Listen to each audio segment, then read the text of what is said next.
Gentlemen, we are live and welcome to today's NASCAR Cup Series race coverage, our final live commentary stream of 2025, because I'll be at Phoenix for the championship race weekend next year. And to set that championship for Phoenix for the Cup Series, we have to get through today first, which is the Xfinity 500 elimination race of the round of 8 of the 2025 NASCAR Cup Series playoffs. Appreciate everybody tuning in here for this afternoon's full flag-to-flag coverage of this afternoon's event. 500 laps around the half-mile short track paperclip that is Martinsville Speedway.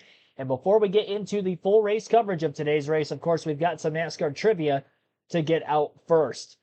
Let me plug in my fantasy team real quick, and then we'll get the trivia started here in a couple of seconds. Didn't give myself a chance to do that yet. Excuse me. Today's trivia is going to be any driver who has finished in the top 10 in the fall race at Martinsville. I went back in the spring race earlier this season. I did best finishers of a spring race at Martinsville. So I figured I'd do the fall race this go around.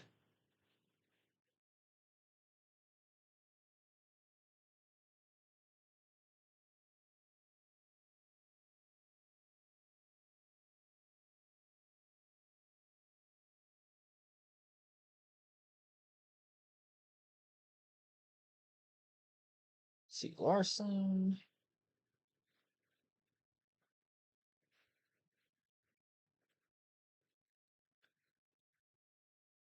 Come on.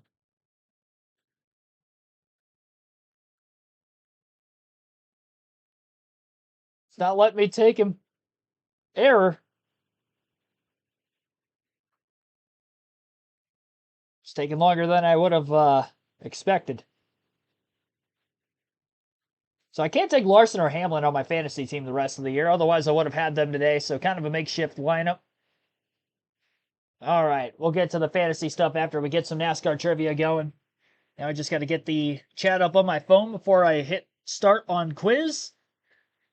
Again, anybody who's ever had a top 10 in the fall Martinsville race, quiz was last updated in 2017. Matthew Dorter Bruno, Patrick Chatterley, VG Clips, welcome to the stream. Marcus Villarreal, thanks for tuning in.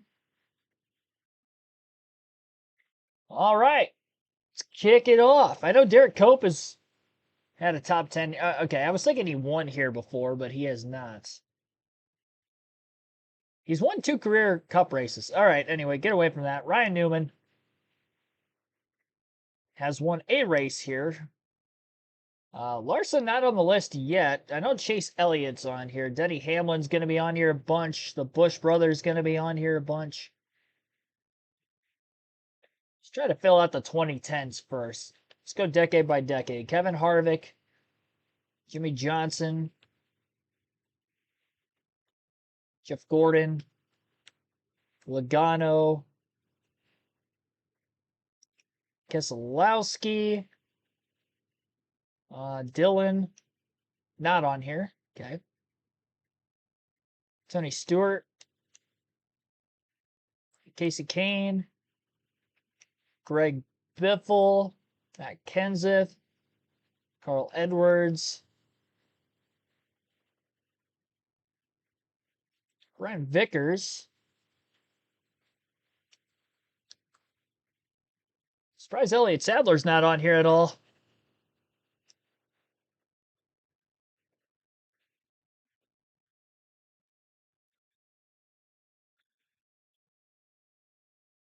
No. Oh, AJ Allmendinger. Yeah, he's definitely on here. So he's not going to be here. Earnhardt.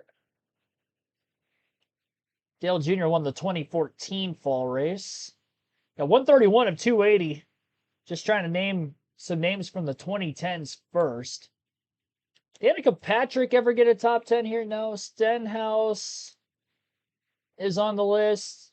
Trevor Bayne on here at all? Yep. David Reagan? Yes. Yeah, McDowell's not on here. David Ruderman?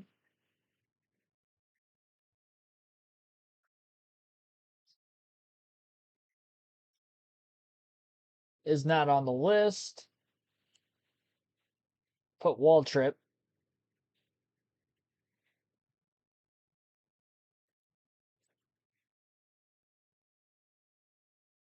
Truex.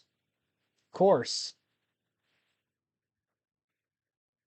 Regan Smith. Burton.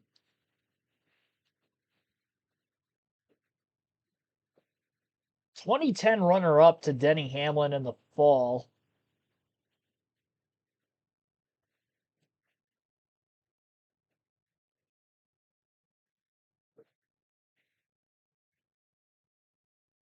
Hornish on here at all? No. Montoya? Ambrose? Almirola? Eric Jones? No.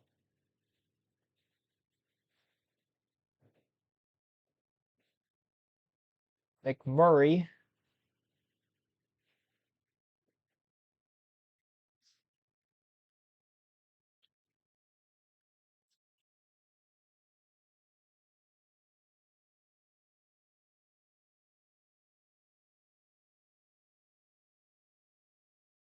Put a bunch of truck names on here.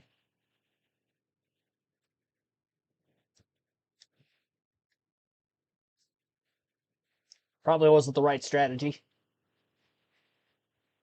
I do have Edwards, Keselowski, Earnhardt Jr. and Sr.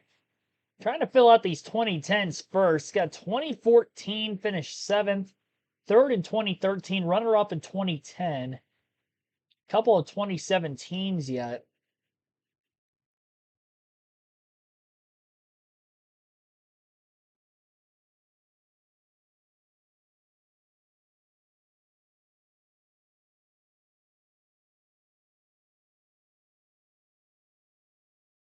Paul Menard. Boyer.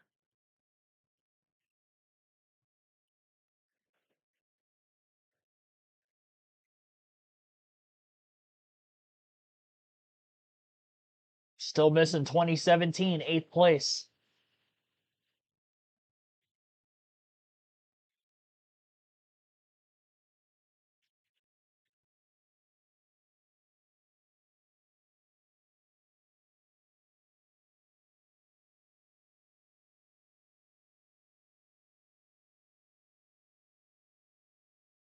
Throwing in some back markers just in case they had a really solid day. DiBenedetto.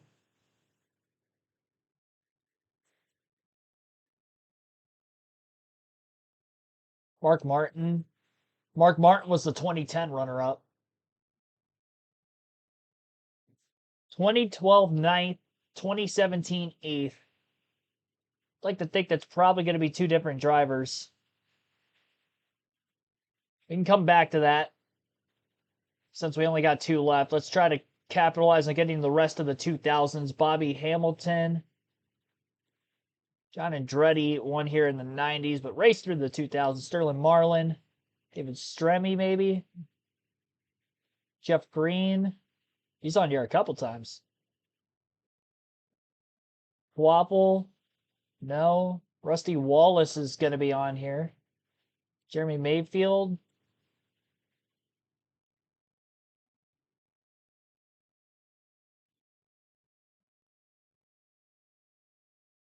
The Labonte brothers.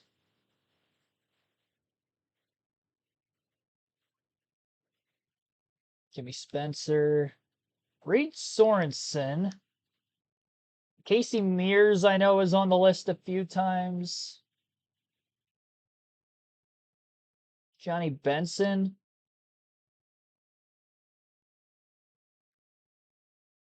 Musgrave Little, no. Nadu is not on the list. Nemechek. Wow, Joe Nemechek's not on here. Kevin LePage.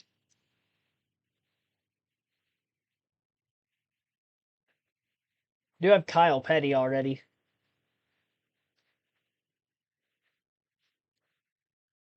Dylan was not on the list, by the way.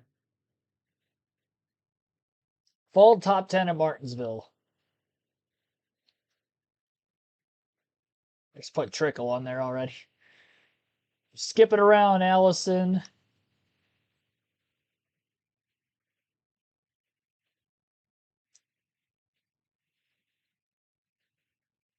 Rutman, not on here.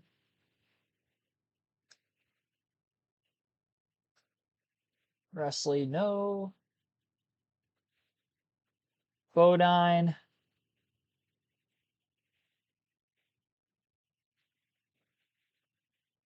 Yep, Alan Kulwicki's on here. Steve Park. He is not. Dale Jarrett. Ricky Rudd. 2001 fall winner.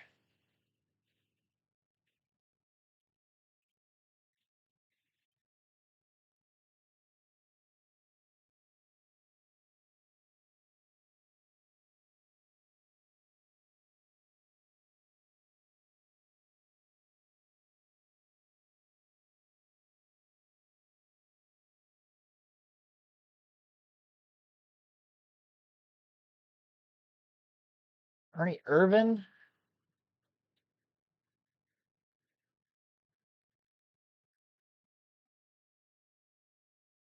Oh, yeah, Ricky Craven. That was the one he beat Dale Jarrett in. That's right. That's right.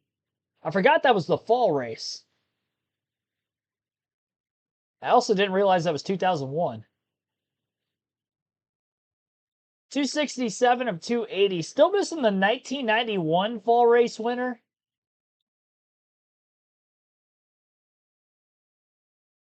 Danica wasn't on the list.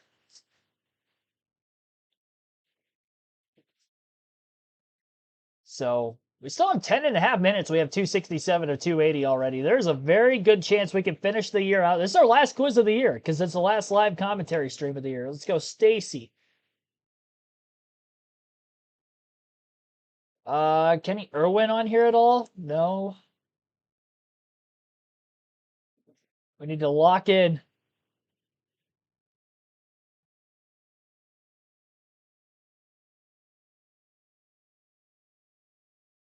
I do have Morgan Shepherd. Jerry Nadeau wasn't on the list.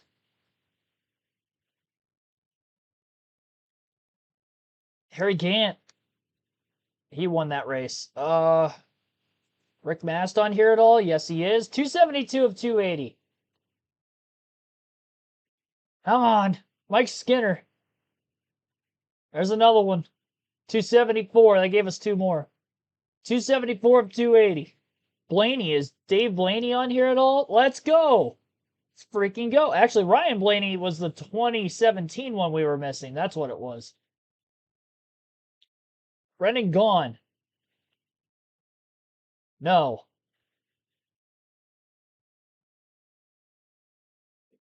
We're close, gang. Top 10 at Martinsville from 1990 to 2017, fall race only. I think I've got all the 2010s. I don't see any I'm missing. So we got 2010s. We've got 05 to 09. So we got, I'm pretty sure we have everything from the 2000s through the 2010s. The five we're missing a 9th and 10th place finish in 1991, a 6th place finish in 1994, 97 a 9th place finish, and 98 a 4th place finish. So all 1990s. I do have Andretti already.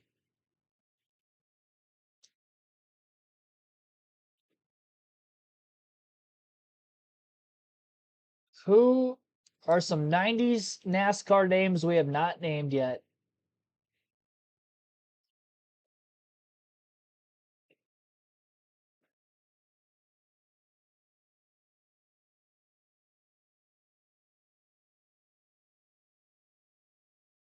I have him. 1990s. Purvis is not on the list.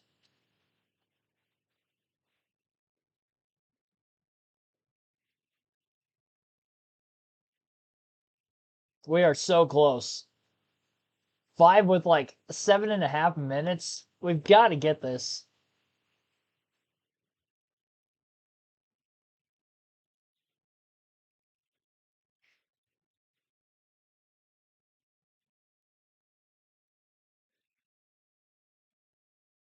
No Randy LaJoy. I tried Lake Speed. He's not on here. 90s. 1990s. Wally Dolan back?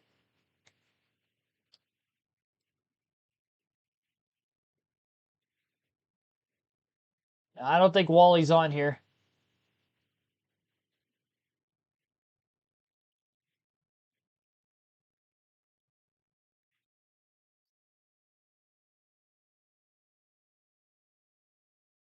Yeah, he's not on here.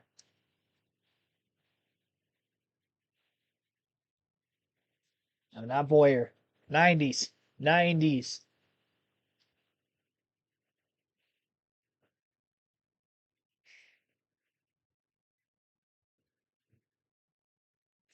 It's tough.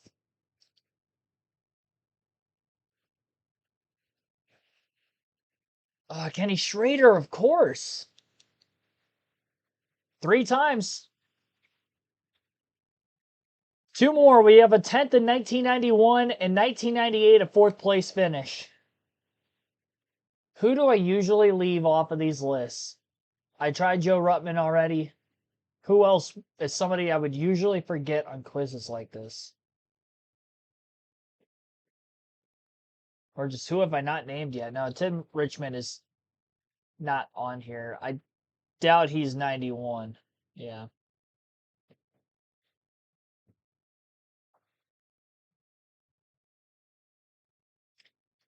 It's not Larry Pearson. Okay. Charlie Glotzback? Nope. Hillen? Bobby Hillen? No, he's not on here. Oh boy. We have 5 minutes. We only have 2 left. 278 of 280. Full top 10 finish. I do have Harry Gant already. 1991 10th place finish. And 1998 4th.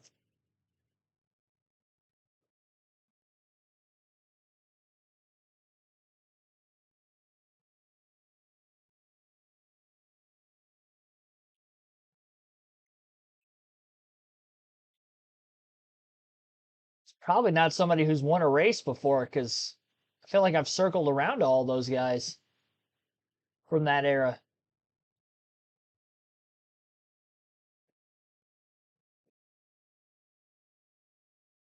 I've tried Marcus.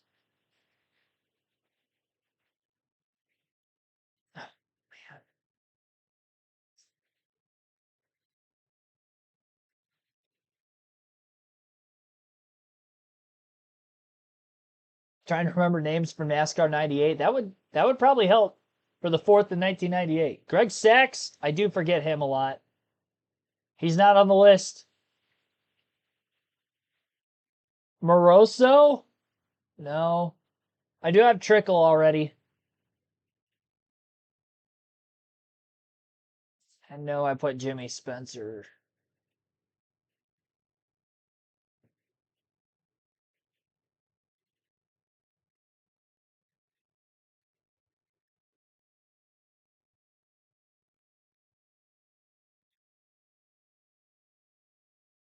I've got Alan Kulwicki. Rich Bickle. Bickle was 4th in 98. Don't Google this, gang. You got 3 minutes. One name. 1991, finished 10th in the fall Martinsville race. I really hope, Sharita, you did not Google those names because you came up with the last 2. Hensley was it. Jimmy Hensley. I would have never came up with Jimmy Hensley. No way. I probably would have came up with Rich Bickle either on my own. That was probably the best I could have done by myself was 278. We got 100%, 280 of 280 with 2 minutes, 58 seconds to spare. It's only the 4th perfect quiz we've had all season. Every live commentary stream for Cup races all year long we've done this for. even the exhibition races as well. So job well done. Over 30 races this season. We've gotten 4 perfect quizzes. We did it together. I would have never came up with Jimmy Hensley. There's no way. I was on the right track of knowing that. I'm like, it's got to be somebody who hasn't won a race before, because I've circled around to pretty much everybody who did through that era. I don't think Bickle's ever won either. Not off the top of my head. Awesome. Awesome job, guys. 13 and a half minutes until the countdown to the command. Couple other things we have to go through yet on the Fantasy League, or pre-race, I should say, side of things here. You can join our NASCAR Fantasy League for a chance to win 2 tickets to any NASCAR race of your choosing the following season. Whether it's the regular season or the playoffs, we have 2 different champions. It's Fantasy Live tab towards the top of NASCAR.com, and on the top left-hand corner of the screen, there will be a tab you'll open up and then go to Live for Fantasy Live on the NASCAR mobile app.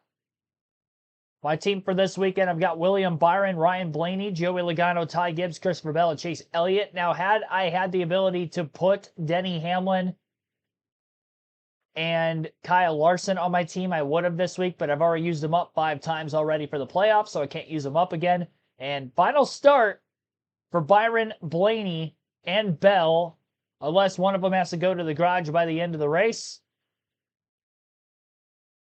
I'm kind of hoping Blaney, because I think he's going to be good next weekend at Phoenix. But I kind of need the points potentially today.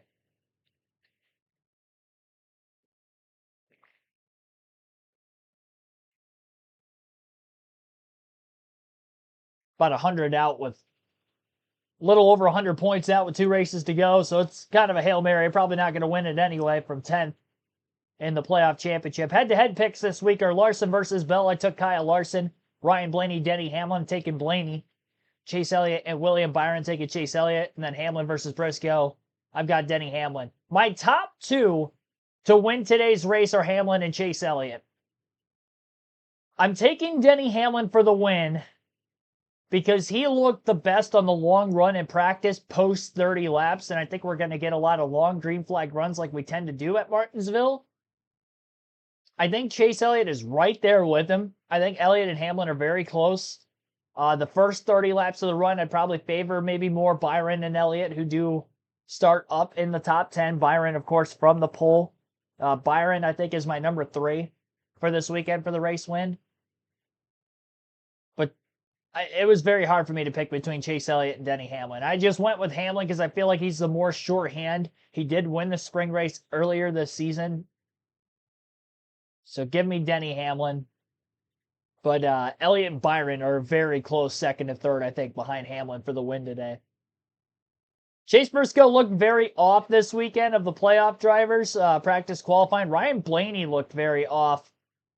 He was good on the long runs, and I think he will be today. He'll probably flirt with a top 5, but he doesn't look as strong this weekend as he has the last 2 fall Martinsville races via practice yesterday, and he qualified 31st, so starting that deep in the field is really going to hurt him. And for fantasy purposes, not good, maybe for bonus points. So I don't know that I'm fully set on him being in my lineup. But everything's locked in, and I can't change it now, so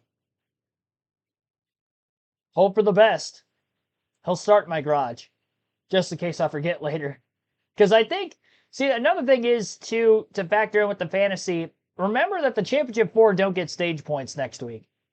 So in the event that, like, an Elliott, or, okay, for my instance, Bell, Blaney, Byron, I have 1 pick left for him this year. If Bell makes the Championship 4, I probably don't want him next week anyway. But Ryan Blaney, with how good he is at Phoenix, doesn't make the Championship 4. I could get stage points for him where I wouldn't for anybody else, and that, I think, would be a huge difference maker. And maybe even the same for Byron. So there's definitely going to be 1 or 2 of those guys I'm going to want next week that I'm not going to be able to have. plus Larson and Hamlin. That's my 2 cents. Strategy games with the NASCAR Fantasy League. Shout outs to those of you watching right now. Bam Hall, Michael, Billy Kramer.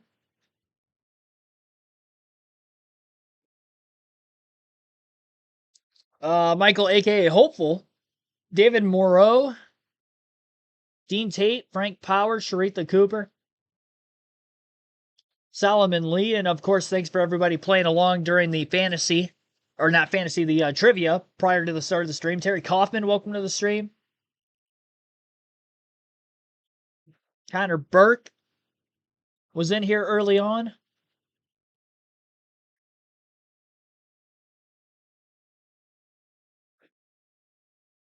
Yeah, thanks for watching. The playoff standings on the Fantasy League are very tight coming into this week. We covered this during practice and qualifying yesterday for a brief moment, but a 3-driver race right now, or 3-team race for the Fantasy League Championship. 17:45 for Inside Uranus. By 2 points leads P-Shat Motorsports and CRN Corona. Monster Jam X10, who won the regular season championship, trying to double down, get the sweep. That would be either 4 tickets to one race or 2 to 2 different races if he can win. And he is sitting 4th right now. He was the leader going into last weekend. Not a good Talladega for him in the Fantasy League. And he is now back to 4th, but still very much in it, only 33 points out. Troy the Great rounds out our top 5. Only 41 out, separating the top 5. Pre-race ceremonies underway for the Xfinity 500 today at Martinsville. I'll let you listen into that for the next couple minutes. You with grateful hearts today, thanking you for all the blessings you give us and a chance to be here today. And I want to pray protection and blessing over everyone that's involved, from the drivers and their teams to those who are protecting us, our first responders. We also pray for those that take our tickets at the gate and those who make the amazing Martinsville hot dogs. Pray finally for the fans. God bless the hot dogs. Wonderful experience today, and for everyone to be safe. And we pray this prayer in the strong name of Jesus. Amen. Here to perform our national anthem, please welcome Liberty University Spirit of the Mountain Marching Band.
Six drivers fighting it out for 2 final spots. It's time to set the championship floor for the NASCAR Cup Series. We'll get the engines fired here in Martinsville next on NBC Sports.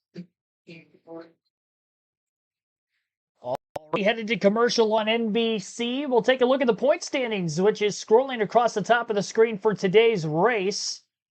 And that will be edited as well throughout the course of the race based off of stage points scored in Stage 1 and Stage 2. So by the time Stage 3 rolls around, you know exactly how many positions any driver below the cutoff line would have to beat either Bell or Larson to make their way in on points to the championship four, obviously assuming they don't get the race victory. And obviously you'll want to know the difference between Larson and Bell going into the final stage, because coming into the day, it is only 1 point. With Briscoe and Hamlin winning the first 2 races of the round, Briscoe last week at Talladega and Denny Hamlin the week before at Las Vegas, they are locked into the championship four, so 6 teams will be going for the final 2 spots.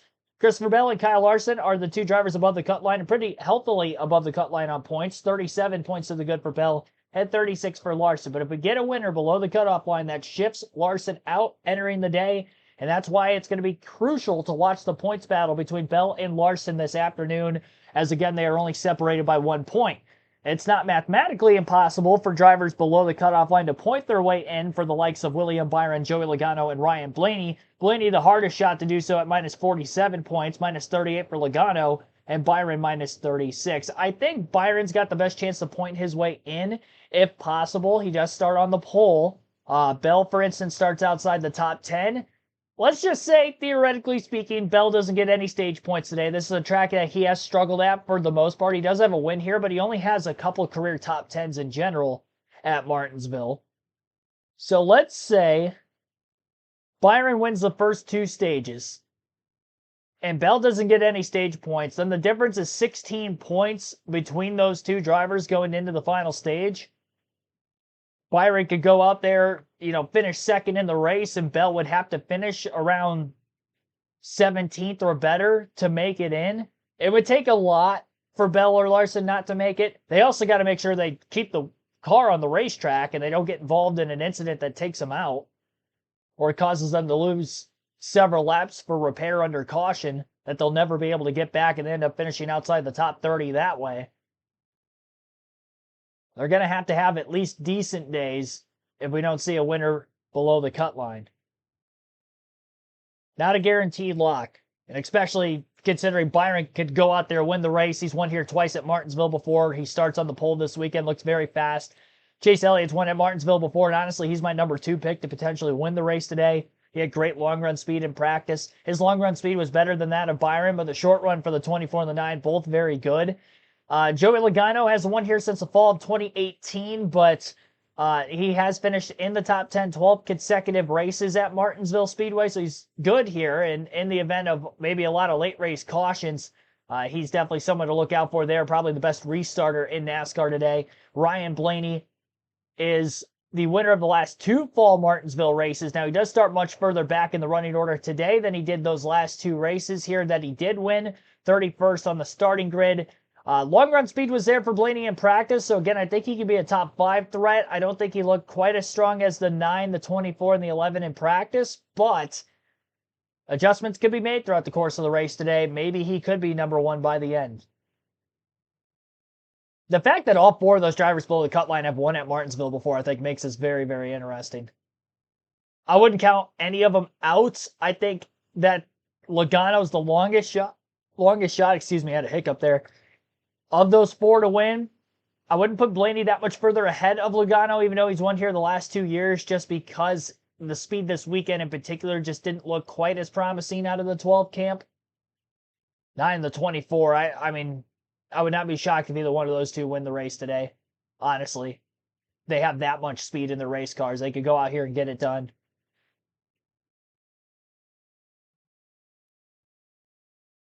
Brett Whiteside's FWeez, thanks for tuning in. Try to shout everybody out that I see in the chat. Final live commentary stream of the year. I'm going to be at Phoenix all weekend next week for the championship, Truck, Xfinity, and Cup, so there'll be 0 live commentary streams throughout the course of the whole weekend.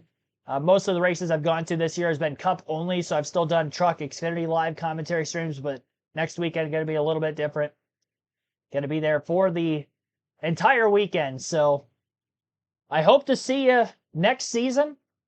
Our next live commentary stream will be the Rolex 24. All 24 hours will be live streamed right here on the channel. So that weekend at the end of January, be sure to tune back in.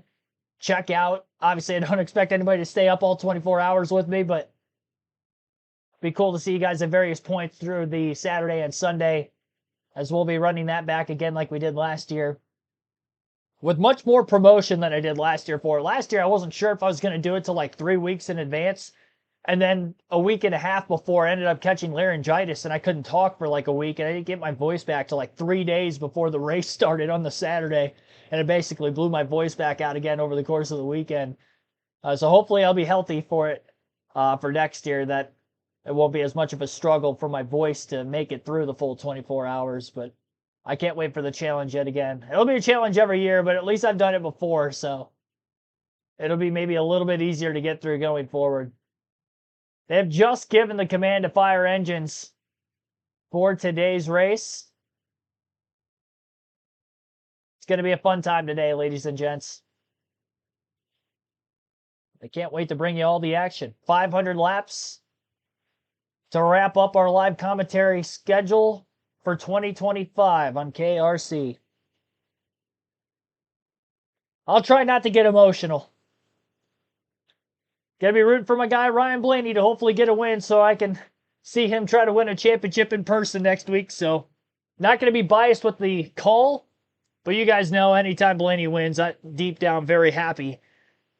And I think today you'll probably see me the most happy of any Blaney win on the channel, other than when he did win the championship in 2023. I was pretty ecstatic about that because that was live streamed on the channel. But as far as this one today, to be there in person with him having a legitimate shot to win Phoenix next week with how good he is there, I'm pulling for him, that's for sure. Cautions will be made up today because there wasn't as many last night. Oh boy. I mean, not impossible. Sue Brown, welcome into the stream. Taking Byron for the win. See what our voting poll has to say. 40 votes so far for who you think is going to win today's race. 43% taking somebody other than Byron, Elliott, or Hamlin. 28% taking William Byron. Chase Elliott at 17%, and Hamlin, my number one pick, at 12% of the votes. A lot of you guys taking Byron, though. I'm very surprised he's got more votes by that much than Elliott and Hamlin. And somebody other than those three being that much further ahead, I'm quite shocked. Honestly, I thought of those 4 voting options, we were going to have a very close poll.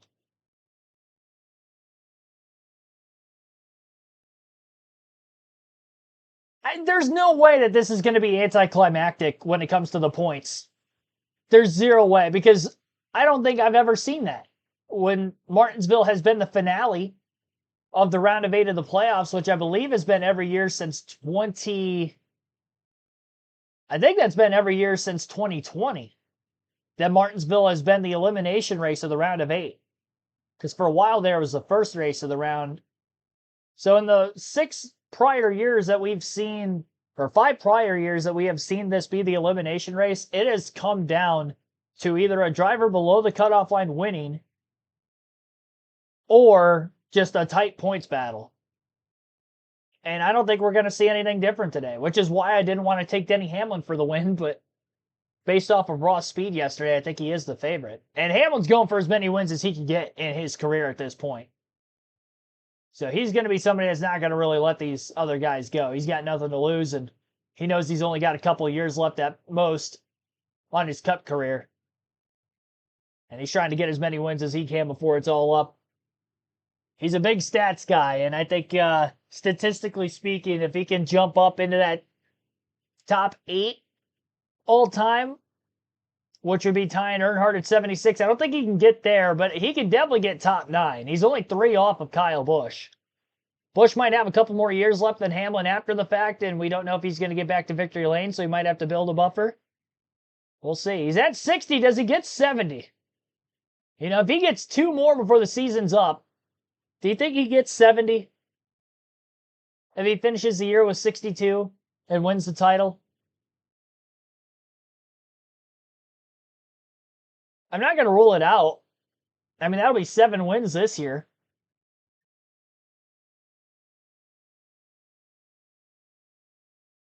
I think he would have more than 2 years to get to 76 if he keeps his pace up.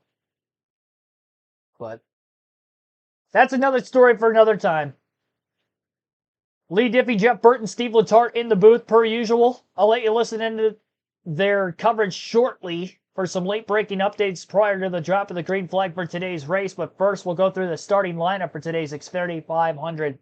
2-time Martinsville winner on the pole, William Byron, trying to go for his 3rd win at the paperclip, and Ty Gibbs looking for career win number 1, led a couple hundred laps at Bristol a month and a half ago. He starts on the front row again today on another half-mile short track. In row 2, two former Martinsville winners, the fall race of 2018 for Joey Logano and Kyle Larson on the inside of that row, the 2023 spring race winner. 6-time Martinsville winner Denny Hamlin inside of row 3 and Cole Custer to the outside. Great qualifying effort for Custer. In row 4 will be 2-time Martinsville winner Kyle Busch and Chase Elliott, the fall 2020 winner. Chase Briscoe, Austin Cindric round out the top 10 in row 5. Row 6 will be Michael McDowell and the fall race winner of 2022, Christopher Bell.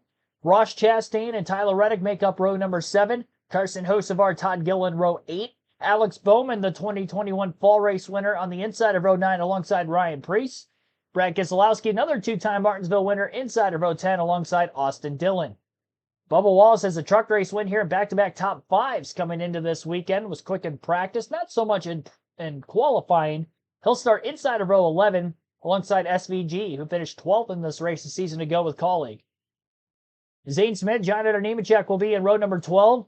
Row 13 for Riley Herbst and Ty Dillon. Josh Berry, Eric Jones, row 14. Chris Buescher and Daniel Suarez, row 15. Deeper in the field, row 16 for Ryan Blaney, who has won the last 2 fall races at Martinsville, and Ricky Stenhouse Jr. 2-time Martinsville runner-up A.J. Allmendinger inside of row 14, also starting deep in the field alongside Justin Haley. Noah Gragson, Cody Ware, row 18, and rounding out the field, row 19 will be Casey Mears. The only part-time entry for this season, driver and team, is Mears in the 66 for MBM. He ran the spring Martinsville race earlier this season in his quest to go for 600 career Cup starts. How many cautions do you think we'll have today? I'm going to guess... I'm going to go 7. I think we get 7 cautions today, and that's counting the stage breaks. So 5 for incident. I do think we're going to see at least 2 really long green flag runs of 100-plus laps. And in the event of that happening, that's why I'm taking Denny Hamlin for the win. I do think one of those will definitely be in stage 3. And I can see either stage 1 and or stage 2 maybe going caution-free or close to it to get a 100-lap-plus green flag run in there as well. So, Cassie Stroll, welcome to the stream. Steve, Chris Davis, thanks for tuning in. 11, 14, 4. Billy going with 10. Sue Brown saying 0. Wayne Martin pulling for Christopher Bell for the win.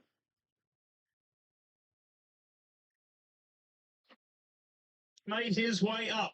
How you feeling about this one, mate? Oh, my favorite racetrack, my favorite race of the year. So much on the line. It's such a historic race, and it's something different than we see everywhere. No horsepower, no aerodynamics. This is about car, driver, and team. Everything will be on display. Big day for Kyle Larson. You see him there, second car back on that left lane, on the inside lane. Here's a pre-race pep talk. Hi, team. We've got 500 laps into Martinsville. Let's go front and there at the end. Let's go. Good words from Cliff Daniels. Are you ready? This is the Xfinity 500. And there will be 2 drivers locked into the championship for. Green flag in the air. We are underway at Martinsville in the Xfinity 500. William Byron leads the field to the green, and Ty Gibbs kind of stumbling on the restart just a bit there. Looked like he was spinning the tires. Couldn't get launched well. I didn't even graze the wall at the outside and right side of his race car. Allows for Byron to pull clear pretty easily through that opening lap. Larson also up through to second place before Gibbs closes the door on his teammate Hamlin for third. So William Byron leads the opening lap of the race. How many will he lead, and can he lead the most important final lap to get his way into the championship 4 over the course of the next couple of hours? Packed crowd on hand at the Martinsville Speedway. Always great to see a relatively cooler weekend for a race that the last couple years has been in early November, though this year, second to last week of October.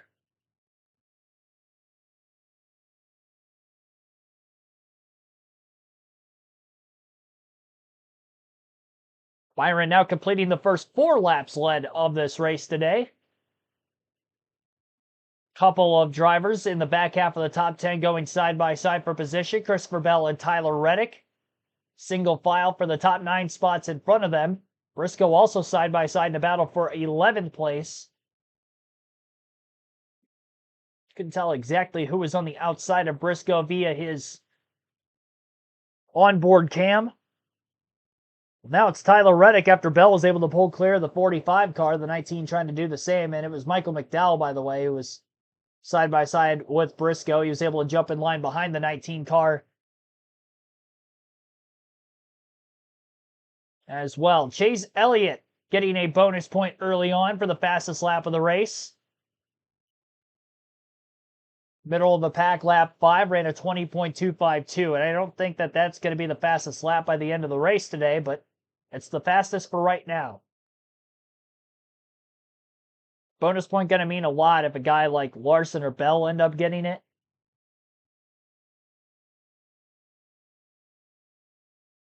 With Byron leading, Larson in second, and Bell outside the top 10. The points difference is showing plus 22 for Larson over Bell, but that is guaranteeing that Larson would finish second in all 3 stages today, and Bell would finish 10th in all 3 stages where he is at currently. So there's going to be a lot of fluctuation there. Again, what you need to know is that Larson and Bell were separated by just 1 point coming in, and the advantage was Bell. Tiebreaker is the best finish in the round if it did come down to that, if we see a new winner. Chastain getting roughed up middle of the pack. Austin Dillon, a little bit of contact with him as Chastain was fighting to get down to the inside of the racetrack, right behind his teammate Shane Van Gisbergen, who's up a few positions from the start of the race today to 18th.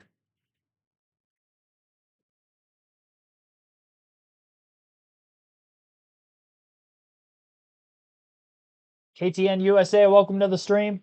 15 cautions. That's very bold. I don't think we're going to see that many yellows. I've seen enough next-gen races at Martinsville to know we're probably not going to see double-digit cautions today. It'd be a very, very odd occurrence for that to happen.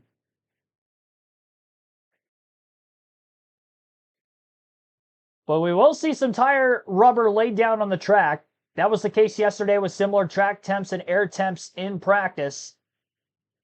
Goodyear has brought a new left side tire where a lot of left rear tire conservation is definitely going to come into play.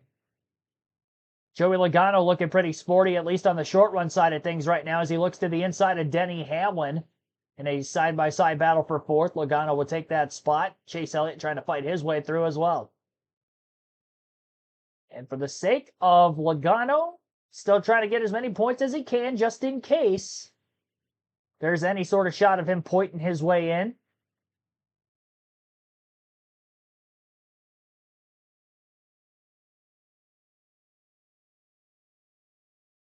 Friday night in the truck race, Raja Caruth, who went in as the 2 seed, plus 14 points above the cut line, got caught up in an early accident, which took him out of a shot at the championship 4 well before the night was over.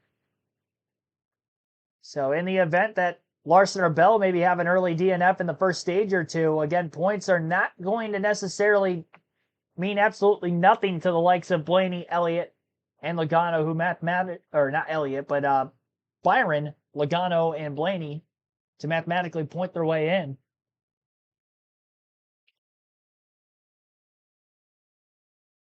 Elliott all over the back of Denny Hamlin right now, too. I think Hamlin is just running slower laps right now, trying to conserve his tires more than anything. Logano, Elliott bearing down on him. Logano already making the pass, and Elliott is right there. I would assume is going to make the pass at some point. Then he might let him through. Trying to be more patient, knowing it's only lap 16 of 500. And he's not going for stage points at all. He's going simply for the race win.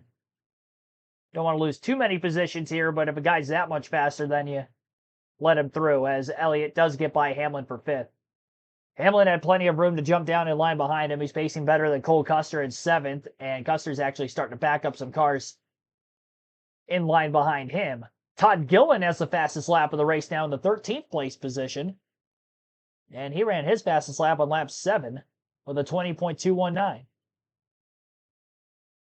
It's amazing middle of the pack that somebody was able to run that fast of a lap time outside the top 10.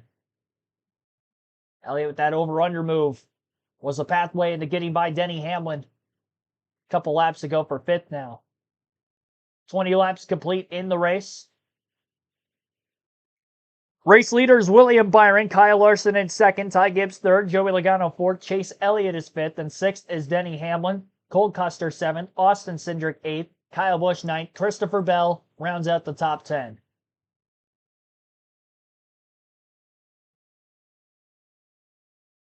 Over the course of 30 laps yesterday in practice, there was about 0.7 of a second to fall off. Wasn't a ton, but a decent amount. 3 to 4 tenths of fall off so far through 20 laps.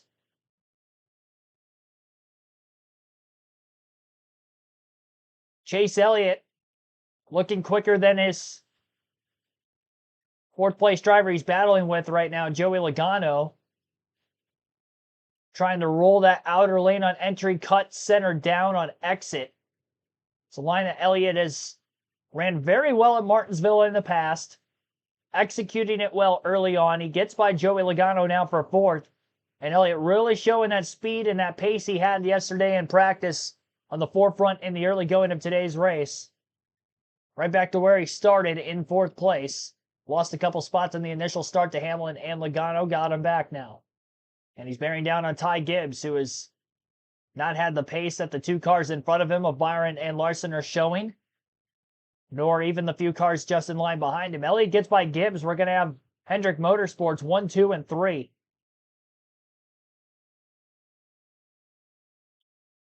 Sure, the plan for HMS today is to get two of their cars in the championship for Larson and either a Byron or Elliott win, if possible.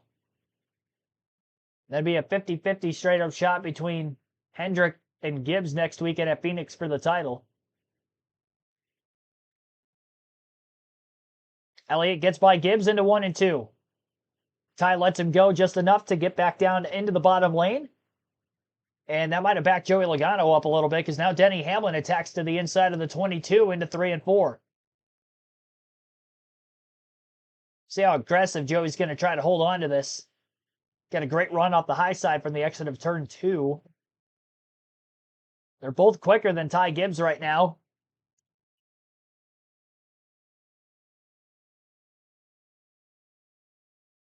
Another thing Denny Hamlin probably doesn't want to do today is make any enemies going into next week.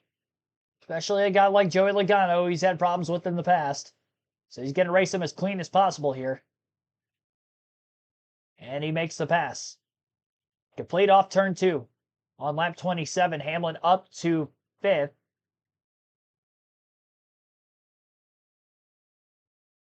Gibbs has backed up a few cars now.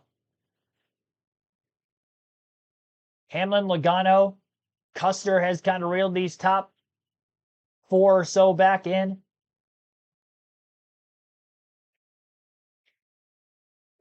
Larson 1.2 seconds off the lead to that of William Byron.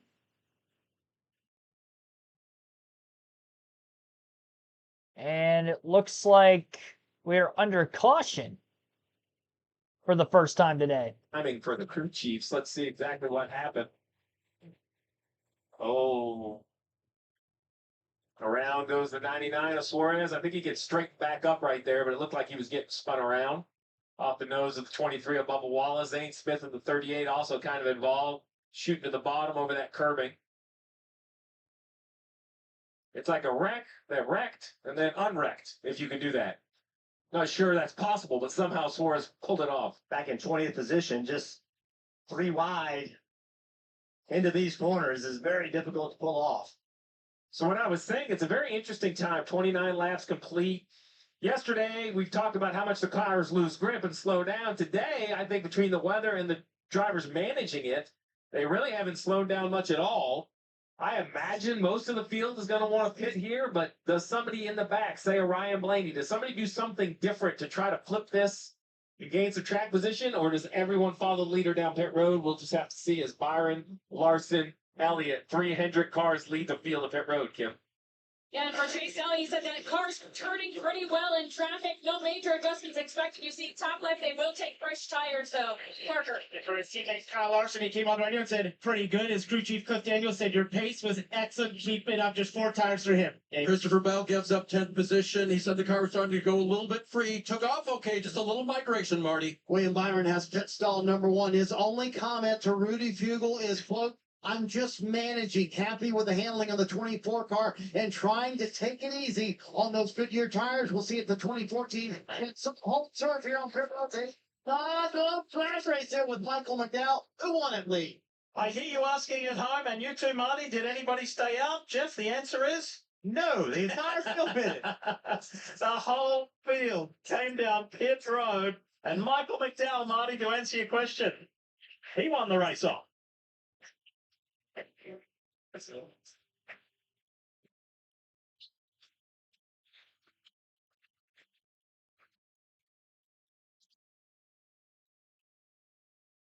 So Michael McDowell won the race off pit road, yes, but he took right side tires only, and we'll see how that's going to work, especially with Goodyear bringing new left side tires. That seems to have quite a bit of lefter tire wear.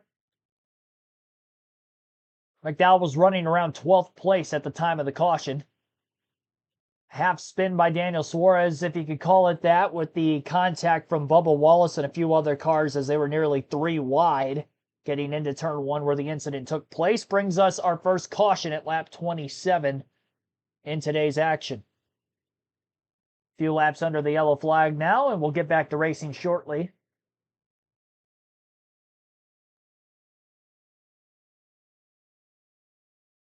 A little less than 100 laps to go in stage 1. 130 laps in the first 2 stages today. The final stage, 240 laps to take us to the checker. No reason for this yellow. They got it straightened up and continued. Yeah, they were very quick on that trigger for the caution for sure. We'll take our first break while we're awaiting the restart. You're listening live on KRC to the NASCAR Cup Series at Martinsville Speedway.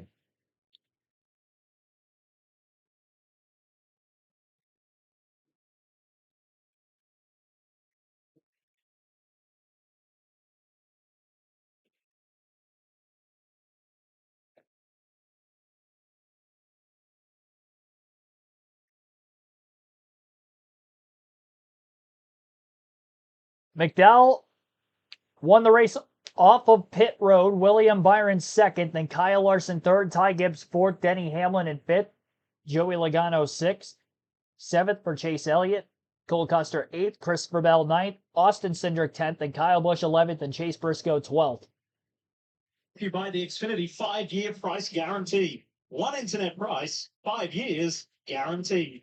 Kubota, your compact equipment provider. And by Progressive, save when you bundle motorcycle, RV, and boat insurance. Visit progressive.com. Really great crowd in attendance here today in Martinsville watching this race to a championship for Kim Coon. Tell us more about one guy trying to get in there. Yeah, Ryan Blaney started 31st, so one of the goals was to get past as many cars as possible to start the race because the leaders find the tail end very quickly. He's moved his way up to the 23rd position. Ryan came down during that stop, said, rolling center good, drive off is better than most around me. I don't know what to ask for, so no major changes. They did tell Ryan to manage his tires once it goes green. They are trying to make it to the end of the stage on this set of tires. 97 to go, 97 laps to go in this first stage. Stevie, what got your attention during that first round stop? Oh, that red knight of Chase Elliott came in third. Watch this. Right side looks good. And when everybody transitions to the left, the first time I watched this, everything looks fine. And then I'm like, wait, somebody's missing. Where did the tire changer go? And he comes back into frame. So, crack crew down at tape. We do a little cheat. We go to the roof of the 9 and check this out. Tire changer leaves, and this tire, we talk about the banking, it rolls forward, trying to get away. If that gets to the middle of the 51's pit box, that is a penalty for the 9. So a really, really nice job by that tire changer, and you see the 20 doing a nice job managing traffic. So, this is Martinsville Pit Road. Chaos will happen. How do you manage? I give that 9, even though they lost. That's A+ work, making sure it wasn't a penalty. 2 tire change. All right, heading to the restart. Green flag back in the air. McDowell on the inside of row 1. Byron outside of row 1. McDowell took right side tires only, won the race out of the pits. So Byron going to have to try to get back to the lead after leading all the green flag laps so far today. And on that outside lane, he is able to do so. Trying to shut the 71 off. Not quite clear, though, into 3 and 4. McDowell slides up the racetrack just a bit. Better drive off for Byron. And about clear again. Not quite yet more. Into turns 1 and 2. McDowell's driving so hard trying to stay to the inside of the 24 car. Doesn't have the tire advantage. And Byron to the race lead. Larson looking to the inside of McDowell now for second place into turns 1 and 2 after Byron takes the forefront of the field yet again. Ty Gibbs cycles back up with Chase Elliott losing a couple spots on pit road. He got that spot back. Gibbs driving it in deep, trying to stay close behind the 5. Actually kind of nudged the back bumper of Larson just a bit as they all try to get their way past McDowell. The best thing for McDowell here is to settle in inside the top 10. If we get another caution and he is running better than 12th, then this strategy will have worked for him because that is where he was running initially at the time of caution. But as he's stuck on the outside and can't get down to the bottom of the racetrack, he continues to lose positions. Obviously, Byron got by him initially on the restart, then Larson, Gibbs, Hamlin to the inside of McDowell, and Elliott, who is in 6th, looking to get by Michael as well. Notes taken for maybe later in the race as to if right side tires are going to be good enough to hold on. Maybe could be a little bit better if you're a driver up in the top 5 with that kind of speed versus the speed McDowell has to maybe pull it off a little bit better.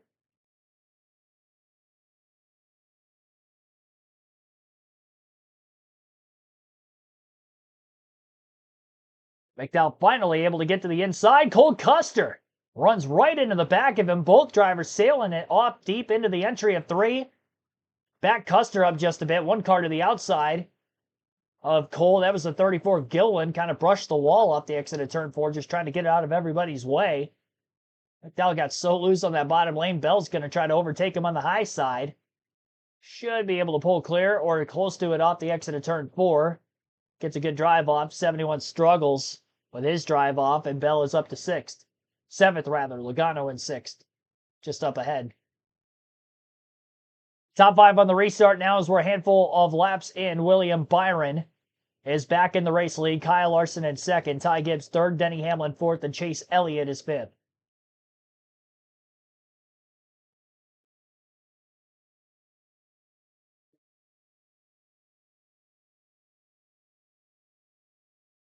McDowell split 3 wide for a brief moment off turn 2.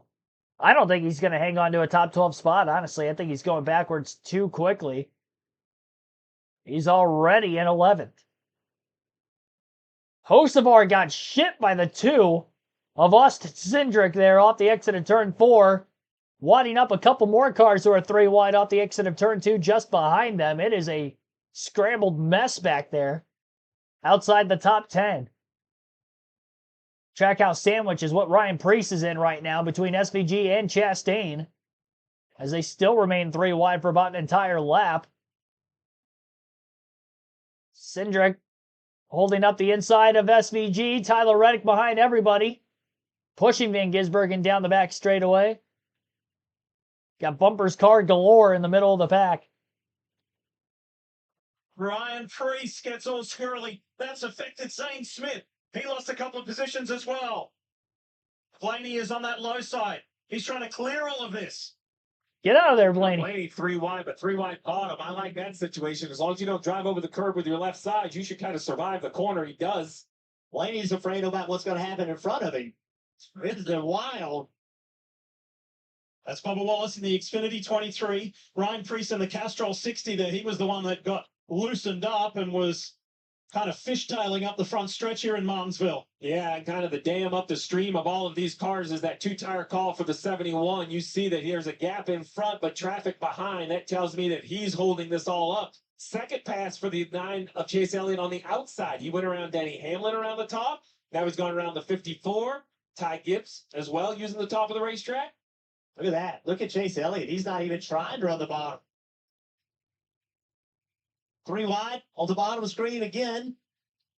I'm not sure where to watch for the wreck. It's got to come from somewhere. McDowell just getting shoved out of the way. Joey Logano, Ty Gibbs. And Logano is able to get a good run off turn 4, get the advantage on the JGR Monster 54. Just looking at the 9 of Chase Elliott, Chase set it in countdown to green in pre-race. And Alan Gustafson said the same thing to me yesterday in the garage area. They are treating it, Steve, as a 1-race championship, meaning here today, if we don't win, we're not going to the championship 4. We get to the championship 4, it's another 1-race championship. Mindset is clear going in. Yeah, and I think that's the way you have to do it, race by race, much like Ryan Blaney on the bottom of the screen. It's position by position. It's just such an exciting time of the year. This race always delivers. And the recipe we have this week really just points us in the right direction, from a great crowd to a great rules package with this tire, the weather. I'm ready for an old school Martinsville. Good restart by Christopher Bell. He's picked up 5 spots, got up to 7th place. Started 12th. Talked to him this morning. He did not like his car in practice yesterday. He said, I'm not real sure if I'm not doing what I need to be doing, or if the car isn't like it needs to be. Felt like it didn't turn the way he was looking for. But clearly, Steve, I think they make good changes to it. Absolutely. Ted Burns, let's talk more about the 20. And Adam Stevens agreed changes needed to be made to this 20 car. So he was so happy with the way they ran here in March. Remember, he sat on pole and finished second to Christian Hamlin, so they knew they had something. And Adam said that was a huge step in the right direction for this team and this driver at this track. So building on it, tried things yesterday that didn't exactly work. And as you say, made the right changes so far. So positivity for Christopher Bell, positivity for Ryan Blaney. 31st to 19th. That 12 just keeps methodically working its way through the field. But now he's kind of out of the chaos, Jeff. Right now, it's like, now he can take a breath, get his car, figure out how it's driving, set up the 60. I mean, 10 laps ago, there was no racing or setting on up for the pass. It was kind of a bar fight. Now this is real kind of short track action. This is what the 12 was in the middle of a few laps ago, is this pushing and shoving back here. Suarez trying to block. Ty's like, no. Suarez, I feel like Suarez has been in the middle of a hornet's nest since the start of this race. After making up 10 positions early on in stage 1, that's the second incident that Suarez has been involved in. Meanwhile, William Byron, he's led for 52 laps. All right, well, on to a commercial break here for a side-by-side commercial at that at the moment. William Byron is currently the race leader. Kyle Larson is in second, Chase Elliott third, Joey Logano fourth. Fifth for Ty Gibbs. Denny Hamlin is scored in sixth. Seventh is Christopher Bell. Todd Gillen eighth. Cole Custer ninth. Chase Briscoe in 10th. Alex Bowman is 11th. Austin Cindric 12th. Kyle Busch 13th. Carson Hocevar 14th. Shane Van Gisbergen 15th. 16th for Tyler Reddick. Ross Chastain 17th, Ryan Blaney 18th, 19th for Ryan Preece, and Bubba Wallace 20th, Zane Smith 21st, 22nd, Josh Berry, Michael McDowell 23rd, Eric Jones 24th, Ty Dillon 25th, AJ Allmendinger 26th, Austin Dillon 27th, Ricky Stenhouse Jr. 28th, Noah Gragson 29th, and Brad Keselowski in 30th. Chris Buescher 31st, Justin Haley 32nd, 33rd for John Hunter Nemechek, Daniel Suarez 34th, Cody Ware 35th, Riley Herbst 36, and Casey Mears the only car off the lead lap at 37th. Lap 63 has just been completed, this time by at the line. William Byron has led all the green flag laps today under caution, with Michael McDowell winning the race off pit road by taking right sides only. Was able to lead for 4 laps, so McDowell has fallen all the way back to 23rd. So right side tires only, not the right call, because he was in 12th before that pit stop had taken place. So it's going to be mostly 4 tire stops going forward today. 60 laps led for Byron and counting at this time period.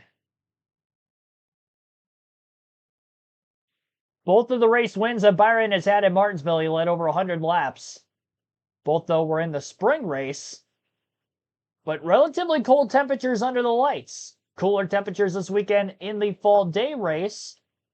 Maybe that's what the 24 team has great for setup-wise at Martinsville Speedway with this next-gen car.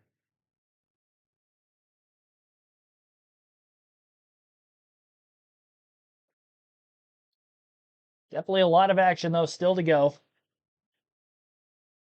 Brian Roseberry, Joanne Ellis, thanks for tuning in as well. Bond1771, haven't shouted any of you out yet. Be sure to hit the like button on the stream if you haven't done so yet. We're going to try to get to 150 likes on today's stream. I know that's setting the bar very high, but this is the final live commentary stream of the year, so let's see if we can get it done.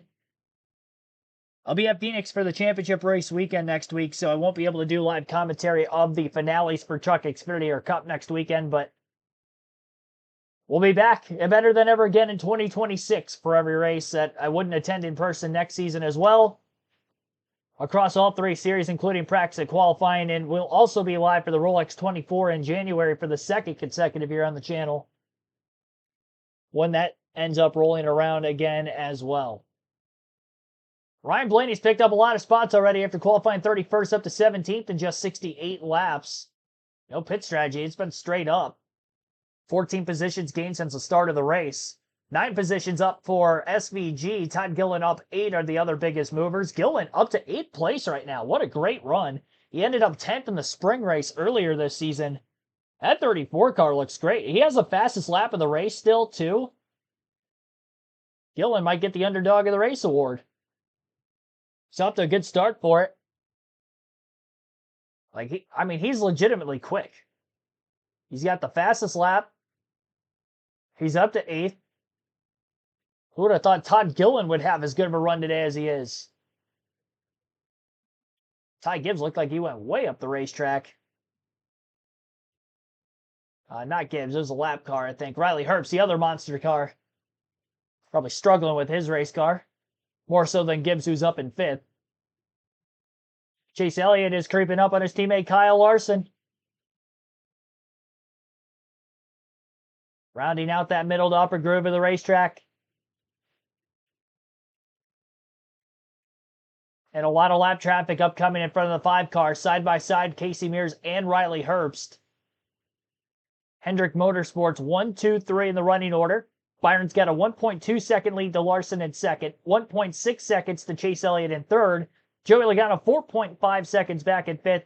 And 5.5 seconds back for Ty Gibbs in the 5th spot. Logano in 4th. I might have said he was in 5th there. Sorry if I messed up on that. Zachary Powers, welcome into the stream also.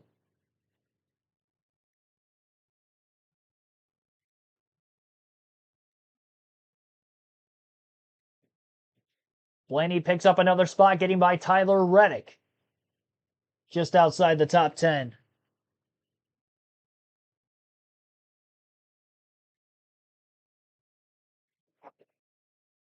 Byron lapping as many cars as he can for the end of the next stage.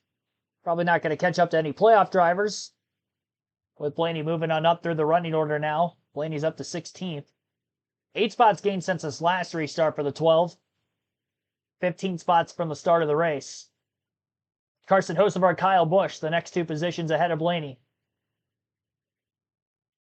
Elliott definitely getting held up by Larson. Byron is quicker than the 5 car at the moment.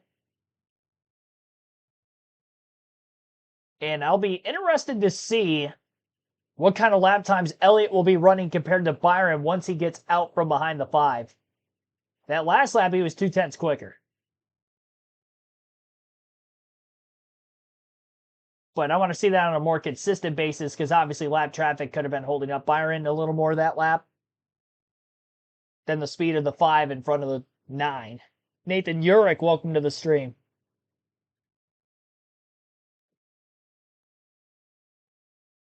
Going to be a good last stage 1. I think so too. Byron bumping the 42 up out of the way. He's trying to get every point he can. Christopher Bell is currently running in 7th. That'd be 6 points back for Byron to Bell. If Byron, of course, doesn't win the race. And he knows Chase Elliott is on the move. And if he gets by Kyle Larson, maybe there's an opportunity there. A lot more lap traffic still to come in front of the 24 car as well. He's got 4 cars directly in front of him. Beginning with Justin Haley. Lap traffic has definitely been holding up Byron enough because Larson, although he was slipping away from the 24, now all of a sudden is within about 1.2 seconds again. I can't get over how harsh that impact looked for Byron into the back of Ty Dillon a couple weeks ago at Las Vegas. Every time I see that, I almost want to cringe. I think of me in my go-karting days and something like that.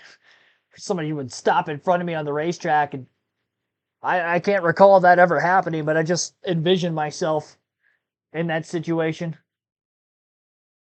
Things happen so quickly, and those are NASCAR Cup cars going way faster than what I was going low to the ground back in those days. Troy the Great, welcome to the stream. Wow, Chris Buescher back at 31st. What a struggle for RFK right now, because Keselowski one spot ahead of him in 30th.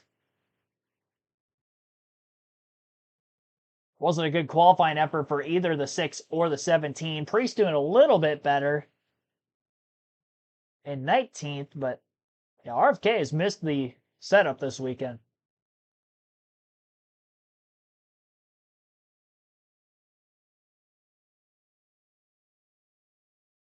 Lead is still 1.2 seconds for Byron over Larson, 2.9 seconds to Chase Elliott, who has all of a sudden lost touch of Kyle Larson. Maybe struggling a bit more in lap traffic. And Joey Logano is still 4.3 seconds off the lead.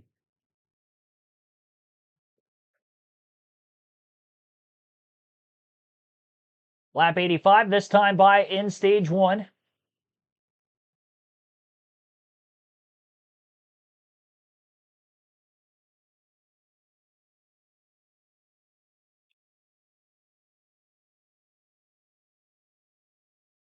Elliott on the back of John Hunter Nemechek in the 42.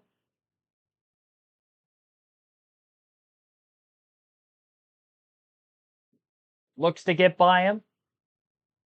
Couldn't clear off the exit of turn 2. Going to take a couple corners to complete a pass, it appears. Not shocking at this place. Herbst well off the pace.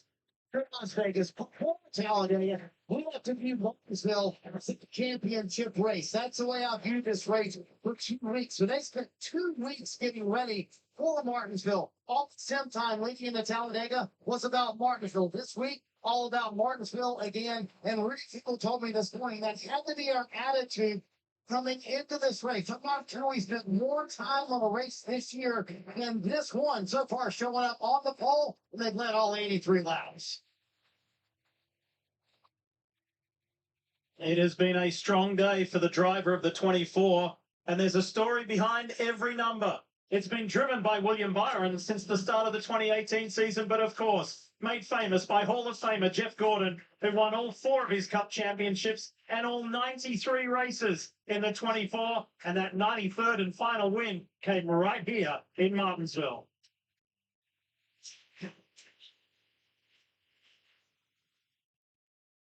All right.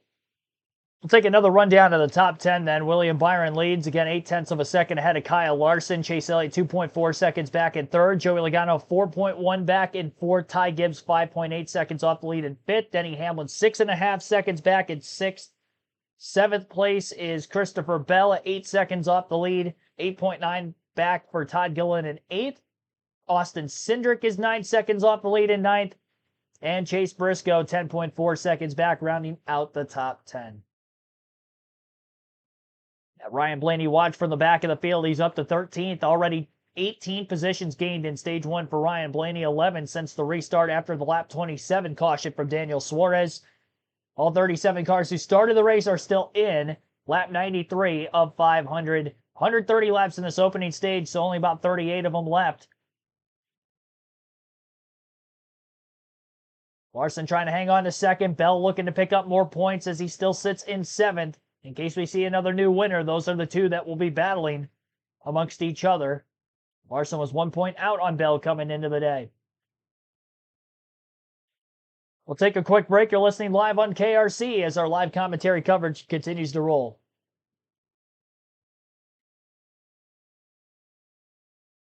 Joe Rochester, thanks for tuning in.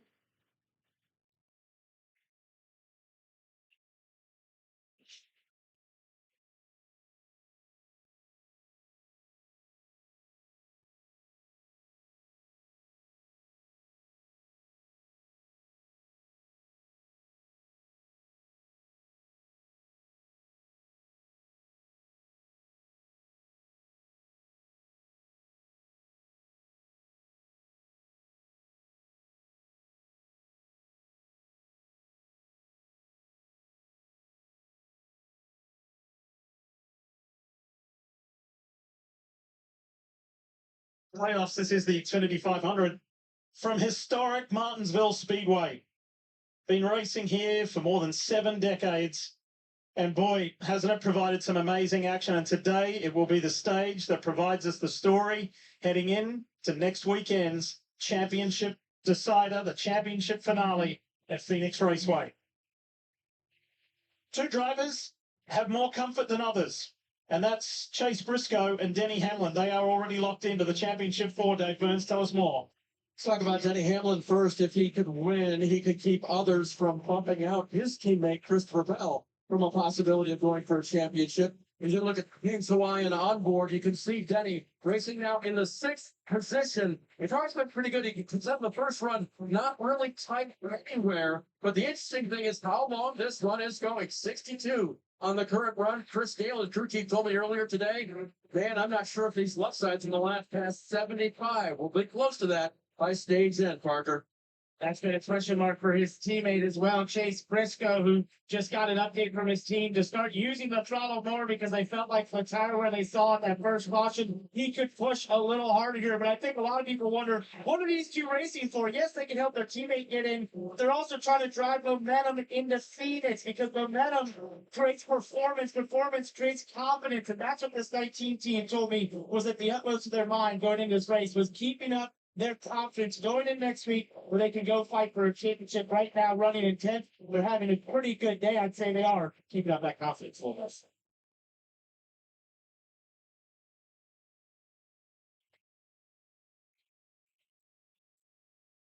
There's the man bottom box who was elated last weekend. James Small with his win, 3rd win on the year to lock himself into the championship 4. He's only been a championship weekend once before with a chance, and that was in his Xfinity days. Didn't clinch the championship that year, but he does have a shot. And he has the best average finish of any driver during these 2025 playoffs.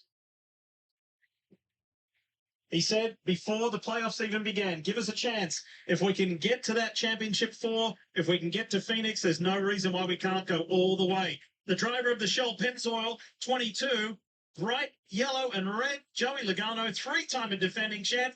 Stevie, all he wants is a chance to be there to try and defend. Yeah, right. I'll be honest. This is not the 22 car I saw yesterday in practice. Dale Jarrett and I had a conversation, and I told Marty that what I didn't like about the 22 is it looked broken up. It looked like he had the force to connect the entry to the middle, to the axis. So as they ride on board with the 22, just watch what he does now.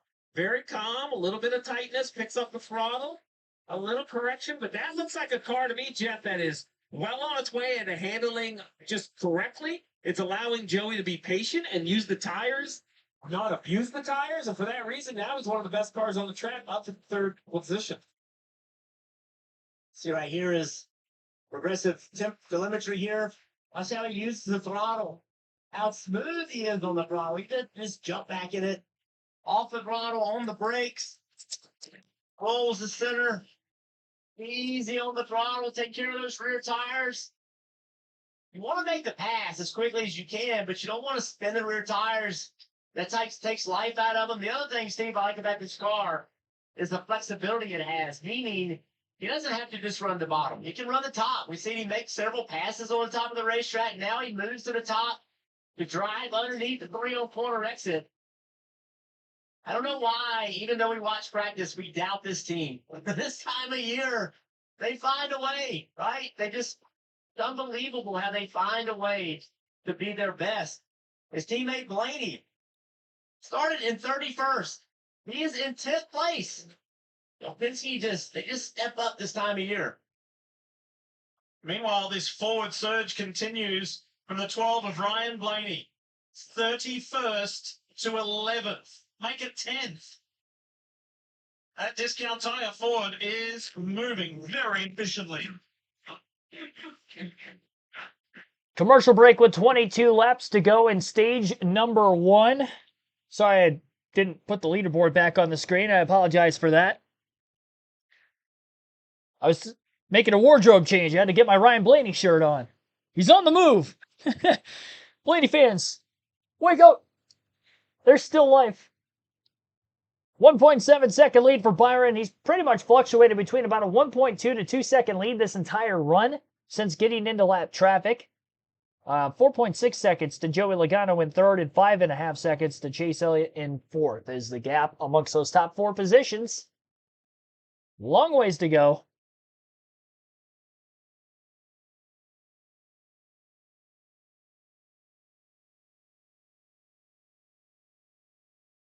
'22 wins Martinsville. The season's a lost cause. We all know what happens next week. Could you imagine Joey Logano wins his 4th championship in the NASCAR Cup Series?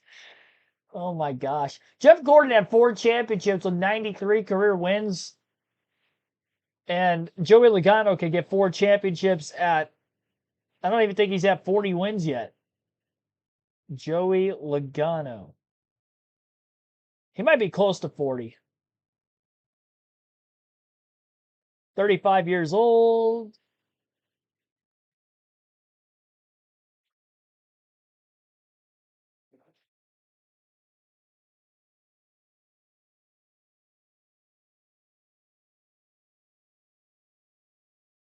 $37 Cup wins.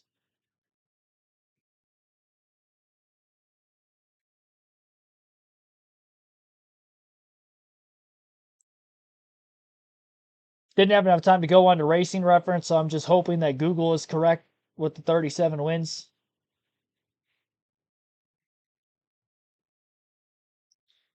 $38 could be today. Godzilla Legendary 2078. Thanks for tuning in also. Zubalon Harley Braden, welcome to the stream. Yes, Joe Rochester also pulling for the 12 of Ryan Blaney as well as myself.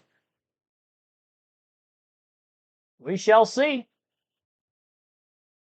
But it has taken a very impressive first stint here to keep himself in the game and on the lead lap. Absolutely. We were a little worried after yesterday's practice and qualifying, but the team was not. When I checked in this morning, they felt like they had good pace yesterday. So I asked Chief Jonathan Hassler, what was the challenge ahead of them today? He said, we're going to have to get track position the hard way by passing cars on track. He said, in the past, pit road has been the best way to pass cars at Martinsville. But with this new tire, we're not sure you have as many options. Mover so far this race. Right now, quiet on the radio, which Marty usually means either a happy driver or a focused driver. And Joey Logano trying to make his 7th championship 4. And Steve mentioned it a moment ago. The weakness for the 22 car in practice yesterday was the long run. Their strength on this run has been the long run. At the beginning of the run, Jeff Hawkins told Joey Logano, I need you in long run mentality. We have to have these tires last until the end of the stage. So when your crew chief tells you, Jeff, long run mentality, what's that trigger in your mind behind the wheel? Cannot spin the rear tires, cannot overwork the front tires. You have to make lap time. You can't just ride around there and go slow. But you have to make speed in a way that doesn't make your tires angry is the best way I know how to describe it. Don't overheat that right front tire by driving into the corner too deep. Don't just jump in the gas. Be nice, smooth. But a good handling car like Joey Logano has, I believe that does more to save tires than a driver can. I think the easier you can make pace and drive the car easy, that's on the car, right? Some cars can run a certain speed, but the driver has to drive it harder to go that fast. A car that doesn't have to be driven hard to make a good lap time, that car will save more tire. What a launch off turn 2 by Joey Logano to just breeze by Kyle Larson. Hey, talking about rubber, talking about tires, have a listen to this recent radio transmission to the 20 of Christopher Bell. There's bound to be a lot of rubber buildup.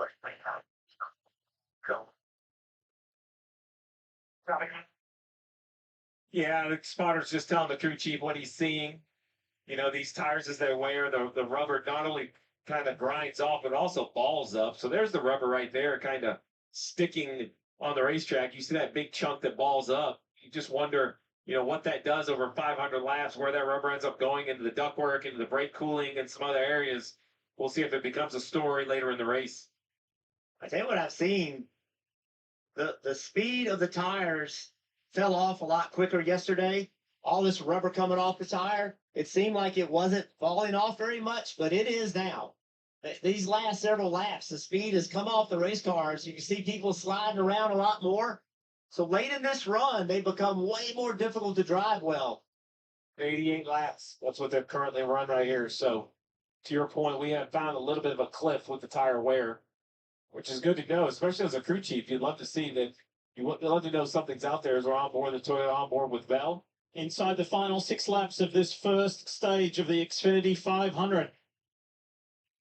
And now has lapped all the way to Cole Custer. Cole Custer is the last one on the lead lap in 14th. So what an opening stage from William Byron. Exactly what he and the 2014 needed. He has led more laps in this season than any other in his NASCAR Cup Series career. That's helped by leading 121. 125 thus far today. This position right here between 4 laps to go in stage number 1. William Byron still out in front by 2.3 seconds over Joey Logano, 3.6 seconds to Kyle Larson in third. As Chase Elliott tries to run Larson down for that third place position. Larson trying to get all the points he can, so that way he's got that buffer over Christopher Bell if we see somebody below the cut line win. And right now we have 3 drivers below the cut line inside the top 4. Byron first, Logano second, Elliott fourth, and Blaney, who has been on the move since the start of the race today, started 31st. The other driver below the cut line is up to 8th. Denny Hamlin went way wide that last time by. He tried to make a pass on Ty Gibbs on the outside lane and just overdrove it. Almost got up into the wall. Still remains in 6th place, but a lot of time lost. Got some marbles, chunks of rubber on those tires, I'm sure. That's probably not helping the drive for the next lap or so. Blaney now up to 7th as he just got by Christopher Bell also. That's a point lost for Bell before the end of the stage. Compared to Larson, who hangs on for 3rd, as the green-white checkered flag is in the air for the first time today. William Byron dominates stage number 1, led all but 4 laps. He led all the green flag laps of this opening stage. Joey Logano in 2nd, Kyle Larson 3rd, Chase Elliott 4th, 5th for Ty Gibbs, Denny Hamlin 6th, Ryan Blaney 7th, Christopher Bell 8th, 9th place, Todd Gilliland and Austin Cindric rounds out the top 10. Stage win for Byron. Already over 100 laps led for the 2014. Logano got to within 2 seconds at the end of that last stage. Definitely creeping up on him. We'll take a break here as we're under the stage break. You're listening live on KRC. Full flag-to-flag coverage of the Xfinity 500 continues.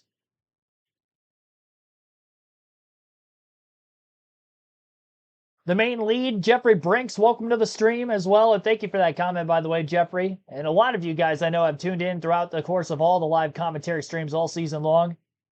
Right here on the channel. Whether that just be the Cup Series or across all 3 series every weekend. Greatly appreciate you guys tuning in every week. It means a lot.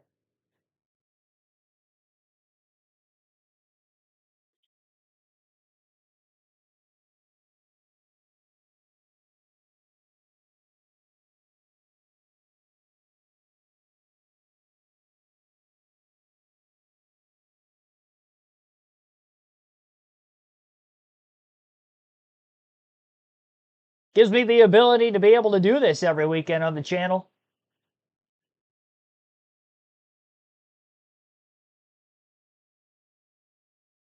You guys coming back here and watching every weekend gives me the ability to do this so that way I'm not forcing myself to have to work a bunch of overtime on the weekend at my weekday job. Get to enjoy all the NASCAR racing I want. With my favorite NASCAR fans.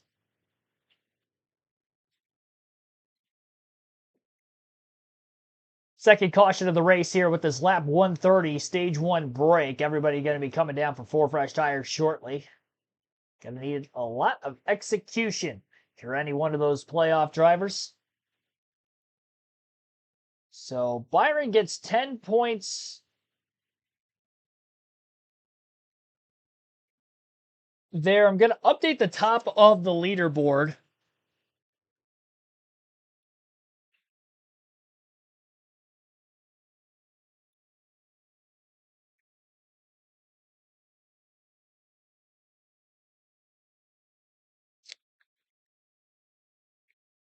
Make sure I get the stage results on my phone first.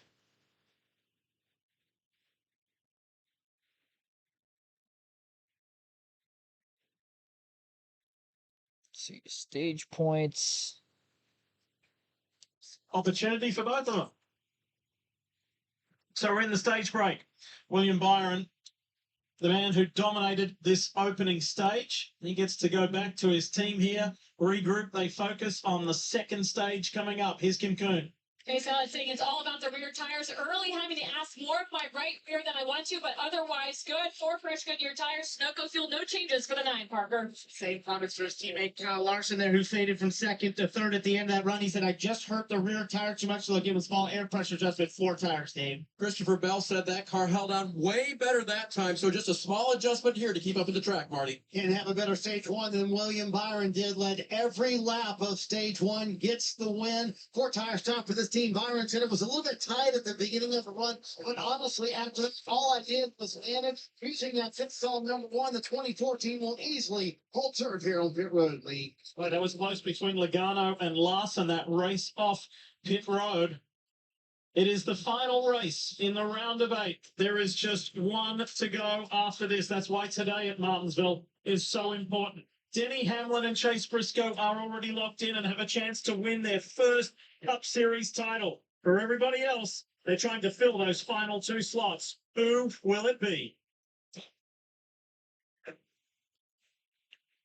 Just finishing up the points tallying on my screen. All right. I believe we're all updated now. So Chase Elliott came into the day mathematically having to win the race 62 points out. You can only score 61 points in a full race.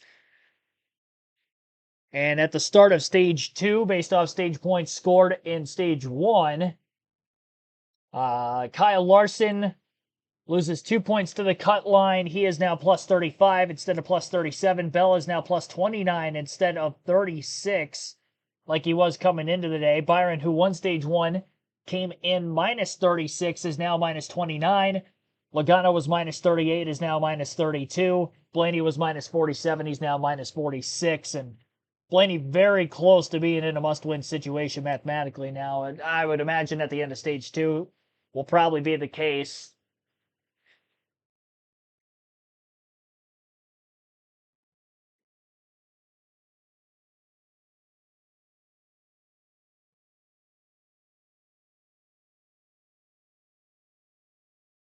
Who's my favorite NASCAR driver? Of course, the hat I've been wearing all stream and the shirt that I threw on before the end of stage 1, Ryan Blaney. So I'm hoping he gets the job done at Martinsville, gets his 3rd grandfather clock in as many years. It'd be a lot of fun.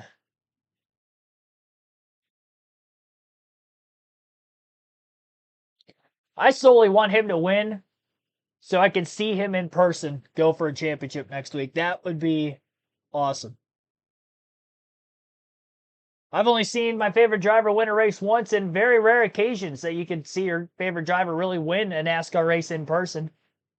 And the fact that, you know, what are the odds of seeing your favorite driver win a championship in NASCAR in person? That's even more rare.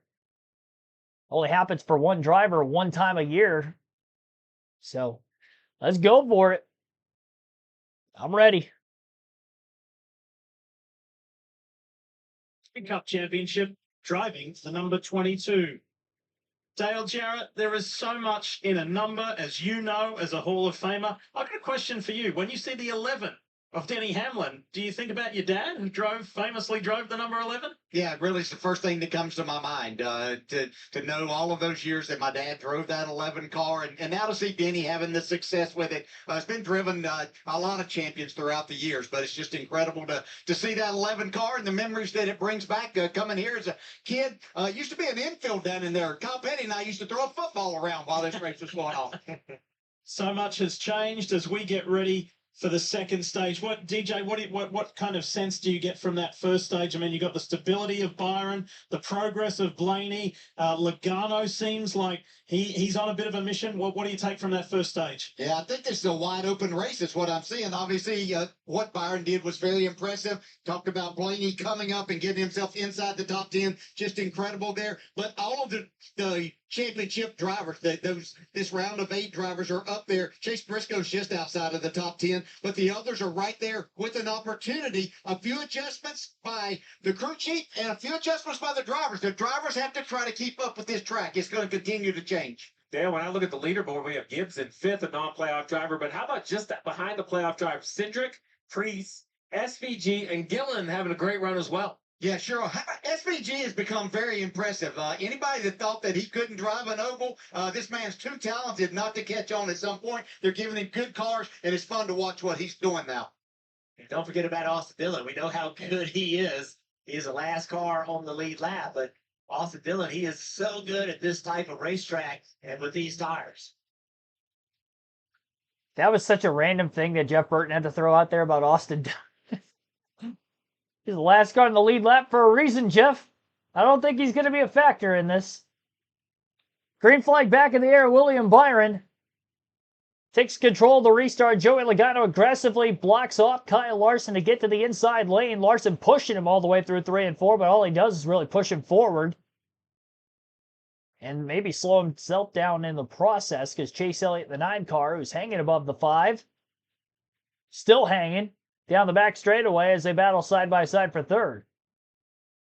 Logano definitely better on the long run than the short run, as we saw during that over 90-lap green flag run back at the end of the opening stage. I said we'd have multiple green flag runs of over 100 laps today. We still could, but that last green flag run was not 100 laps.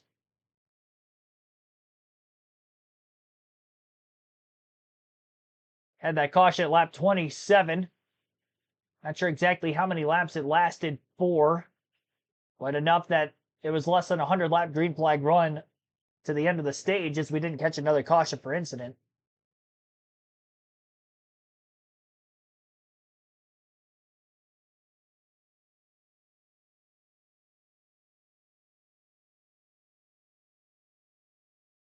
Ty Gibbs, a bump to the 5 of Kyle Larson, moving him up the racetrack just a bit.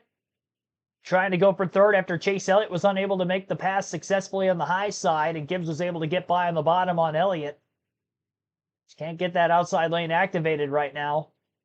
Can kind of diamond the corner off, but haven't seen really anybody run that outside successfully unless they're making a pass on a much slower race car. Definitely not going to be able to capitalize on that with everybody on equal tires at the front of the field with guys who are already just as quick. Bell has been hanging on the inside of Chase Elliott for several laps now after Elliott got passed by the 54 of Ty Gibbs. Hamlin getting some slight bumps from the 20 of Bell. Pretty quick pit stop for the 20 team to get them out ahead of the 11. And the 12 team for that matter. Couple spots gained for Bell in the pits. Getting close to Kyle Larson for the first time today is Christopher. If he can get by Chase Elliott, he's only 2 positions off of him. Kyle Larson getting 3rd place stage points to that of Bell. Larson came in 1 point ahead of Bell entering the day. Outscored him by 5 stage points, so we have a 6-point difference between Bell and Larson right now in the playoff standings. As we, of course, wait to see who's going to have the most points between the 5 and the 20 at the end of the day.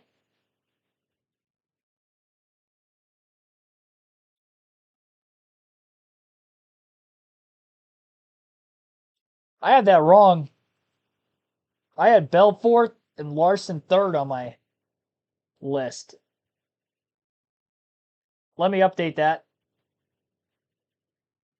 So it should be 4 points, not 6.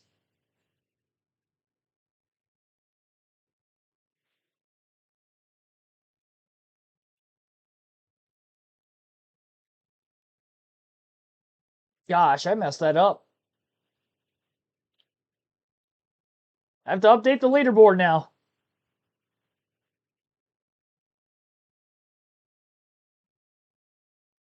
So I believe I give 2 to Bell.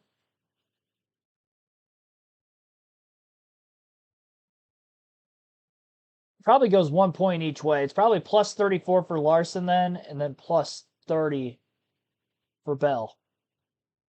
I had them flip-flopped.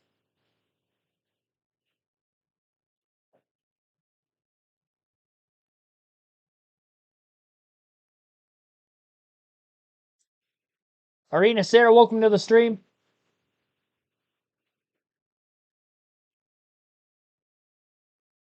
My bad on the points mess up there.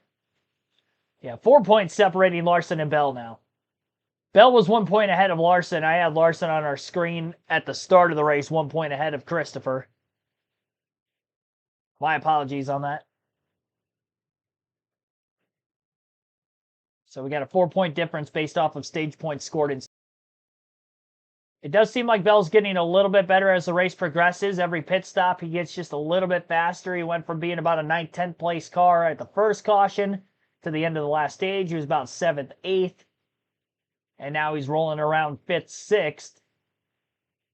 As he made the pass on Elliott for 5th. I do think Elliott's faster than Bell. It's just that Elliott couldn't handle the outside. He may get by the 20 car pretty quickly here.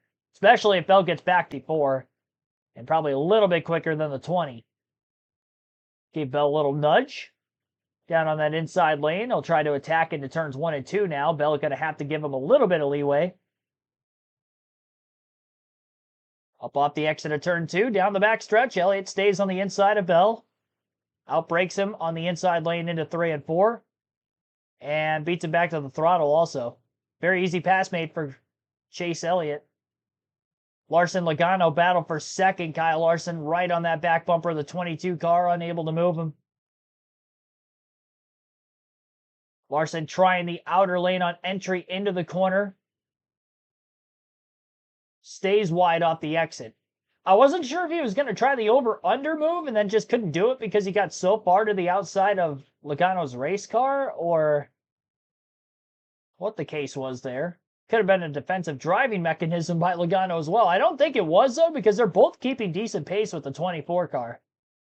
Byron did not drive away on this restart like he did on prior restarts earlier in the race. His lead's only a half a second. And Byron catches the back of lap traffic now as he has to go to the outside to get by the first car he catches, which is Austin Dillon in the 3. Still can't believe Jeff Burton said that, look out for Austin Dillon. He thrives on a track like this. Austin Dillon's got 3 career top 10s at Martinsville. I know that because I looked that up during the week for the stats prior to qualifying. So no, Austin Dillon probably isn't a factor here today, Jeff. Not to mention the lack of speed he's been showing in the race. He may have a problem because he does look very off the pace. I don't think he's as slow as what he's running right now. I didn't realize how many cars fell off the lead lap back at stage 1 either. Austin Dillon, after getting the free pass and going a lap down again, is in 16th. 15 cars are on the lead lap here at Martinsville Speedway, and that was after about a 90-lap green flag run or so back at stage 1. It's like NASCAR 25. The top portion of the field is just so much faster than the rest of the field.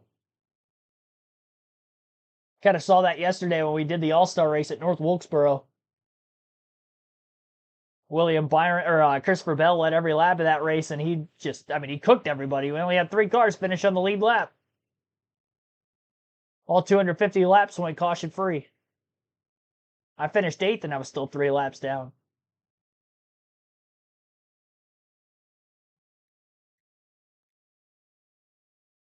Dillon took the wave around Reddick, got the free pass. Okay. That makes a little bit of sense then, because Austin Dillon was very slow when the leaders had gotten by him there to pass them all on the outside as quickly as they did, so he's definitely on older tires. That explains it. I did miss that. 94 laps left yet in stage 2. William Byron continues to lead. Speaking of Austin Dillon taking that wave around, he has just came his way down to pit road taking fresh tires. So Austin Dillon off and away. They're losing a little bit too much time.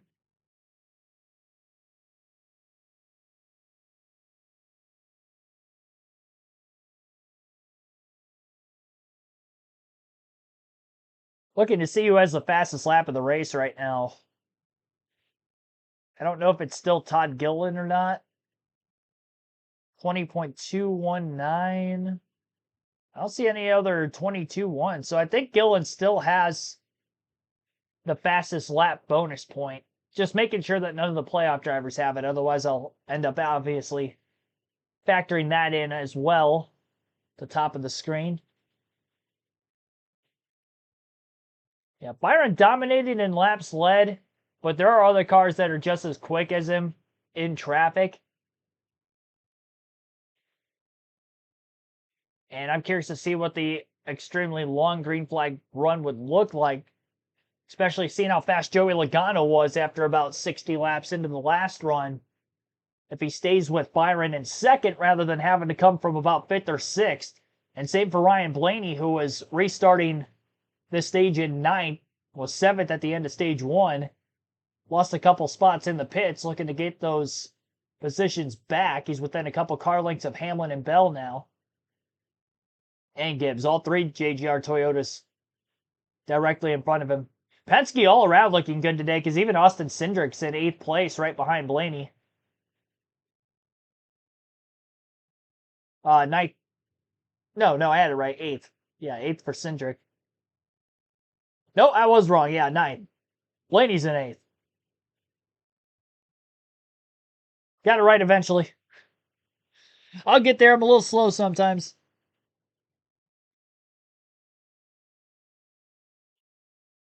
Wondering when Blaney's car is going to kick in. Probably pretty soon.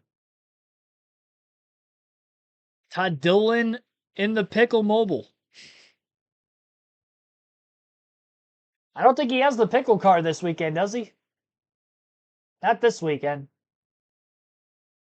I think he's in the Loves machine again. He did have the pickle car at one point, though. Oh, boy. Oh, Wallace making significant contact with Kyle Busch a few laps ago. Yeah, Kyle Busch not a driver you want to tick off. Now Busch is behind Wallace.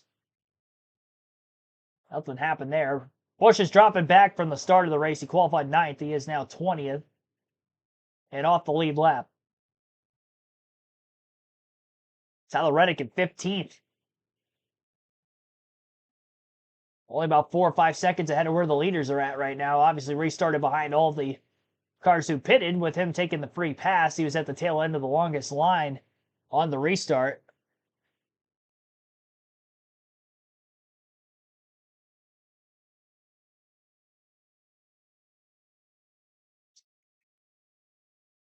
So lap 47 of 130 in stage 2, lap 177 at 500 in the race entirely. Byron leads by 1.2 seconds over Joey Logano, 1.7 seconds back to Kyle Larson in third. Larson not hot on the heels of the 22 car anymore. Couple of car lengths of separation now.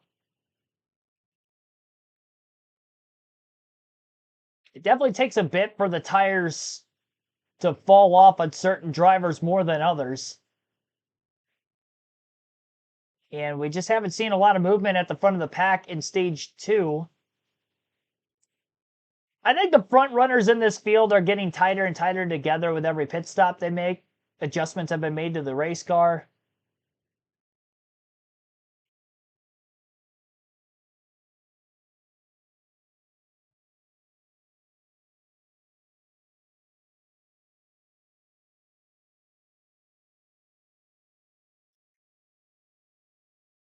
I just saw on the pylon on NBC that Michael McDowell actually has the fastest lap of the race. A 20.086 for McDowell has the fastest lap. That's going to be tough to beat. Byron's fastest lap is like 0.2 off of that.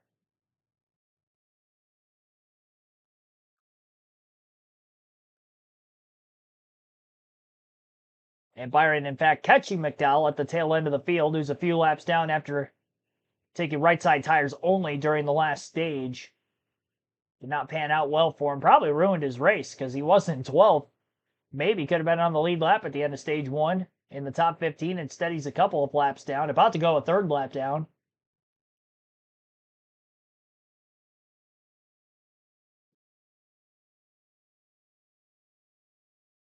Almost 200 laps in out of 500. Top 10 in the running order scores William Byron in the lead, Joey Logano in second, Kyle Larson third, Chase Elliott fourth, Ty Gibbs in fifth, and Christopher Bell sixth, Denny Hamlin seventh, Ryan Blaney eighth, Austin Cindric ninth, and Ryan Preece in 10th.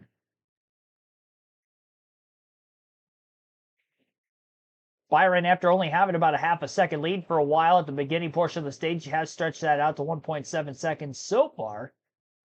Logano and Blaney cohesively on the long run at the end of stage 1 that went 90-plus laps, looked like the best cars on the racetrack by the end of that stage. Will that be the case again here in stage 2? And again, like I mentioned already, Logano being up in second on the restart and being that much closer to Byron. Can he actually reel him in? Because he went from about 5 seconds back to 2 seconds back. It went from about 5th or 6th on the restart before that up to 2nd. If Byron can maintain track position and we get into the final stage and we get into a sprint of 40 laps or less to the end of the race, I don't think anybody's beating that 24 car unless they knock him up out of the way on a restart. Because he looks that good in the early going of the run. Still going to have to execute on pit road the rest of the day. These guys are far from the final pit stop. Depending on how many cautions we get, we'll have more pit stops than what we're projected to look from now to the finish, which would be about 2 more stops. If we stay green to the end of the stage, we're looking at the end of stage 2 and then a pit stop at some point in stage 3. Any other cautions that land in between now and then, obviously, we'll see them pit as well. We saw how much even 27 lap pressure tires made a difference on that initial start. So we get 30 plus laps into the run. I don't see anybody staying out. Not in large quantities, especially with only 15 cars on the lead lap, which is another good reason that Byron lapped as many cars as he did.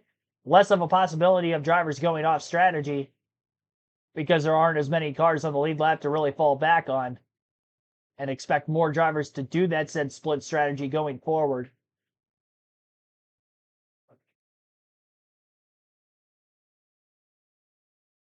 We're on lap 191. I don't know what I did there. Lap 192 now out of 500 for William Byron.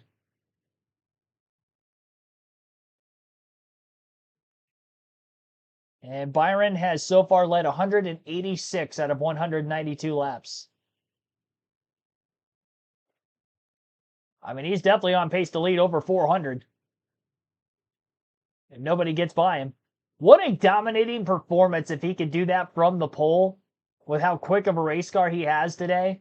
We've seen Byron lead a ton of laps in multiple races this season in which he did not get the win. The most notable was Darlington back in the spring, where he led over 90% of the laps that day and was not able to get the victory. It was a 293 lap race and he led all but about 30 laps, but did not get the race win. Had Michael McDowell not taken right side tires only, he would have led every lap so far. There hasn't been a green flag lap he hasn't led. 1.6 second difference.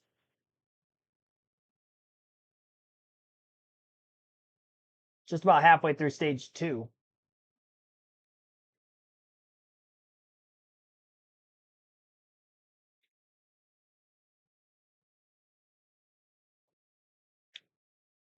Logano's starting to reel in Byron the last couple laps. Although Byron dealing with Tyler Reddick, who's the last car in the lead lap, plus a couple more lap cars in front of them. Logano has gone from 1.7 seconds off the lead now to 1.1 and closing. Joey Logano was about a 10.5 faster that last lap. Side-by-side lap traffic in front of the 24th to 16 and 71 now. Byron was pretty aggressive getting through lap traffic back at the end of stage 1. He was adamant about trying to keep his track position. Probably going to be the case here again going forward. got 3 lap cars between himself and Logano despite only a 1-second lead. So he should be able to extend this lead a little bit more. Well, I say that now. There's still a lot more of a train of cars in front of Byron, so I guess he's not really going to be going anywhere anytime soon.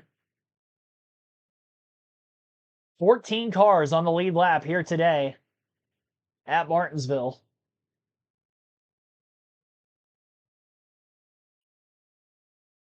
Ryan Blaney, by the way, has made a pass on both Christopher Bell and Denny Hamlin in recent laps. He's 5.2 seconds off the lead in 6th. So maybe it is that point in the run anyway where Logano and Blaney are going to start moving up forward through the field. Yet again. Obviously, lap traffic slowing down the 24 car, but the 22 could be getting better also. And the combination of that might not be good for Byron either. But the side-by-side commercial break going on right now. We'll take a quick break of our own. You're listening live on KRC to the NASCAR Cup Series Xfinity 500 at Martinsville Speedway. At the end of Stage 2, we're going to close the chat poll down, which is over 100 votes so far. We'll have our last diecast showing of the season. And the fantasy lineups will also lock at the end of Stage 2, just an FYI, if you have not adjusted your lineups accordingly. Oh, I just ended the poll. Oh, I didn't mean to do that. I'm so sorry. I ended the poll a little early. And that was on accident. I'll ask another question in the chat poll while we're waiting. Will someone outside top 4 in points win today?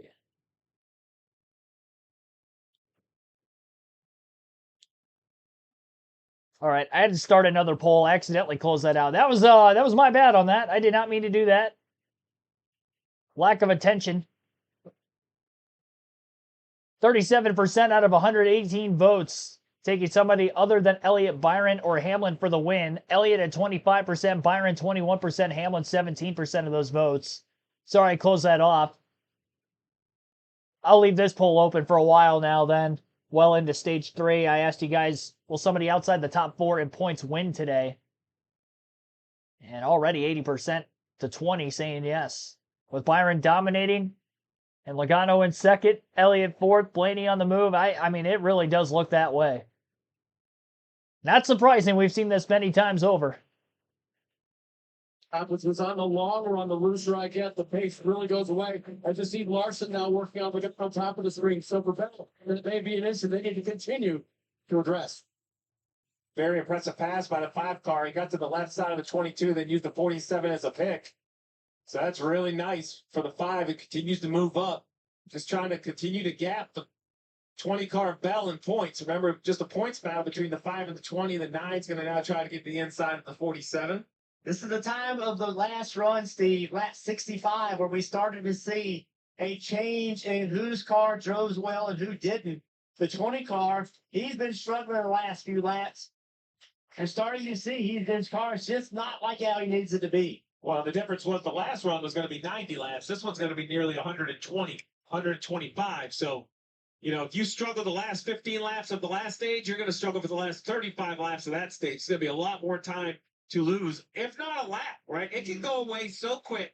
Bell, who's only 7 seconds behind the leader, as he starts to get passed by cars like Todd Gilliland right here, 411th, right? Next thing you know, that leader's going to be on the same straight as you behind you. What a good day for Todd Gilliland.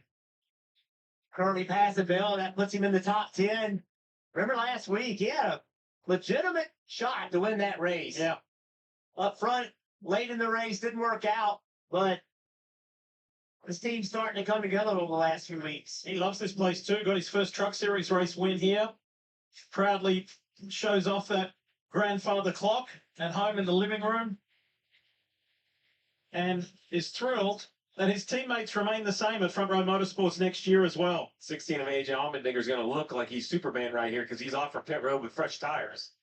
You got a whole mix in the field. I think the leaders, as Marty was talking about earlier, are just going to run the stage all the way through. lap down cars, though, could get to the point where they're handling so poorly they needed to change tires. I think that's what's happened to Allmendinger, now 4 laps down to 35th. Check this out with Christopher Bell and watch for the rubber flying. Spoke about this earlier in the show. Wow. Big old chunk. Yeah, and like I said, doesn't do a lot of damage when it bounces off the car, the hood, the windshield. But if you get stuck inside the wheel well, it can create a shake on the wheels. It can hurt cooling. It can pile up in an area where, we have seen fires before. We hope that's not the case here, but that much rubber all over the racetrack. Every time I go to an onboard and you just see the noses and the hoods, they just look all beat up like they've already run 1,000 laps here, and that's for all the tire debris. That 10 car, we talked about the difference in new tires. The 10 car, he has much newer tires than these guys. You can see how he can easily maneuver around the 22s running third. And why you wouldn't, you can't pit here. It costs about 20, 22 seconds plus a pit stop. So call it 33 to 35 seconds. Problem is, that's a lap and a half. You give up a lot of time. You'll be a lap down for a pretty good window of time, which is a big risk. Kim Coon, tell us more about Chase Elliott. Yeah, you guys have been talking just about some different strategies, specifically the guys that are allowed down. But what about the leaders? Remember, Marty had the conversation earlier in this thing about Byron and kind of what they were thinking about for this stage. Here's the communication about strategy for Chase Elliott in 19.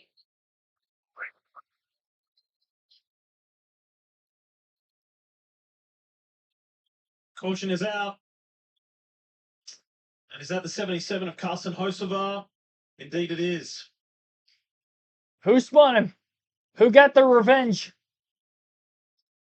Carson being shown 2 laps down right now. Trying to get turned around, get in front of the 24 car. He's able to do it to keep from losing another lap. Was it Ricky? Carson was 25th at the time. Stenhouse paying back? Bring all of the leaders to pit road for a new set of tires. 1 lap down cars may pit, or I can make an argument you want to stay out on the racetrack and try to get really lucky.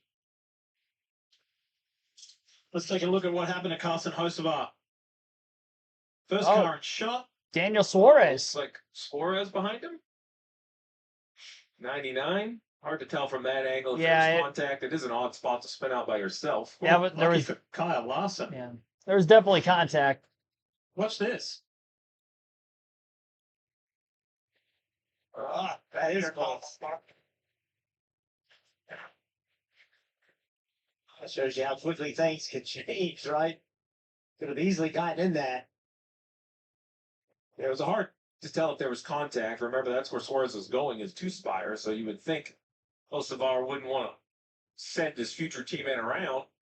Pit road's getting super busy. Here they come. Changes things for Chase. He said he turned a little bit better, but had to protect his rears late. No changes. More fresh in your tires. Sunoco fuel, Parker. Doing the same plan for his teammate Kyle Larson, whose only remark on the radio was, "I feel good just taking care of it, Dave." Christopher Bell lost 4 positions over that run. He was asked, "What do you need?" He said, "We have to have it turning better, especially entry to center." Marty, adjustment here. Rudy Fugle wanted William Byron to go a little bit wider in his stall. You see him hit that tape right on the left front tire. He said it was a little bit tight in the center, a little bit heavier with the wheel, but he said don't make a big adjustment. I think a lot of that was traffic. 24 once again will hold serve. Keep the lead here on pit road, Lee.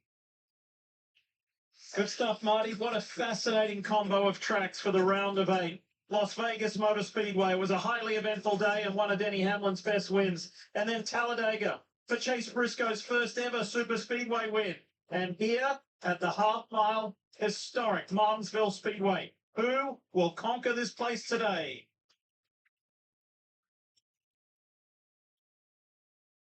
Alrighty. William Byron wins the race off of pit road, continues to lead here at the Martinsville Speedway.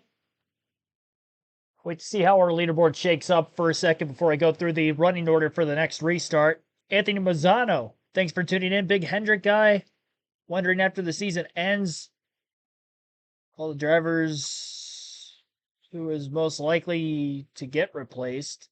I mean, definitely Bowman, I would imagine, would be the most likely to get replaced. I don't think anything's happening at the end of this season. He's locked in for a contract through next year, but contract at the end of next season, I don't know. I don't know if they end up.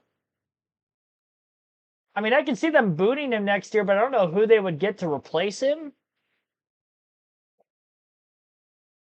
They would probably love for Connor Zilic to come along, but I would like to think Trackhouse has Connor Zilic in a multi-year contract. I doubt that it was just 1 year.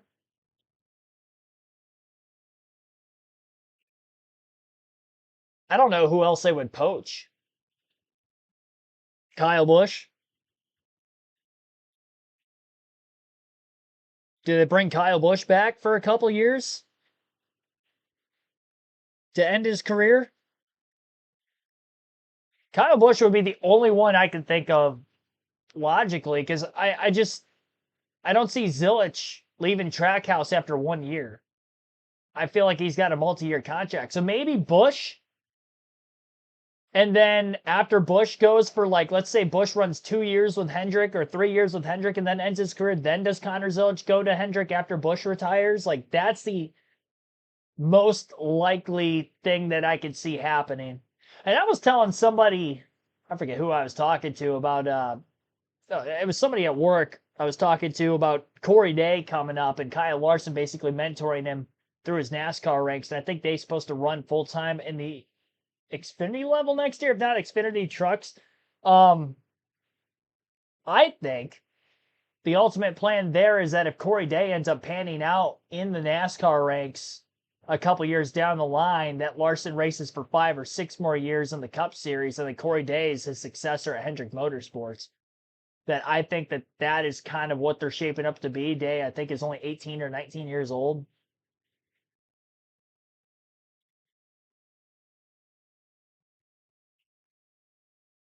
That would be something to look out for down the line, because I know Larson wants to go dirt racing full-time before his driving career is up. It probably won't be with the Cup Series longer than 5 or 6 more years, if I had to guess. I would love for Larson to stay around as long as possible, just for legacy things for the NASCAR Cup Series side.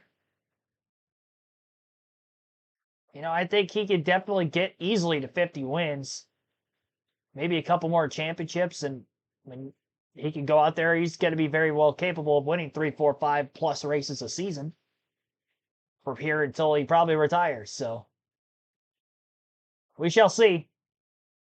Front 6 on the restart: William Byron in the lead, Kyle Larson second, Chase Elliott third, Joey Logano fourth, Ryan Blaney fifth, Ty Gibbs sixth. Green flag back in the air. Byron outside of row 1 this time, not on the inside. That's very interesting. Kyle Larson underneath them, going to try to get to the lead. Byron, great restart yet again. Launches through, has the front spot. Larson chatters the rear tires a bit, getting down into turn 3. Chase Elliott a bit wide on his own through the center of 3 and 4. Larson wins the battle for second. The Penske cars side by side for fourth of Blaney and Logano. Blaney tried to attack on the high side on Joey Logano. The 9 car of Chase Elliott had the 22 all over his back bumper, gave him a few shots. Elliott was getting loose up off the exit of turn 2. Blaney is very strongly contesting for third place on the high line. 35 laps yet to go yet in stage 2. William Byron just clicked down the fastest lap of the race. That is a bonus point, just in case something happens to either Bell or Larson, that they drop out of the race and Byron doesn't win. Byron still could point his way in. That'd be 21 stage points, essentially, if he ends up with the bonus point and wins the first 2 stages. He's 34 laps away from winning stage 2, and he already won stage 1. Blaney and Elliott are going at it right now, and Blaney could probably afford to abuse those tires to try to make this pass on the outside and hang in there as long as he can, because with only having less than 40 laps to the end of the stage, it's not like we have to go an extremely long green flag run this time around. Blaney's got the bumper out in front of Elliott. These two being very patient with one another, all things considered. Elliott just looks like he's struggling with the drive off right now. That back of the race car is moving around a ton on him as he tries to pick the throttle back up. Same thing was happening when he was side by side with Larson, and Larson was on the outside for a brief moment. Ryan Blaney can complete this pass. It'd be a heck of a job well done on that outside lane. He's very close. And Joey Logano may be thinking about going to the outside to follow the 12. Caution flag is out. Cole Custer has gotten spun on the racetrack. Turns 3 and 4. 31 laps to go in the stage. Lap 230 of 500. So Cole Custer bringing out a caution flag. Wait to see a replay of who did it.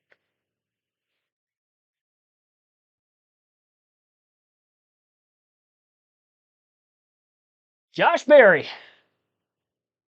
I can't tell if Berry had contact from Alex Bowman and then he got up into Custer, or if in the middle of the corner Custer just wasn't going fast enough. Berry tried to pick the throttle up. As deep into the corner as it almost looked like they were supposed to get back onto the gas and Custer just wasn't there yet. And Berry got into him, but there was a whole line of cars directly behind Berry, so at some point that was probably bound to happen. Great start to the day. Cole Custer qualified 6th. But it's been all downhill from there. I think he was off the lead lap at the time of that spin. No, he was actually at the tail end of the lead lap.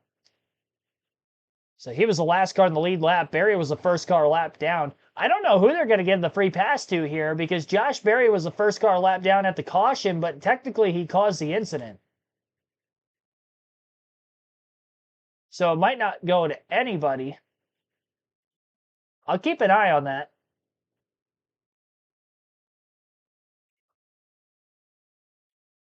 Blaney for the stage win?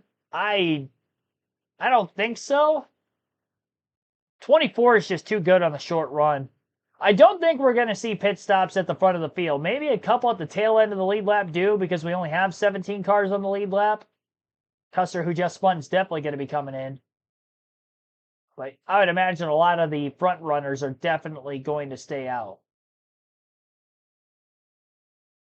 We didn't even go 10 laps on that green flag run.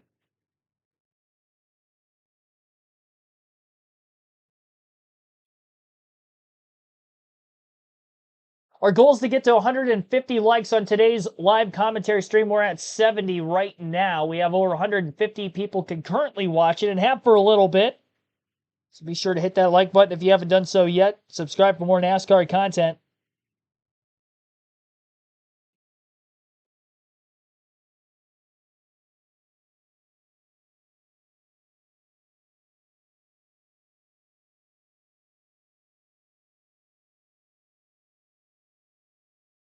Ooh, I thought Gibbs was going to pit where he's at in the running order. SVG going to come to pit road. I think Shane Van Gisbergen was the only lead lap car that came into the pits there.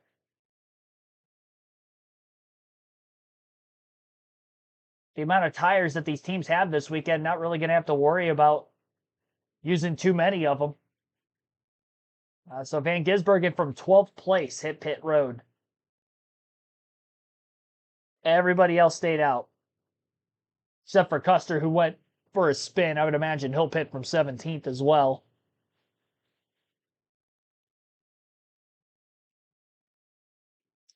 He caused the incident, but did he draw the caution? So I thought it would be anybody involved in the incident. So technically, although Cole Custer spun, it was off the front of the 21. So I feel like rules-wise, it would score 41 incident, 41 spins, 21 involved, or something of that nature. Pretty sure it would collect the 41 and the 21 on that incident chart. I'm keeping an eye on it. If Josh Berry ends up restarting on the lead lap, then yes. And it doesn't go to the next car back. That I do know. So it doesn't mean that Bowman's going to get the free pass in 19th either. Just means nobody would get the free pass that time. Which means they're all going to be battling hard for the free pass to get back on the lead lap to the end of the stage or another caution, whatever comes next. That'll probably be the most aggressive battle on the racetrack. At the end of stage 2 is going to be the middle of the pack.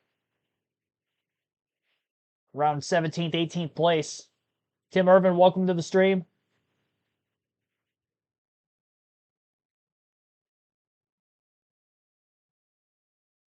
George Lopez music in the background. Yeah, we may have a circus. If it does, like I said, it's going to come from the middle of the pack with those guys trying to battle for the free pass, which is basically the reason of why this caution came out. Barry was trying to push it because Bowman was right there on him. Custer was holding him up.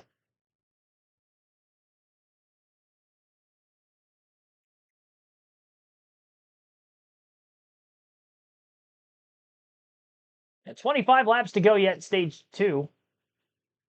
It's our 4th caution of the day, 3rd for incident, 2nd of the 2nd stage.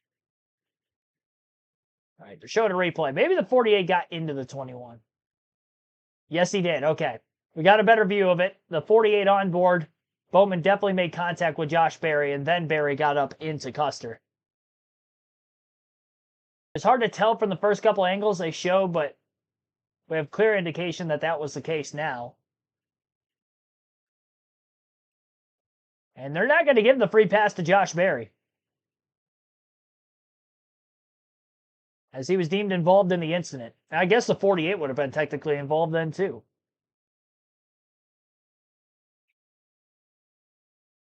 So they're going to have to race it out again. Kyle Busch in the mix for that free pass spot also. 23 laps to go in stage 2. William Byron outside of row 1 yet again. Green flag back in the air. Ryan Blaney outside of row 2 now. For getting by Chase Elliott on the restart. And he battles with Kyle Larson. Blaney was really rolling that top well. Can he continue to do so? Byron cleared for the lead yet again at another restart. And Ryan Blaney nose out in front of Larson. Trying to get the drive off on the exit of turn number 4. Blaney is close to clearing the 5 car. Pretty tightly nose-to-nose the 9 and the 22 behind them. Elliott with a slight advantage down low on the bottom to Logano on the high side. Blaney is very close to clearing on the 5. Larson just narrowly keeping that bumper on the inside in that left rear corner panel. The 12, a little bit of contact as Larson pushed wide off turn 4. Blaney clear into 2nd. From 31st starting position to 2nd place for Ryan Blaney. Oh, contact. Bell Logano. Christopher Bell into Logano, kind of roughing him up a little bit down in turns 3 and 4. Oh, they're leaning on each other a ton right now. Down into turns 1 and 2. The 22's just trying to fight to get to the bottom so he's not losing as many positions. He can't roll the top like his teammate Blaney right now. And he is not going to have much of an opportunity here. Bell's going to slide up clear in front of him. Now Logano beats the 11 of Hamlin down to the inside. I didn't think he was going to have enough room to do it, but he did. And Cody Ware's gone for a spin, so caution flags out again with 19 to go. Oh, wow, the tire came off of Cody Ware's race car. No wonder we have a yellow. He's trying to move, but he can't. Right rear tire came off of Cody Ware's race car. That has happened another time this year. Wasn't it Coda where his tire came off? There might have been another race his tire came off too. This might be the 2nd or 3rd time that Cody Ware has had a tire come off in a race this season. I feel like this happens like once every couple months. Yeah, I mean, it was coming off, and then as he slid through the corner backwards, it did pop off. Well, there's the culprit. Caution number 5. I think we're getting more than 7 cautions, which I predicted at the start of the stream. Because we're guaranteed one more with the stage break. That would put us at 6. And we don't even know if we're going green up until that point. Ryan Blaney also clicked away the fastest lap of the race on lap 241 on the restart, a 19.995.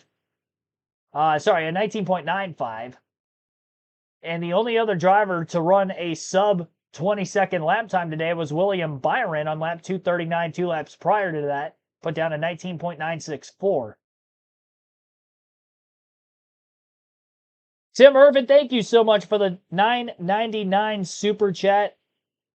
Go with Byron winning the championship because he's rated 100% overall in NASCAR 25.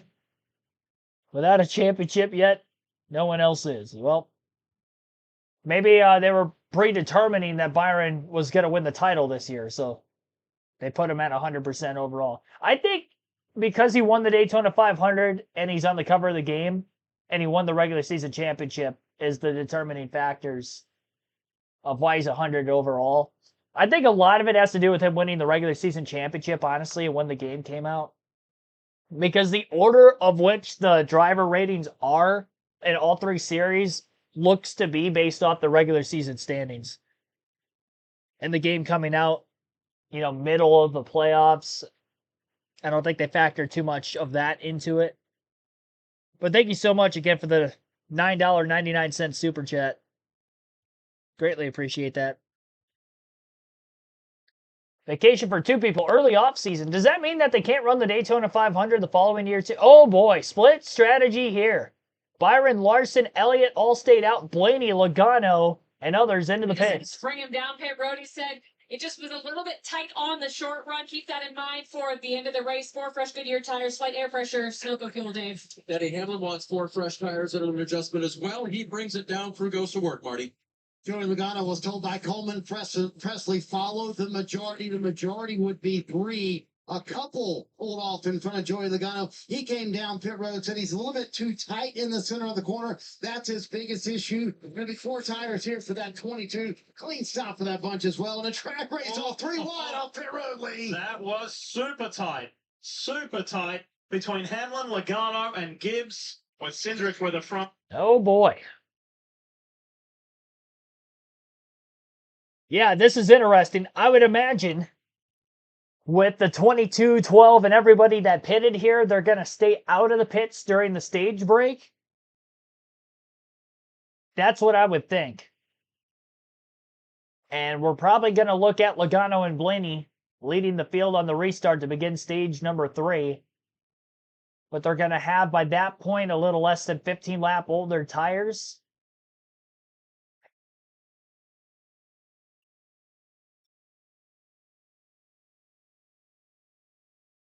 Going for stage points or win strategy. Yeah, Blaney practically in a must-win situation. Logano almost in a must-win situation. He's probably going to be now because now he's not going to get as many stage points in stage 2. William Byron is not out of a chance to point his way in if something happens to Bell or Larson in the final stage. With as many cars that are still in the race, I think every car is still in the race. Yeah, every car's still in. So if for some reason the 5 or the 20 do DNF in the final stage, Byron, with all the stage points he's got today, assuming he wins stage 2, he won stage 1. He has, well, he doesn't have the fastest lap of the race anymore. Blaney does, but if there's a way for him to get the fastest lap again, that could be enough practically bonus points that gives him at least a chance at it. But that's probably what it's going to be for Larson and Bell. Do not point their way in if we don't see a new winner below the cut line.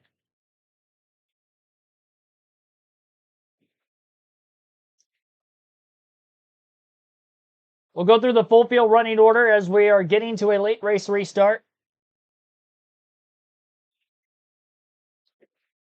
So William Byron leads, Kyle Larson second, Chase Elliott third, Christopher Bell in fourth, Todd Gilliland is fifth, Chase Briscoe sixth, Ryan Preece seventh, Shane Van Gisbergen in eighth, Tyler Reddick ninth, 10th for Eric Jones, Cole Custer 11th, Ryan Blaney 12th, 13th Joey Logano, Denny Hamlin 14th, Ty Gibbs 15th, Austin Cindric 16th, Ross Chastain 17th, Josh Berry 18th, Alex Bowman 19th, and Kyle Busch in 20th. Bubba Wallace 21st, 22nd Zane Smith, Brad Keselowski 23rd, Ricky Stenhouse Jr. 24th, 25th Brad Keselowski, Daniel Suarez in 26th, Austin Dillon 27th, Carson Hocevar 28th, Chris Buescher 29th, 30th is John Hunter Nemechek, Ty Dillon 31st, Noah Gragson 32nd, Michael McDowell 33rd, AJ Allmendinger 34th, Casey Mears 35th, Riley Herbst 36th, and Cody Ware 37th. Great flag back in the air. Great launch on the restart yet again for Byron. He's been masterful in the restarts all day. Christopher Bell battles with Kyle Larson on the restart as they try to match stage points with one another here, in case they're in a points race with each other if Byron or any one of the 4 drivers below the cut line win today. Larson may get beat by another car on the outside again. First Blaney, it might be Bell this time. And if it is Bell, Bell's going to get a couple points back. Perhaps at least 1 point back from that of which he lost to Larson in stage 1. And there's still an opportunity for more cars to get by Larson as well before the end of the stage.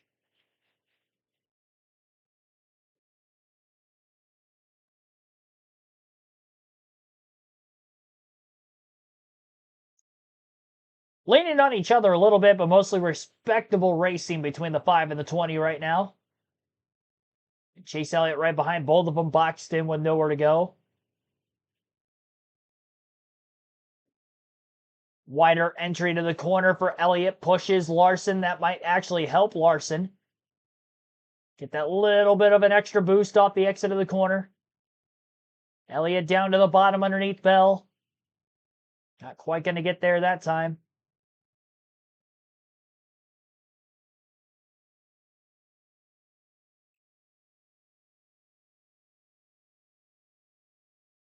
Bell still trying to hang on the outside of Larson. Surprised he didn't try to just drop to the bottom. Oh, he waited too long to do it now. He had a chance to corner before turns 1 and 2, but that time through 1 and 2, he cut Elliott off. Elliott got into the left rear corner panel of the 20, but Bell barely holds on as he sits in third. Larson has beat this 20 car all day long. A caution actually cycled Bell up in the running order just a little bit more to get more points. Tony Stewart 623, welcome to the stream. Douglas Mount 188, thanks for tuning in also. A couple of newcomers into the chat here over recent minutes. 3 to go, stage number 2 this time by.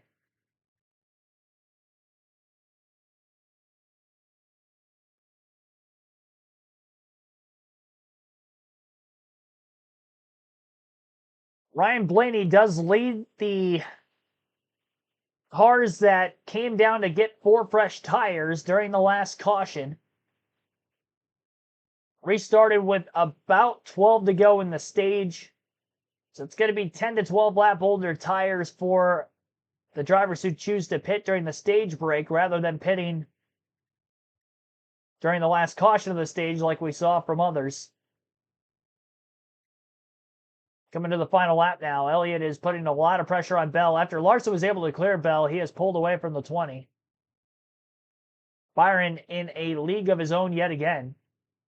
And Byron is going to go on to lead every lap of stage 2 here today.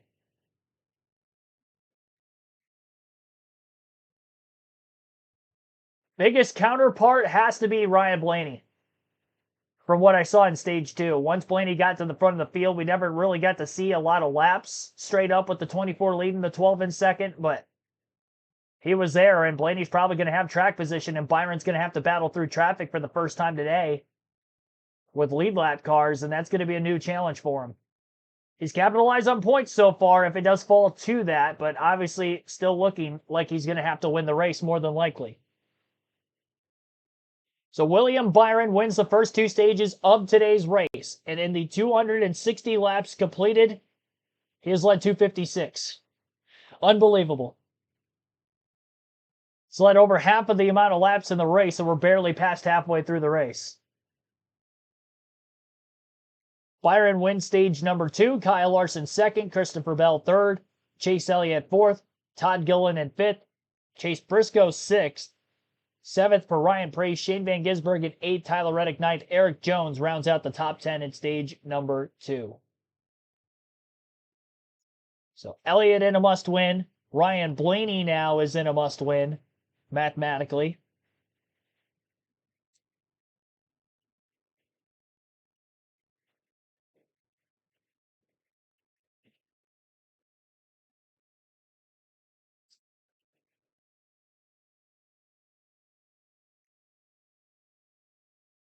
Byron gets 10 points to Bell's 8, so he only outpoints him by 2.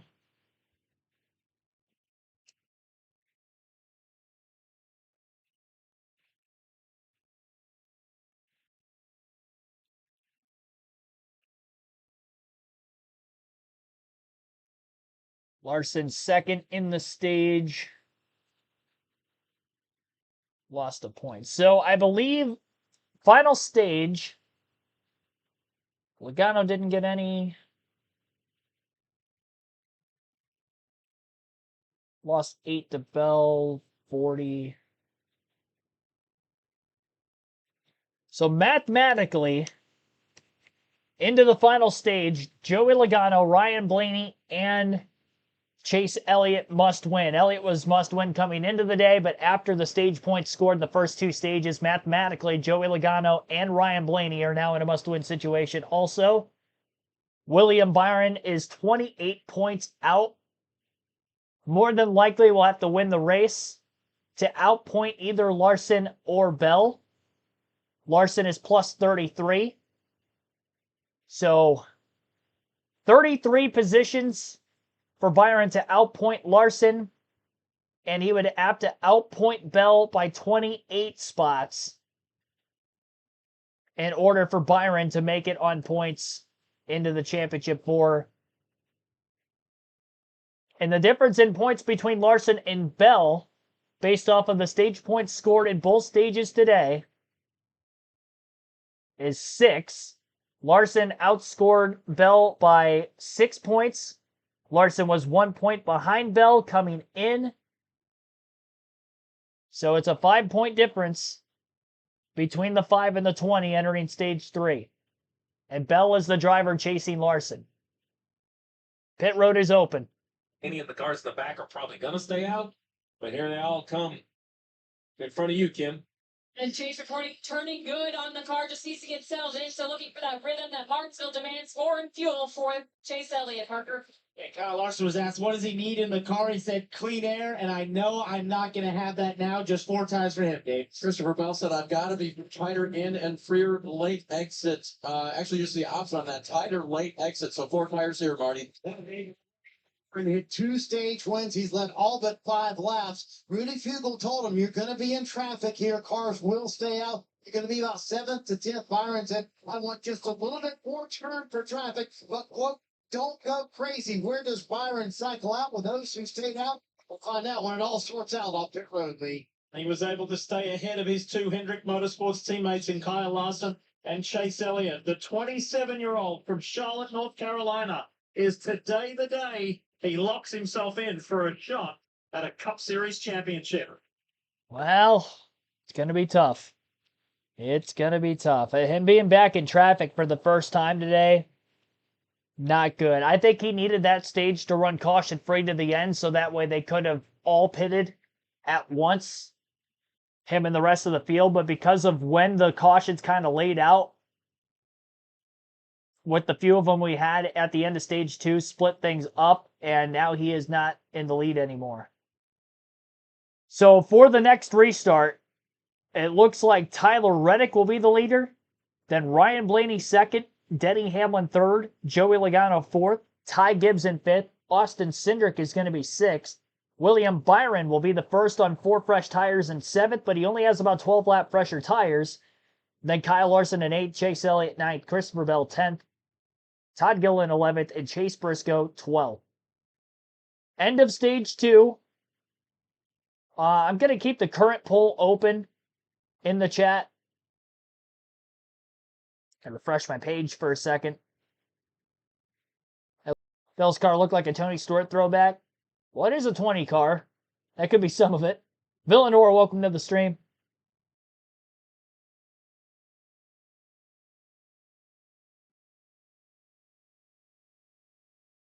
So I'll keep the chat poll open. We'll take a quick break. I'll have the diecast showing for you guys. It'll be the final diecast showing of the year before they get to the next restart.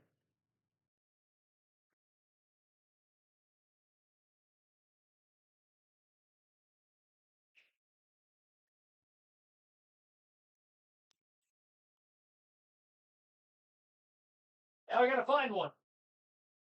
Oh, we gotta finish strong.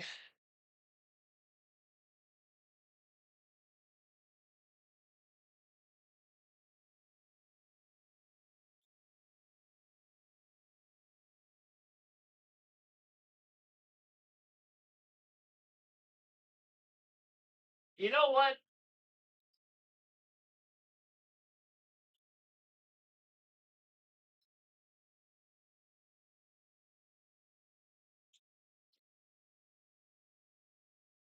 I'll just show off a few of them.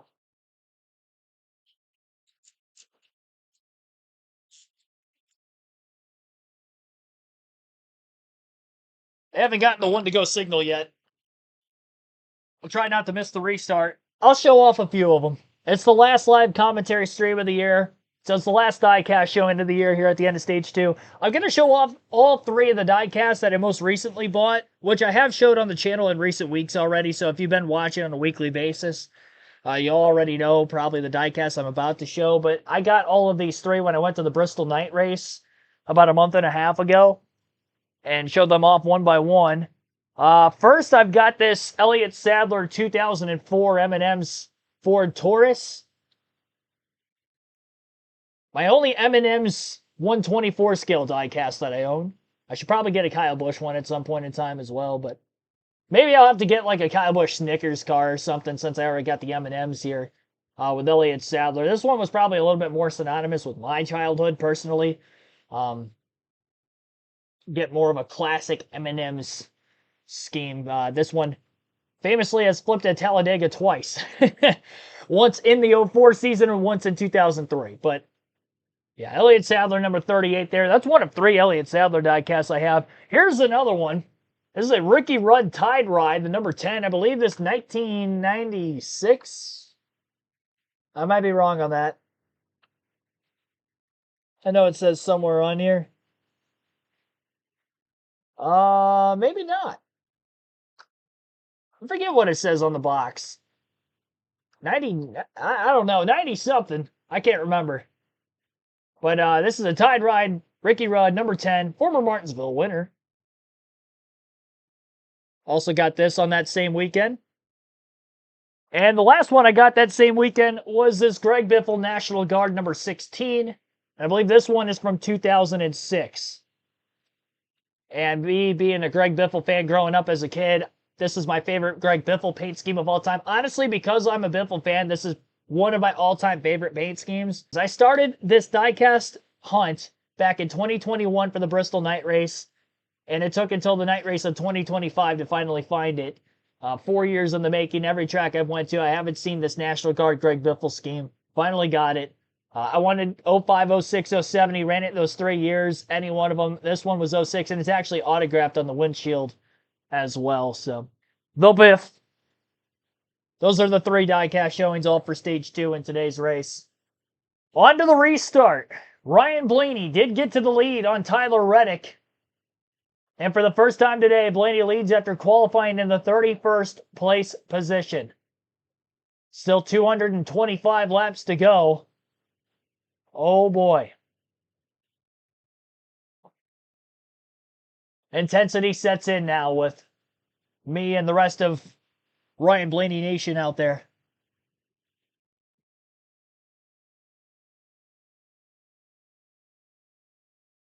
Byron trying to get the track position back.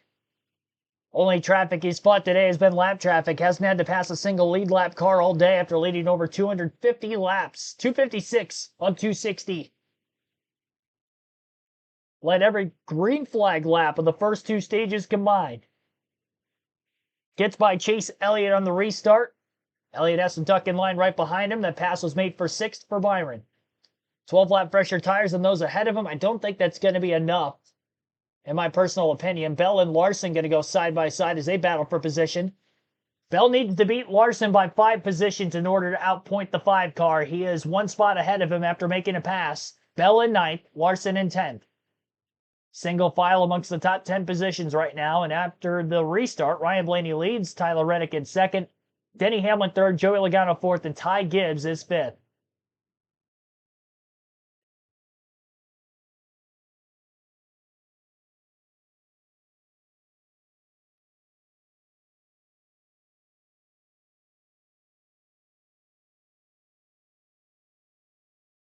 Josh Berry is around, bringing out a caution for the 7th time today. Cars drive. Barry was 18th at the time of spinning. Stevie, you talk about temperature. 59 degrees, so it's been a cool day here in Virginia. Check this out. At 3 wide once again. You rarely see it work. Combo shot. Second time in a row that Berry was the victim of a combo shot, though. Here it is from Bubba Wallace's view. That's not what the Wood brothers wanted to see. Their 21 car spun around up against the wall. They had a big celebration this week in Stewart. A lot of their former drivers, one of them being Dale Jarrett, was there. Well, this 23 who we're on board with and that 6 of Brad Keselowski are racing for the free pass. So this is the same situation over again. We will see how NASCAR looks in this situation. It would be either the 6 or the 23, whoever scored the highest. There will be no free pass on that one. That one's much easier called than the one before. That's kind of uncanny, though, to have it happen twice. Welcome to Martinsville. It might be a third or fourth. Yeah, welcome to Martinsville. You know, speed is amazing when you go to Michigan, Daytona, Talladega. But I think the beauty of the NASCAR schedule is the variety. And I think that's what I love about this, is as a crew chief, I can watch the car work in the middle of the corner. I can imagine the suspension and how it's affecting the tires. And as a race fan, they come here because middle of the corner speeds are 60 or 65 miles an hour. So I think there's just this acceptable level of contact and aggression due to the lower speeds. And yeah, it's been packing this place for years. It packed it again today. What a crowd. I would also add that it's late in the year and everybody's a little tired, a little frustrated. The guys that aren't in the position they expected to be, right? And you tend to not make great decisions this time of year. You get really aggressive trying to make something happen. We've told you a couple of times throughout this race so far that Ryan Blaney is the two-time and defending winner of this fall race here in Martinsville. Reflections back to 2023. And then last year, he worked hard. He had to work really hard for this one. And he was pumped. That gave him a berth to Phoenix, where he chased his teammate down. Unfortunately, came up one position shy of becoming a two-time NASCAR Cup Series champion. But today, for those of you just joining us, the driver of this 12 discount tire Ford started 31st and is now in the lead of this Xfinity 500. Here's the reason we're under caution. Bubba Wallace, Brad Keselowski, and on the outside, Josh Berry. We'll go racing when we come back. Under caution here today. Ryan Blaney leads for the first time after starting back in the 31st place position.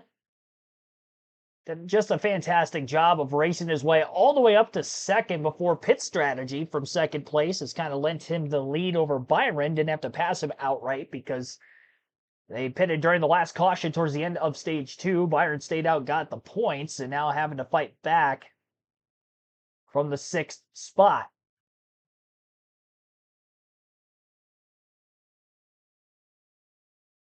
Byron initially restarted in 8th, got 2 positions back, and they had to kind of settle in. All the cautions coming out from the late going to stage 2 to now. We have 19 cars on the lead lap.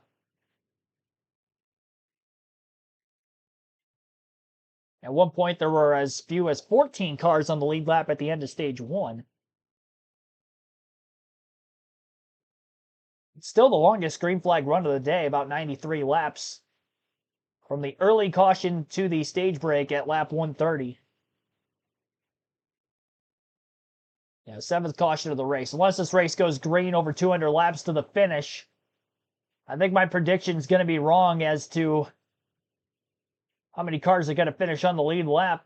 Or sorry, not that. As to how many cautions we're going to see in today's race.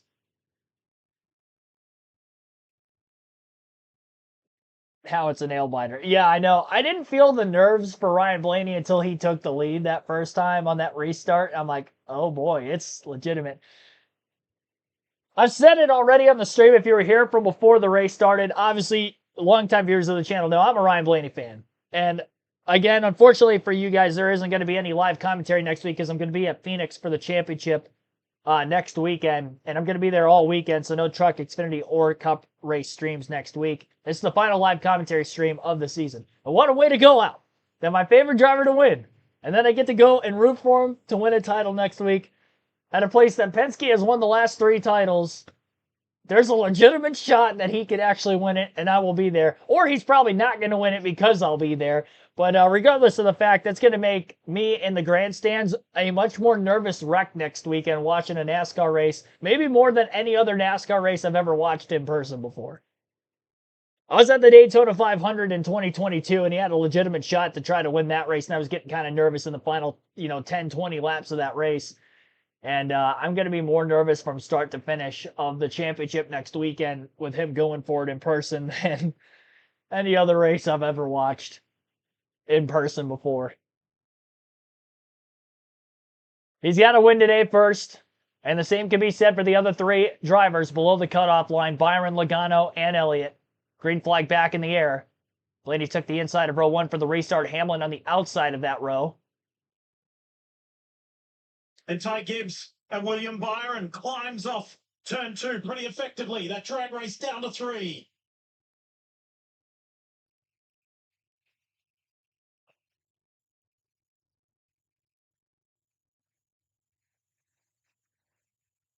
Important set of corners for William Byron back there in the third row. As Blaney gets figured out between him and Hamlin, I think Byron really needs to try to cycle in front of that 54, not behind him. Look what the 54 does, though. He runs him up the racetrack just a little bit. Nothing dirty about that. That's just short track racing. That's just short track racing. The opportunity of this 24 to make that pass. See the 54 up the racetrack some? Big lunge from Ryan Priest too, Jeff. Yeah, he gets by Larson. He does. See, that gets the 24 just a little bit higher than he wants to be. There's not as much grip up there. The 45 is slow. And that's an opportunity to me, for Byron. He's got to get to that 45 car, get to the outside of him. He's right there. Oh, yeah, I think he's going to do it. The 45, the oldest tires in the field by 6 or 7 more laps than these guys. There you go. That's what William Byron needs to do, is roll to that quarter panel of the 45, not get the 45 to lane on exit, Jeff. There's no saving tire right here. You got to push your car as hard as you have to get this spot. There he's alongside. Get a good launch on corner exit. So I love what the 24 did there. A little bit high entry. 45 is loose. Contact with the 24 Byron. They both worked it out. But Reddick was hanging on to his car right there. Here comes Byron with a lot of forward momentum. Clears him. Very effective. I know it's a long way to go, 209 laps to go, but as a crew chief, those are the moments you remember that put yourself in position. If the 24 can get back up there, this restart and that exchange, Jeff, could be a big part of it. That was huge, and sometimes you can't control it, right? Catching the 45 on old tires and being a get around him on the outside, that was a bit of a break. Now they're 3 wide and they're in turn 3. Chase Elliott's going to do the same as what his teammate just did. Stay on that high line, goes right around the 45, goes around the 54 for the time being. Chase Elliott, Chase Elliott is a madman possessed right now as he tries to get by the Gibbs cars of Bell, Gibbs, Reddick. Bell's going to be able to get by Ty Gibbs next, it looks like, for 6th place. Elliott made the passes for 5th. So top 5 in the running order. The intervals between them, Ryan Blaney in the lead by 0.4 of a second over Denny Hamlin. Joey Logano 0.7 back in 3rd. 1.3 seconds to William Byron in 4th. And Chase Elliott 1.8 seconds off the lead in 5th. All the drivers below the cutoff line in the playoffs are inside the top 5. 1st, 3rd, 4th, and 5th. Only Hamlin is the outlier there in 2nd. And problems for Chase Briscoe. Not sure if he almost spun on. No, he's still got problems. Back straightaway. Briscoe may be coming to pit road this time, boys. He's very slow. Coming down to pit road. Good time for it after the big win a week ago. What happened? The one I missed it. The 2 playoff drivers that could afford to have an issue today was the 19 of Briscoe. Missed the audio. It's just for the momentum of what it does. But I will say an engine, you can talk about what could have been, should have been. As a race team, you really don't have anything to do with the engines. They wanted a good result to get into that mode, that championship winning mode. All right, so an engine issue for Chase Briscoe, dropping him out of the race. I will say, does that make things a little bit scary for Christopher Bell if he has an engine issue? Because if there was an engine problem to be had, he's going to miss the championship 4 because Kyle Larson's still up there. And if Larson had a problem, then William Byron would be able to outpoint Bell also.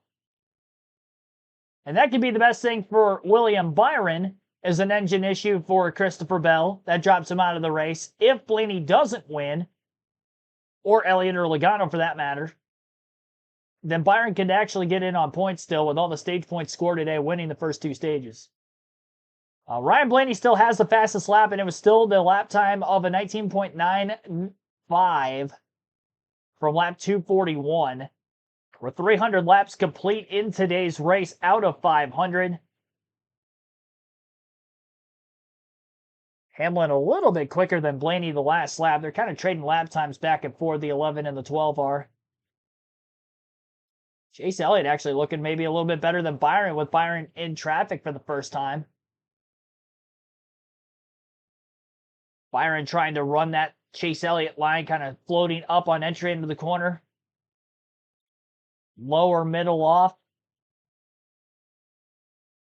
Byron doesn't start as wide as Elliott usually does, and I think he's scared that if he starts too wide, Elliott's going to be able to get to his inside. And he doesn't want that. Joey Logano very defensive on his line. He's entering so low on corner entry and just trying to park it down around the curb of the racetrack. Both ends of the speedway. Byron may have to use the bumper to get him up out of the way.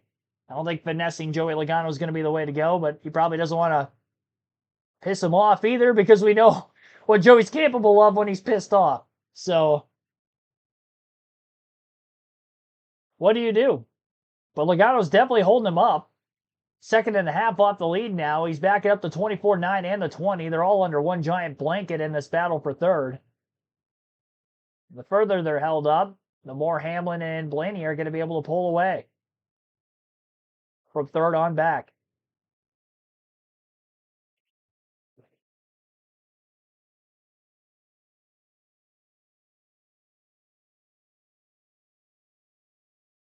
And a lot of racing still to go here today at the Martinsville Speedway.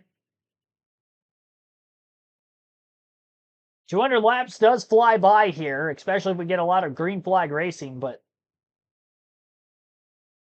many things could happen.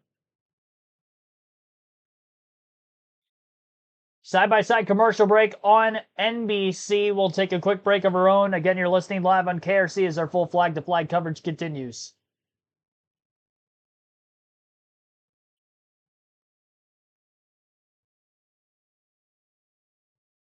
I just realized Ryan Blaney's in my garage, by the way, in the Fantasy League. At least I'll have him for Phoenix next week. That was a mistake. Whoops. I started him in my garage because he started back in 31st. I got Bell, Gibbs, Logano, Elliott, Byron. At least they're all still doing very well. I'm not going to leave many points in my garage for the most part.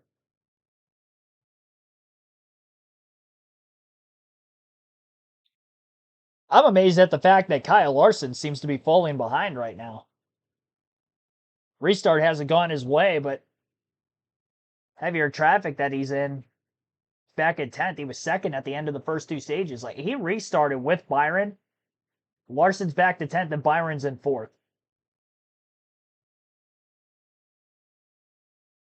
Larson could be right there, 4th, 5th place or so, and instead he's in 10th. And Bell's in 6th.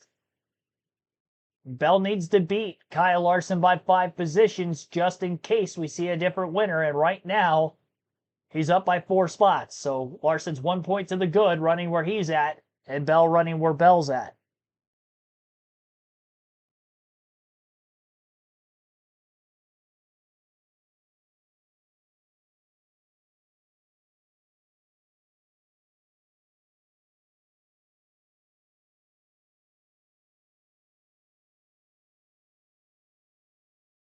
The Xfinity 500 continues here live on NBC, part of the 25 NASCAR Cup Series playoffs.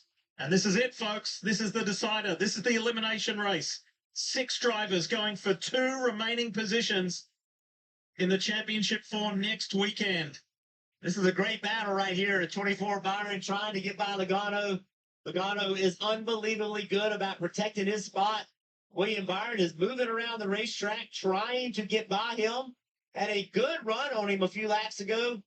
Joey was able to defend it. Byron makes good lap time, but in the wrong spots. He's good on entry, good through the middle, but look on exit.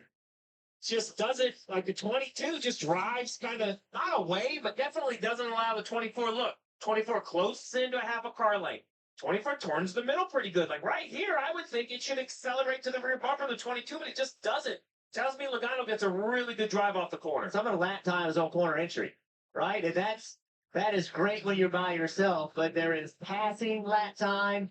There is running by yourself lap time. Look at the gain the 24 makes on the 22 on corner entry. But right there, this time he's got a good run. There we go. He's going to show the inside. He's going to show Logano he wants his spot. Logano says, hey, you got it. Well, I'll fight you later. He saw how good the 24's been on entry. He's like, there's no reason to block. I can outbreak me. We threw the question out there earlier. How good is the 24 going to be in traffic? Up against this faster traffic coming through after pitting off sequence from these guys that he's around now. Well, the answer is right there. Very effective. He's worked his way from 7th or 8th back to 3rd. Now Rudy Fugle will get on that radio to William Byron. Congratulate him on the pass. He knows it was harder. Take a breath. Really good work there. There you go. Really good work there. Clean air in front. Just don't overdrive it. You were overdriving to pass the 22 because you had to. Now you have to go back from passing lap time to regular lap time. Let your stuff cool. Do what this 24 has done. And you look right away, rolling around the curb on entry and exit. Marks, Dale Jarrett said it. I was fortunate enough to win a race here with the guy. It looks a lot like Jeff Gordon behind the wheel because that is Jeff Gordon-esque. Make a pass and instantly get right back in his rhythm. So, unfortunately, there is a retirement. And it's the racer who won last weekend and will race for a championship next weekend. That's Chase Briscoe. He's with Parker. Right, so he's out of his race car here after an engine issue. Chase, any indication that you were having an issue before it all failed? I have no idea what you're saying. Well, you know, indication that I was just turning around today. It's not really good about where we were right now. We were about to start playing Larson there. Yeah, that's with the upshift and but unfortunately, sir, but it's not great for this 19 car, guys, but thankful for that win at Talladega. Like you said, better this week than next week. Get it out of the way. Ryan Blaney leads by just under 2 seconds over Denny Hamlin, William Byron, Joey Logano. The 12 now has caught the back of the field.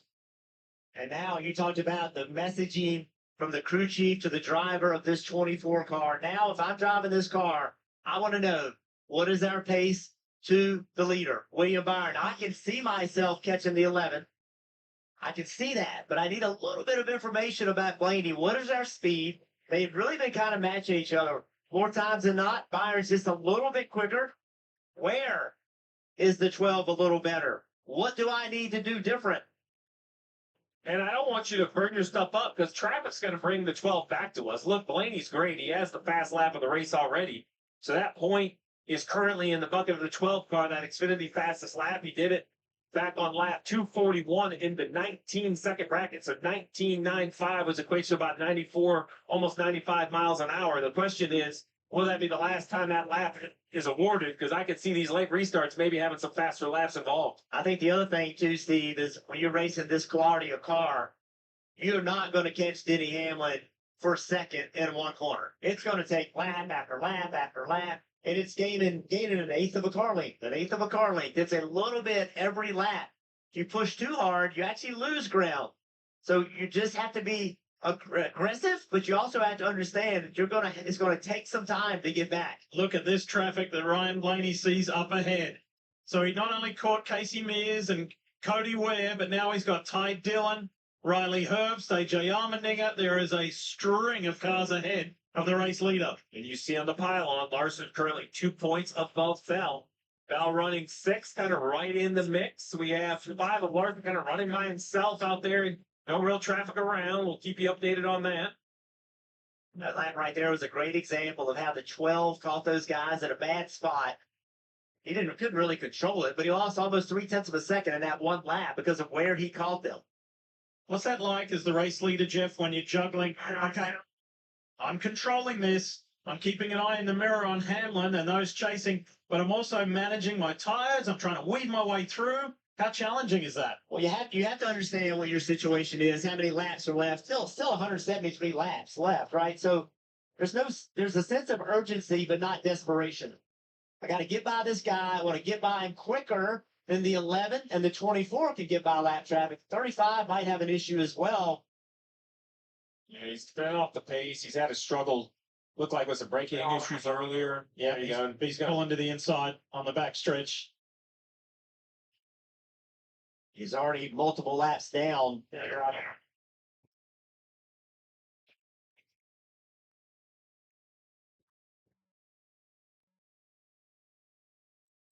So it sounds like day done for Oh, Riley. Logano From day done. roughing up Chase Elliott. And Chase Elliott, it's on. Here comes Bell. This opportunity happened because of that contact in the middle of 1 and 2. Want to go back and see what happened there. So the 9's under the 22. Logano gets into the corner. Contact right there. Contact again, but that actually slows Logano down, and then Bell takes advantage of it. I wonder if the 9. Let's just watch this. Going higher when you're moving. Up, and he lost all his momentum, and Bell's back there saying, thank you, appreciate it.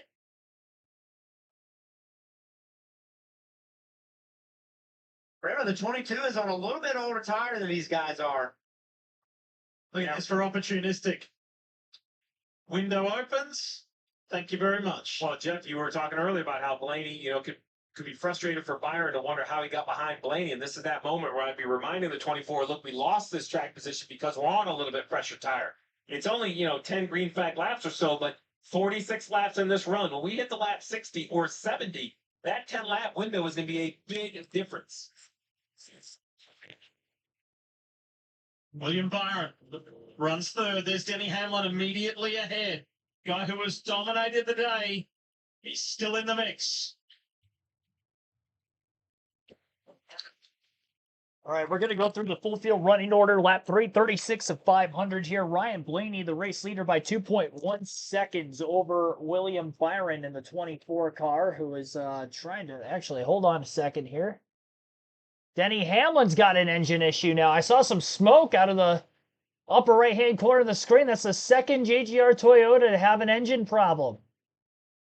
See, I was wondering when Briscoe had that issue, it's got to be a Toyota/JGR problem. Do you start to wonder for Christopher Bell, is his engine going to make it all 500 laps?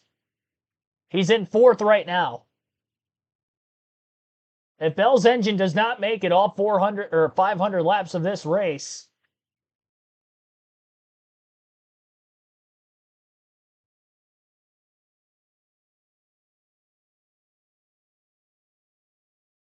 then he is not going to make it into the championship 4.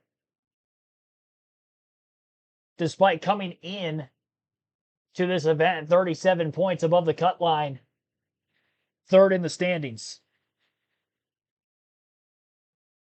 There are still 163 laps to go, and both Briscoe and Hamlin's engines have expired in Stage 3.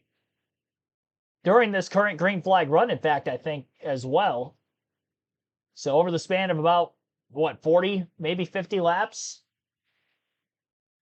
Bell's had engine problems before on flat, short ovals. Remember Gateway last year, he started dropping an engine after dominating for most of that race.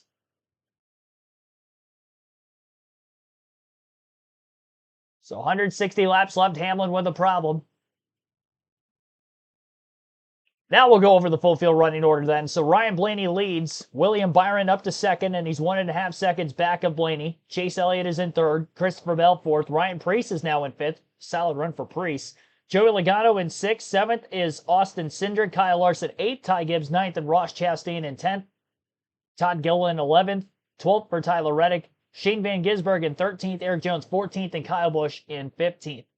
Josh Berry 16th, Cole Custer 17th, Bubba Wallace 18th, Brad Keselowski 19th, Alex Bowman in 20th, 21st for Zane Smith, Austin Dillon 22nd, Justin Haley 23rd, Ricky Stenhouse Jr., Daniel Suarez, 24th, then Ricky Stenhouse Jr. in 25th, Michael McDowell, 26th. 27th for Carson Hocevar. Chris Buescher, 28th. Noah Gregson, 29th. And John Nemechek at 30th.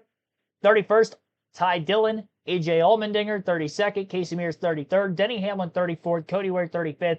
Riley Herbst, 36th. And Chase Briscoe, 37th. Hamlin will obviously be 36 here before long as he's out of the race.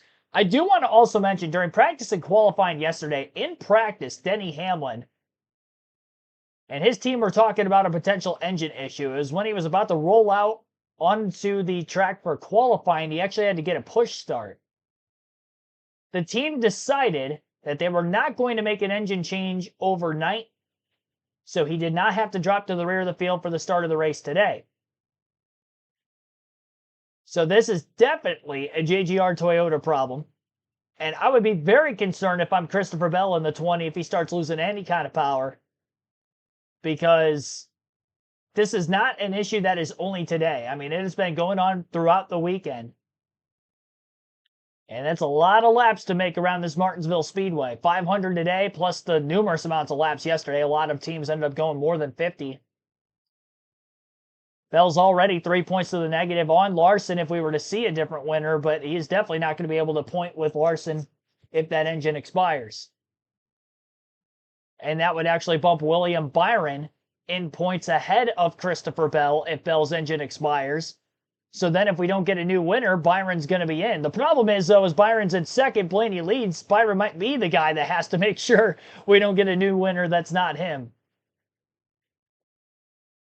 Joey Logano continues to drop backwards in the running order the longer the green flag run goes. He was very strong back at stage 1 on the long green flag runs, but here on this current run, not the case. Kyle Larson in the 5 will get by him for 6th.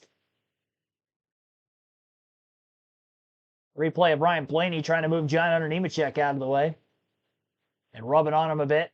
So they were 3 wide with Daniel Suarez up on the high side. Knowing Ryan Blaney and how heated he gets inside the race car, I would like to think that he was probably cussing up a storm. Oh, Hocevar just repaid the favor on Daniel Suarez after Suarez turned Hocevar real early in the race.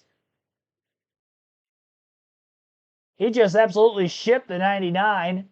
Suarez got up against the wall. That may not be done yet. What's the fuel window? They can go quite a ways. I believe they can go about 170 to 180 laps on a full tank. And we had a caution early in the stage, so that probably helps save a little bit of gas. Final stage in length, 240 laps. So if they tried to run this out to the very end, they could go down to, honestly, about 60 laps to go in the race before they have to pit. Maybe even more than that. But knowing the tire wear, I don't think that they're going to actually try to stretch it that far. They'll probably end up maybe splitting the final stage in half. There's a risk with that because obviously being on a half-mile short track, you pit under green, you're going to lose 2 laps. Caution comes out, you can take the wave around, you're only getting 1 of those 2 laps back. And in the event of those playoff drivers that need a win, you're not going to be able to win from a lap or 2 down. So that makes the call for the crew chief much more difficult of when to pit if you have to make a green flag stop at Martinsville with the situation on the line at this juncture of the playoffs. 145 laps to go this time by at the line. We'll take a quick break. You're listening live. KRC, Keegan's Racing Channel here for the rest of our live commentary coverage of the Xfinity 500.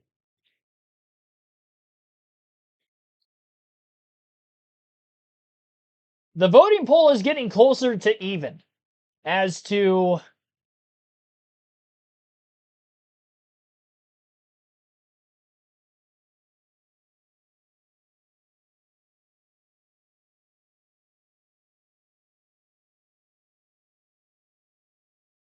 I don't know what's going on there. Anyway,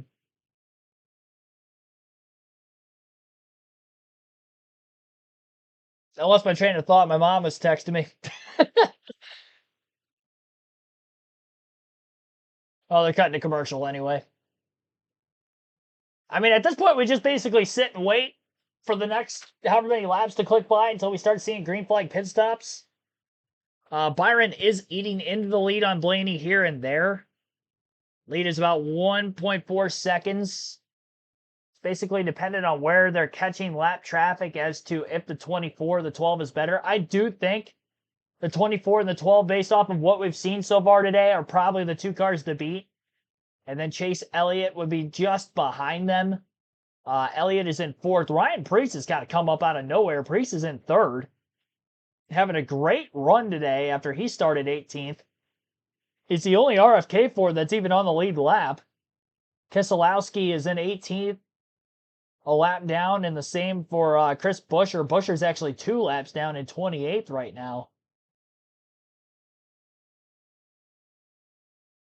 One car just made their way to pit road. I don't know who it was. Was it Priest that just pitted? I don't think it was.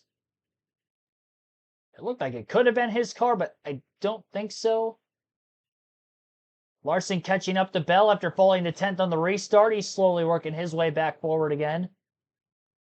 Larson now going for 5th place on Christopher Bell.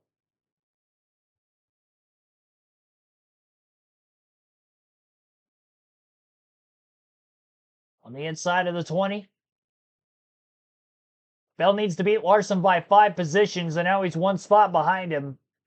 Bell looked very loose in that outside car is clear. And to the lead. Well, lead of the points. To try to make it to the championship 4. One driver's going to get in on points. Even if we do have the 3 different winners in the round.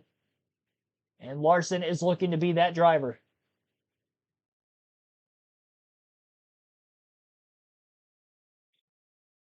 Want Blaney to win, but wouldn't it be great to see Priest get his first win? Oh, yeah, for sure. I mean, it's always fun to see the first driver win. I just hope it's not at the expense of my favorite driver. That's all I can hope for. Especially with what is on the line right now. With 138 laps to go yet.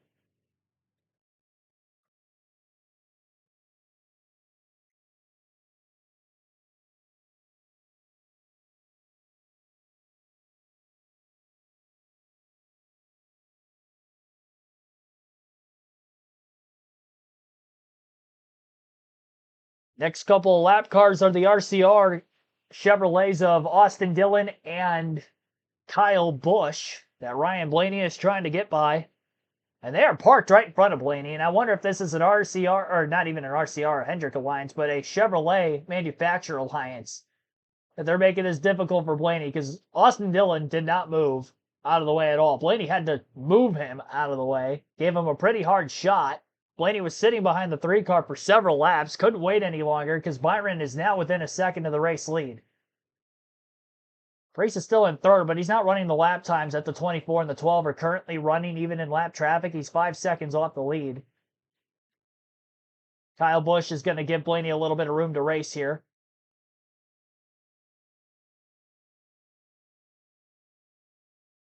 On the outside, Blaney wrapping the bottom, gets by. Now I'm curious to see the 24 and how easily he gets by the 3 of Austin Dillon. Dillon staying parked on the bottom. Byron gets to the back bumper. Does he go high and let him go? He's not. I think Byron's going to have to move him just like Blaney did. Austin Dillon doesn't care. He doesn't care who you are. He's not getting out of the way. He might be 2 laps down, but what position is he even running in right now? Yeah, he's 2 laps down in 19th. That's funny. I thought for a second he was just doing it to hold up Blaney because there's a Chevy bearing down on a Ford at the front of the field, and he wasn't getting out of the way of Byron either.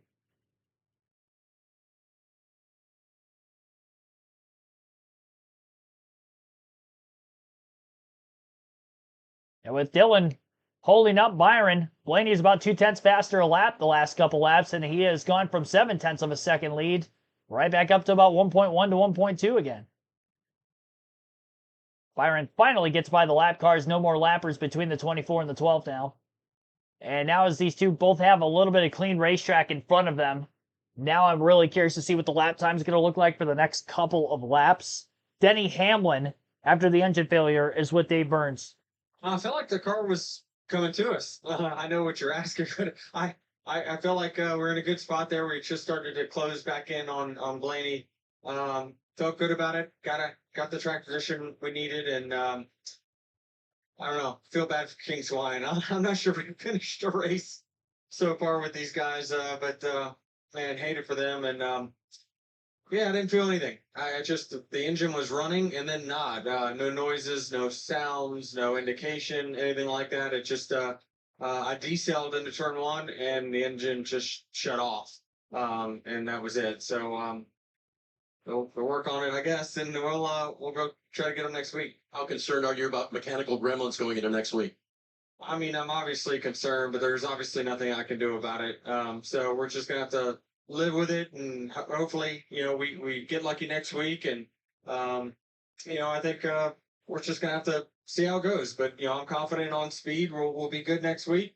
Really confident in what this team's gonna bring next week, and we'll bring our best. Hopefully, it lasts. Thank you, Dave. Not ideal, but quite a philosophical. Got some pit stops going on. I think I saw the 6 of Brad Keselowski enter pit road, and now Joey Logano is going to come into the pits as well. This definitely going to lead more cars to pit. How early will anybody else be to pit? Are the playoff drivers outside of the 22? The 9 is in also. Who's Kim?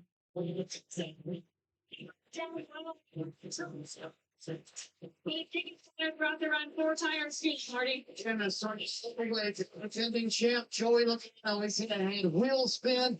He goes hopping on the left rear, and I had quote missing at the inside run, Dave. Christopher Bell get the adjustment that he needs. It'll be air pressure only just for a little bit on the 20 car. 4 tires here, Parker. Now Larson also on pit road here. He's going to do 4 tires as well. They're also going to try and get this rubber out of the left front hood flap. You see it propped up right there. The left side of the car just below the windshield. Once they drop the jack, 2 crew members to look in there and get it. They did, Marty.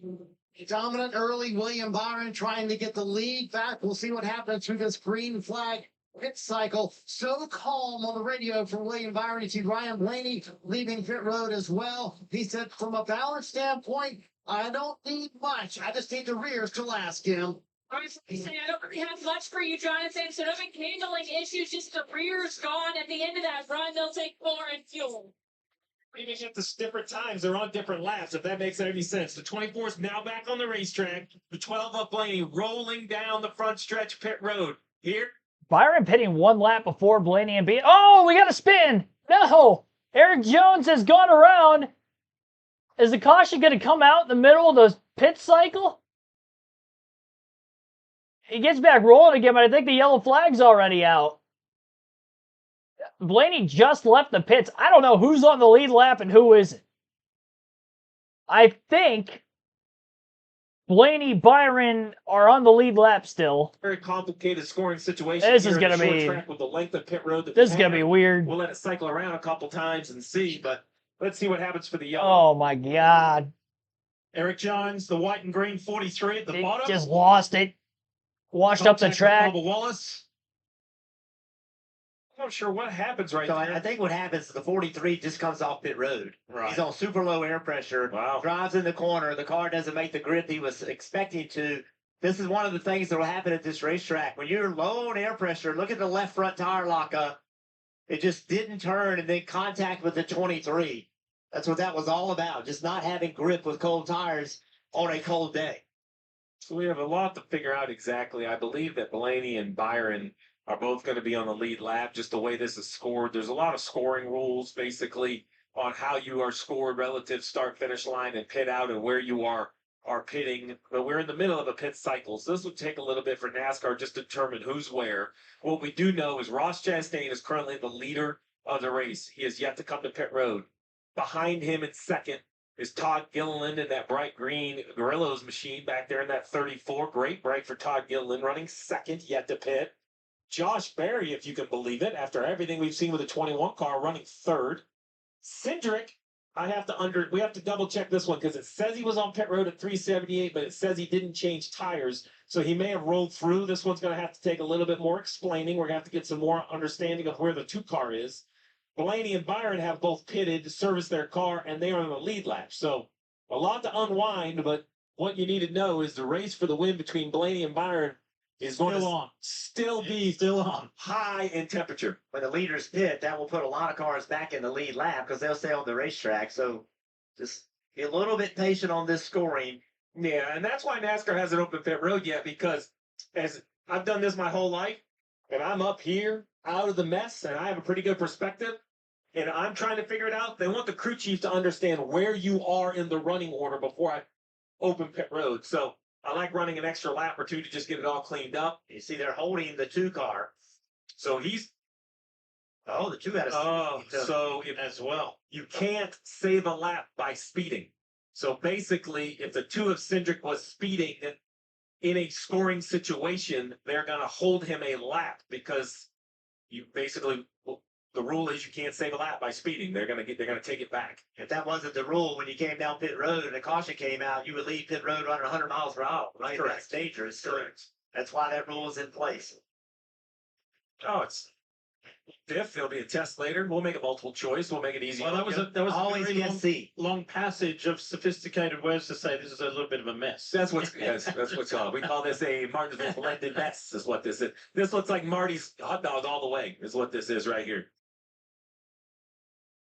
So now they should open pit road, I imagine, this time, as long as they feel they got the running order correct. It's a big break for some of these teams, though. By not pitting. It's like only the top 6 are on the lead lap. Top 6 are on the lead lap. That includes Blaney and Byron.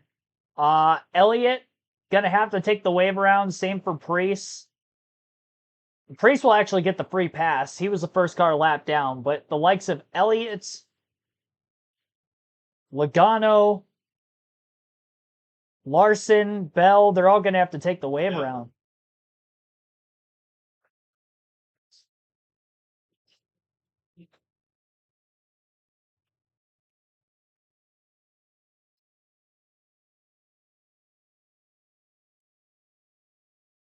So we just got notified that pits are going to be open this time by.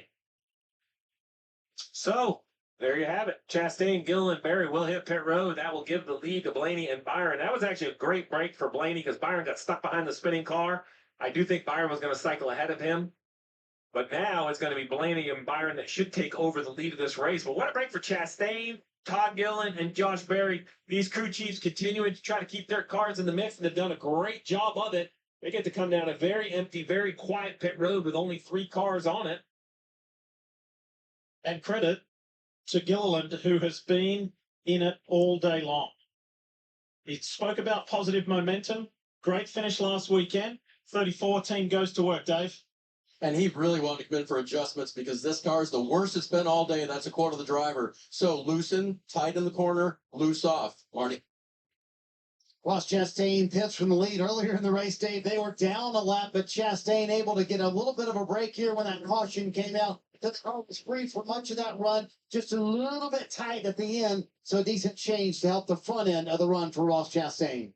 And so they'll allow now the lap down cars to come to pit road, which some will, but those are the ones that are probably multiple laps down, like the 3 of Austin Dillon, who's turning down there now. And then we're going to have a whole bunch of cars that'll wave around to get themselves back on the lead lap when we come back from commercial. Here's the reason we're under caution. Eric Jones, big lockup into Bubba Wallace. Yeah. Well, under yellow for the 8th time today. Our second caution of stage 3, actually, after our longest green flag run of the race led into some green flag pit stops, as we still have about 125 laps to go yet at Martinsville. Looks like it's going to be Ryan Blaney and William Byron for the front row on the restart. Ryan Preece gets the free pass, but I think he's going to be a little bit behind likes of Chastain, Gillen, and Berry, who still had to pit. So there were only 6 cars on the lead lap. Priest got the free pass, and then everybody else that is on the lead lap, from Austin Dillon, Tyler Reddick. Well, I'll just go through the list. These are the drivers who took the wave around. Chase Elliott, Shane Van Gisbergen, Kyle Larson, Christopher Bell, Kyle Busch, Joey Logano, Ty Gibbs, Tyler Reddick, Austin Dillon. They all took the wave around. So they're back on the lead lap. but they're on, I would say, slightly older tires, but because the caution was in the middle of green flag pit stops, they're on basically even tires with that of at least the 12 and the 24. The 134 and 21, only a couple lap pressure tires, so that's really not going to make much of a difference. Barry was a lap down for a lot of this race, so him staying out of the pits there, getting that caution, that was perfect for him. Now he's up inside the top 10 for the first time today. Next weekend, there's just one to go, and all series on display in Phoenix. And there's the rundown for you. Practice on Friday. I can't wait. I love an extended practice. So, pick the day, pick what you want to watch, because it is quite the menu, and it's all going to wrap up 3 p.m. Eastern on NBC for the NASCAR Cup Series Championship. All right, so here we see all the cars. They're going to wave around to the pace car. All these cars are either get back in the lead lap, or they're going to be 1 lap down or 2 laps down. You see the 2 of Cindric. He is stopped. So the 2 owes the field a lap, and that's what Cindric is doing right here, which is unfortunate. That's a speeding penalty. So 19 cars are going to take the wave around. So that's going to completely mix this field up. All right, so that's going to put Blaney and Byron on the front row.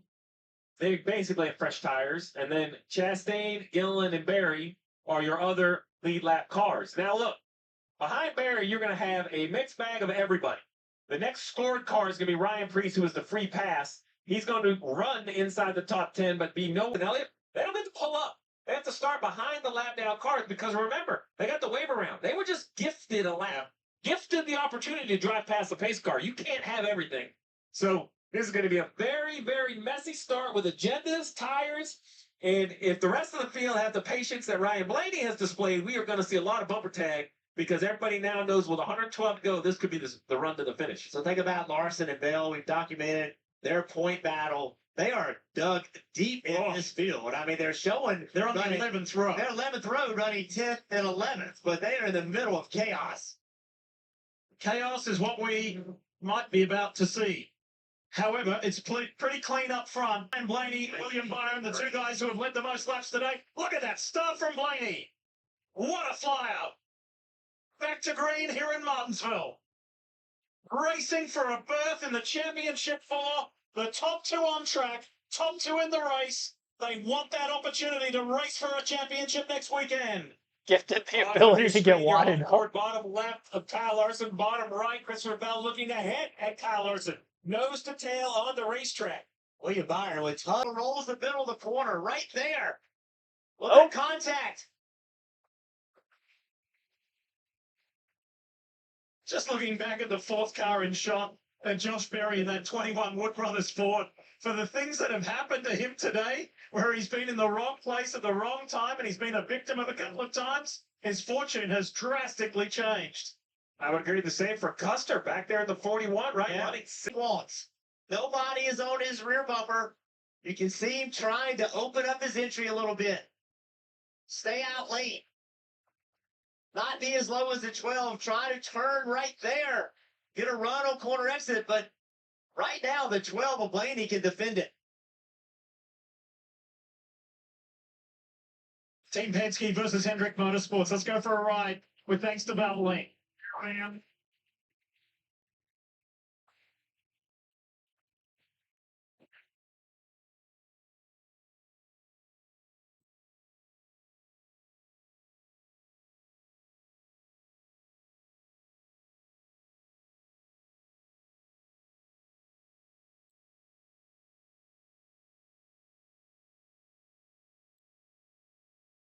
Meanwhile, back to this points race between the 5 and the 20 to try and get that position, that final position into the championship 4. It's power and credit at the moment. Advantage to the 5 of Kyle Larson. Yeah, these 2 are normally racing each other at the front of the field. And now they find themselves back here in a quagmire. Logano's. Hey, don't forget about me. I still need to win, but there's races to go.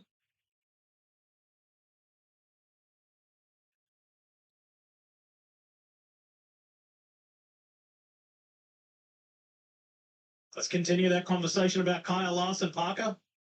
Right, as we pointed out, with the caution coming out in the midst of that green flag cycle, Kyle Larson and Chris Riddell were some of the losers in all that, and Kyle and the team were trying to sort through exactly where they were supposed to be on the racetrack, as you were doing, Steve, as well. And they weren't exactly sure where they were supposed to be and who they were supposed to be ahead. They sorted through it as we got a caution on the track.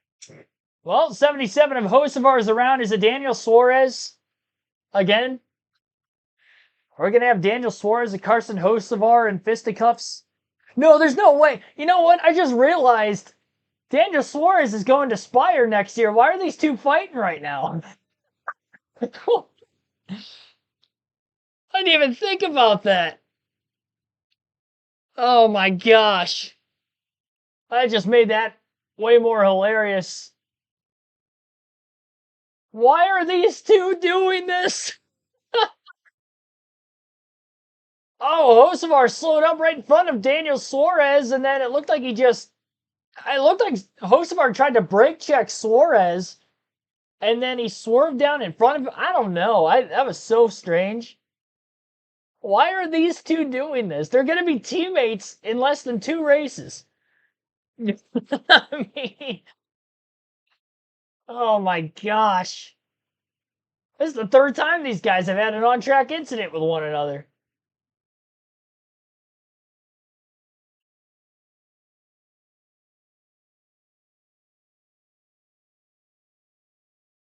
That was all on Carson there. I mean, that looked like he bit off more than he could chew. He already spun him earlier. Well, he didn't spin him, but he knocked him up against the wall. After he'd been spun, I don't know. I don't know why that keeps going on. There's no way they're going to fight after the race is over. Christopher Bell coming into the pits. Joey Logano going to do the same. It leads a few more in.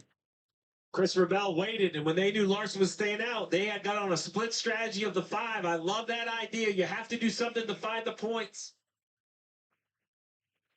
With 100 laps to go, no changes chassis-wise here. He will get 4 fresh Goodyear tires, a little bit of fuel as well going into the 20 car. Not Only had 4 cars behind them that were still on the lead lap. Paul Wolf trying to throw a little bit of a hail here. We'll see if these fresh or good tires pay off for Logano. Said the car just won't turn at the 1/3 mark of the corner.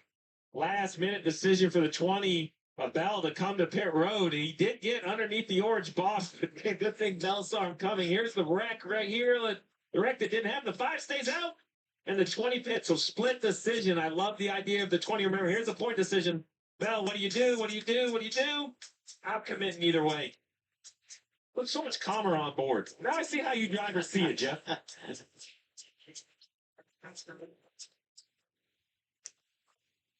All right. Well, what hasn't changed is that Ryan Blaney and William Byron are still looking like the 2 guys to beat up at the front of the field. They're going to have a little bit older tires than those that pitted behind them, but only about 10 to 12 laps. I don't really think it's going to be much. A couple of the playoff drivers coming into the pits.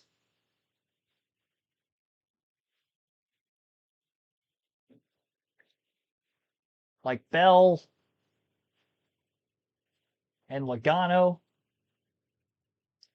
They're going to be in 12th place on back, it looks like, on the restart. Eric Jones going to get the free pass in 18th to get back on the lead lap.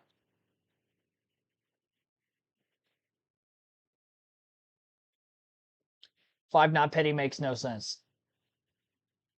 I don't know. I mean, they were just on pit road like 10 laps ago. I really don't think that the tires are going to do much here. We need to have closer to 30 laps for there to be a major difference on tires, in my personal opinion. We had actually seen this earlier at the end of stage 2. And I remember Byron had about 12 lap fresher tires at the start of stage 3, and he was only able to get up to 2nd. And he was already pretty much of the top 2 cars on speed anyway, so I don't really think it was much the tires that kind of aided him to get there as much as it was he's just been that quick. And the only guy he hasn't been able to get around is Blaney, who now has equal tires with the 12, but these guys are both relatively strong. And Byron, for whatever reason, gets in front of Blaney on a restart. I think he's going to be just as hard to pass as the 12 car is in front, because the 24 and the 12, in my personal opinion, are just so even with one another. And it's just going to make these restart games late in the race, the later we go, more and more interesting because they're inside the final fuel window to make it to the end of this race.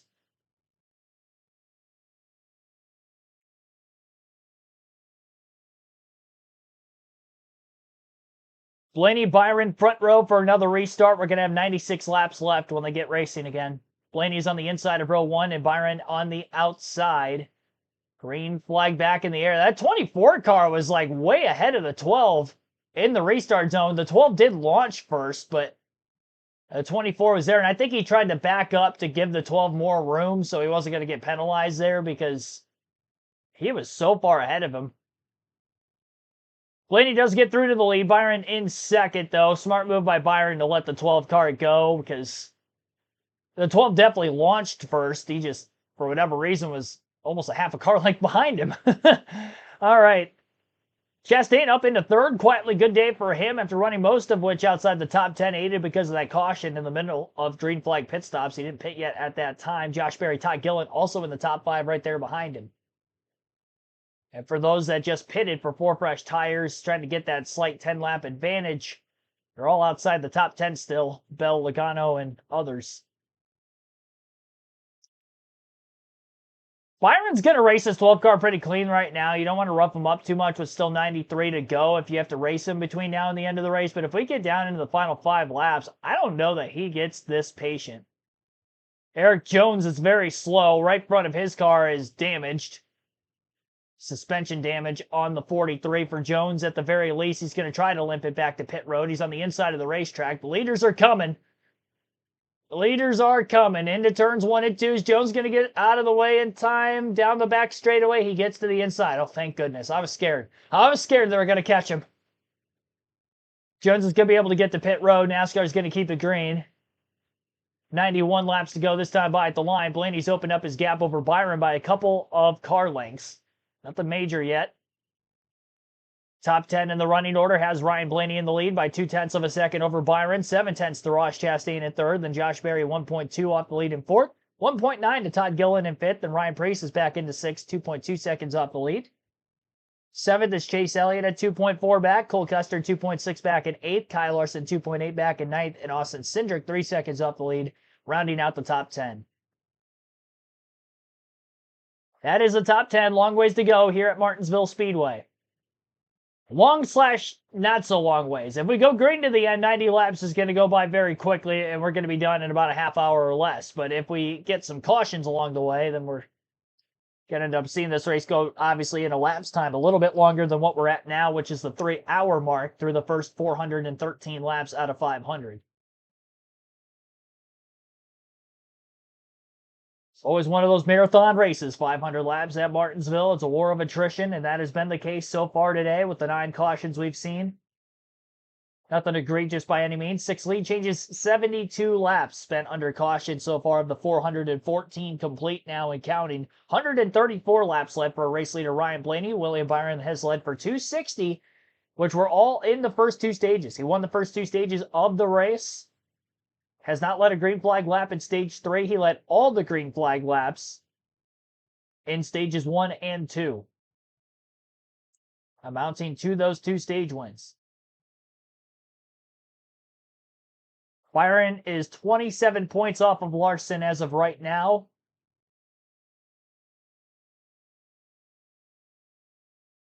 As if we saw Blaney, Logano, or Elliott win this race, Byron will not be able to get in on points.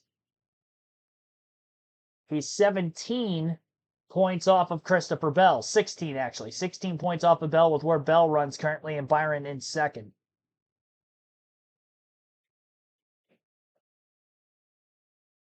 Another note is that the JGR Toyotas of Denny Hamlin and Chase Briscoe both had engine failures in the race, so we are still monitoring Christopher Bell on if his engine can make it to the end of the race. As well as Ty Gibbs, for that matter, just for the Gibbs side of things, but Bell, obviously, for the points. He drops out. He will not make the championship 4.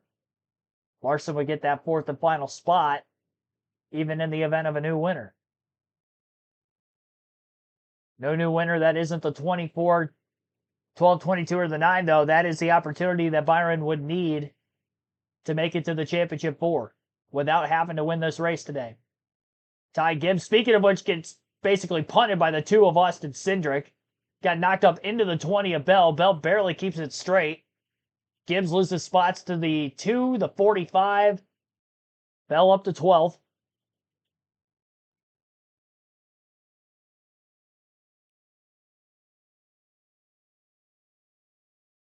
Blaney still has the fastest lap of the race. Bonus point, by the way. Again, lap 2:41 is the fastest lap of the day. It was 9/1000ths of a second faster than William Byron's lap at lap 4:07 on the last restart. Byron put a 19.959 down as the second fastest lap of the day. Blaney needs a win to get in, though, so that point for himself doesn't really matter.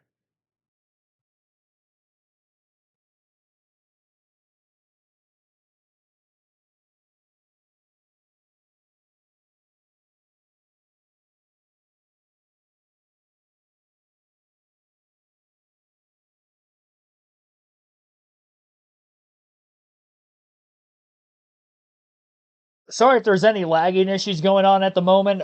For whatever reason, OBS keeps connecting and disconnecting on me over the last couple of minutes, so bear with me for a couple more minutes here if any sort of lagginess goes on. I apologize.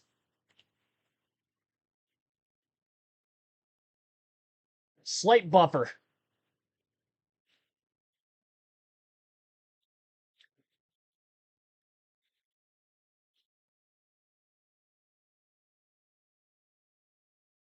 Forgot Blaney has almost 100 more starts than Byron. Yeah, he ran part-time for 2015 and 2016, and I think he ran 2 races in 2014. Byron was full-time in Cup in 2018. Blaney full-time 2017 for the most part. He ran most of the schedule in 16. He was considered a rookie that year, but 17 he ran all 36 races. So he does have a couple more years of experience. So Byron all with Hendrick Motorsports. Blaney started with the Wood brothers. His first 2 starts were actually in the number 12 car at Penske in 2014, and then Wood brothers part-time 15, 16, full-time 17. Gibbs got right back into Austin Cindric a couple laps later. Kind of figured that was going to happen.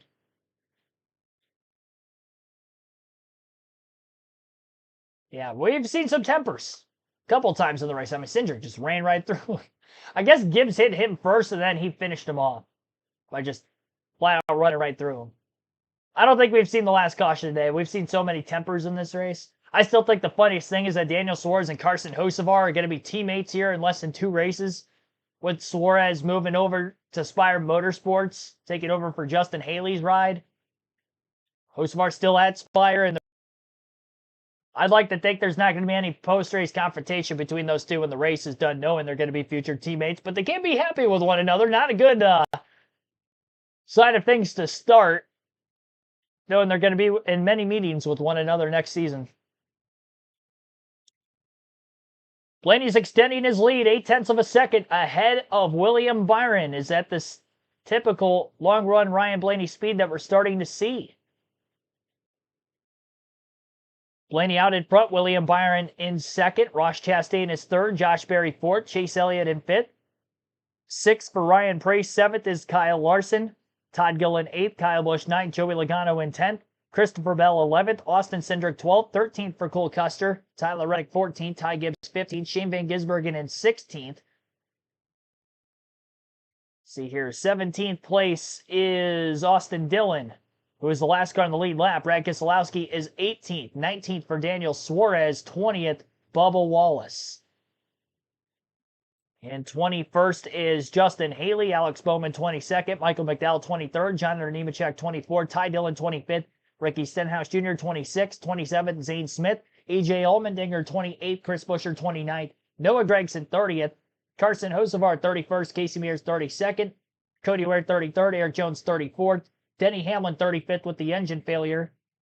36th, Riley Herbst, who I think also had an engine failure. Chase Briscoe, 37th. So 3 Toyotas have had engine problems. Those are the only 3 DNFs of the day. Lap 434, 500. We'll take a quick break. You're listening live on KRC NASCAR Cup Series full race live commentary coverage at Martinsville and the Xfinity 500, our final live commentary stream of the year.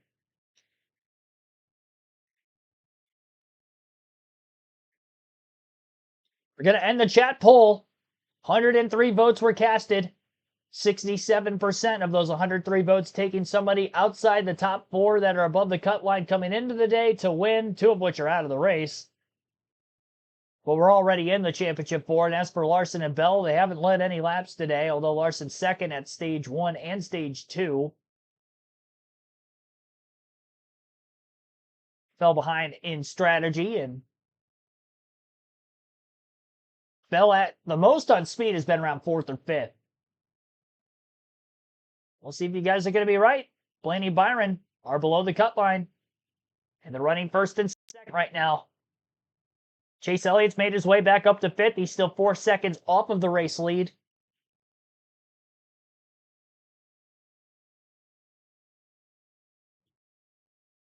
Closing 65 laps of the Xfinity 500 here live on NBC. Welcome back to Martinsville Speedway. It's a cool afternoon in the 50s, but so far, so good. And leading comfortably at the moment over William Byron. We're going to update all of the playoff drivers in contention in this final race of the round of 8 for you. Kim Coon, take it away. Yeah, Ryan Blaney leading, and despite having won the last 2 fall Martinsville races, the team told me they have to approach it like they've never won the fall race before. That's because anyone get complacent or think that the track will just come to their driver. And Blaney's saying their strength has always been stage 3 of this 500 lap race. Marty? Byron trying to take him down, and I want to emphasize the calm with which William Byron has spoken the entire day. And I go back to something he said earlier this year when he said, if we're going to win around the 2014, it feels like we're the experienced ones now. Byron trying to make it happen in the last 61 laps and make his 3rd straight championship for him. Well, Marty, his teammate Chase Elliott, bringing about a 5th place run. Right now, he said, Alan, I don't know what to complain about. So he's gotten the most out of the car right now, just up to the driver to make it work for these last 60 laps, Parker. And for his teammate Kyle Larson, they ran most of this race in the top 5 until their day was flipped upside down with the caution and the green flag cycle. They fought back to that to currently run 7th right now. Cliff Daniels, his crew chief this week, was asked about this team's readiness for going for a championship to that lull they had in the summer. He said, I think this team is as good as they've ever been. And Kyle and I both know we have unfinished business, and neither of us is happy with just one championship. They're in good position to go after another one, Marty. Parker, with 59 to go, it's going to be a tall task for the defending champion, Joey Logano, to make it happen from here. He didn't restart 13th on those brand new tires. Fell back to 50th. Now he's driven up to 10th. A moment ago, Coleman Preston radioed him and said, you are 10th or 2nd on our strategy. Trying to hope those fresh tires pay off at the end of the run. Christopher Bennett needed to be. His time is running out to make it to his 3rd championship 4. See what he can do at the end here. And the other 2 playoff drivers, the 2 drivers who are locked in already to the championship 4, Denny Hamlin, Chase Briscoe, out with mechanical issues. Meanwhile, it is on at the front. Look at this. Ryan Blaney now has Ricky Stenhouse just for a quick breath of fresh air from the intensifying pressure from William Byron. William has turned it up a notch. If you're going to win at Martinsville, you have to be able to work lap traffic. It is an absolute must. That's when the handling of your car will be tested the most. Because, Jeff, you have to be a little bit mobile, right? You have to be able to set those passes up and clear them. You can't waste time. And that's what William Byron's going to try to do, is just basically play a game of leapfrog. Just try to stay behind the 12 and hope he catches him in the wrong spot. And as he saw Ryan Blaney get to the back end of this field, remember, Rudy, his crew chief, told him, that's the plan. Save me some tire. But when he tried to step up his game, the question I have, though, is he going to be able to have the speed to get by that 12? Because I just think the 12 looks really good right now. Yes, but it's a long 54 laps. Oh, yeah. If you're Ryan Blaney. Top box, Rudy Fugel, crew chief of William Byron. Phenomenal relationship between these two. The understanding, almost the unspoken word, too, between crew chief and driver. 43 laps on this run. Remember earlier in the race, around lap 60, is when we started to see tires start to run off a little bit.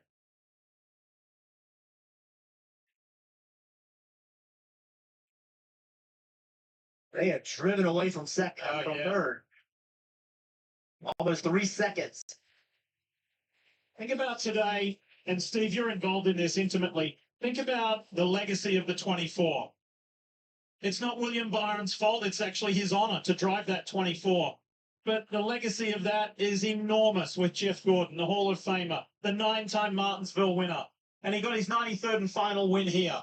Think if William Byron can do something Jeff Gordon-esque this afternoon. Yeah, 20 years ago this weekend, I was able to win my first ever race as a crew chief with Jeff Gordon behind the wheel in his 24. We held off a hard-charging Tony Stewart to do it, and Jeff made this 24 magic here at Martinsville. You mentioned it, his final win here, and I think that's what's make this so, William Byron stepped into a car and a position that has to be a daunting task for anyone, and he's found his own kind of signature to do it, and now here he is at a track that Jeff made so famous, and he has won in the spring, but never figured it out in the fall, but Jeff, he told you this week it was going to be different. He knew what was in front of him. He knew he had to win. So relaxed, right? I mean, for how young he is, well, just completely relaxed and understood the situation he was in.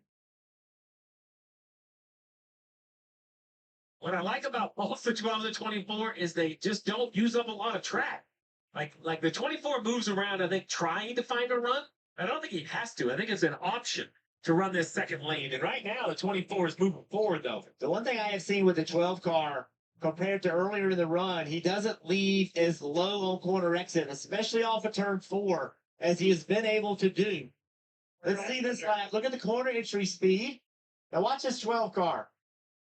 Just not on the curb for as long. It's a small difference, but it is definitely different. It's those rear tires that Rudy Fugle asked his driver to save. Watch right here. The 12 tries to get on the gas. A little bit of movement out of the back of the car. But it's worse off of 4, and that doesn't surprise me. For some reason, the corners look the same, but this is where the grip starts to lose on the racetrack, more so than off of turn 2. Jeff, there's a ton of traffic ahead of them. Put yourself in William Byron's shoes. Oh, man. In this cockpit of the 24. What I don't like it. The 12?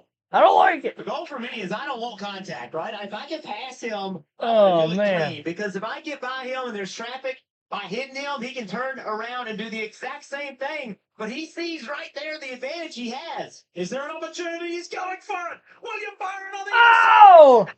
Sends up the 12 of Ryan Blaney and takes the race lead. Oh, no. The 12 is still close enough. It was an aggressive move. The 12 blocked. The 24 got into the curve, and basically there was not enough room for a race car. Now, can the 12 get close enough to make the same shot? Watch this.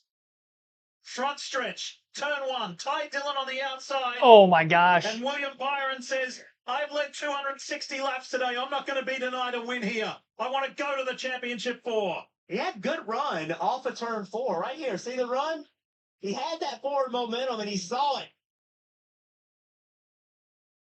I think if they're not underneath the 10, they go in there door to door. The 12 has to get next to the 10, and that moves the 24 all the way to the curb. But the 24 is going to get to lap traffic. When he gets to him, it's going to slow him down, and that is going to allow Blaney to... That might have been a little too early for William Byron to try that kind of an aggressive move. 41 laps to go. Byron leads Blaney in second. Blaney trying to put the charge to him after Byron moved him up out of the way in lap traffic just a few laps ago.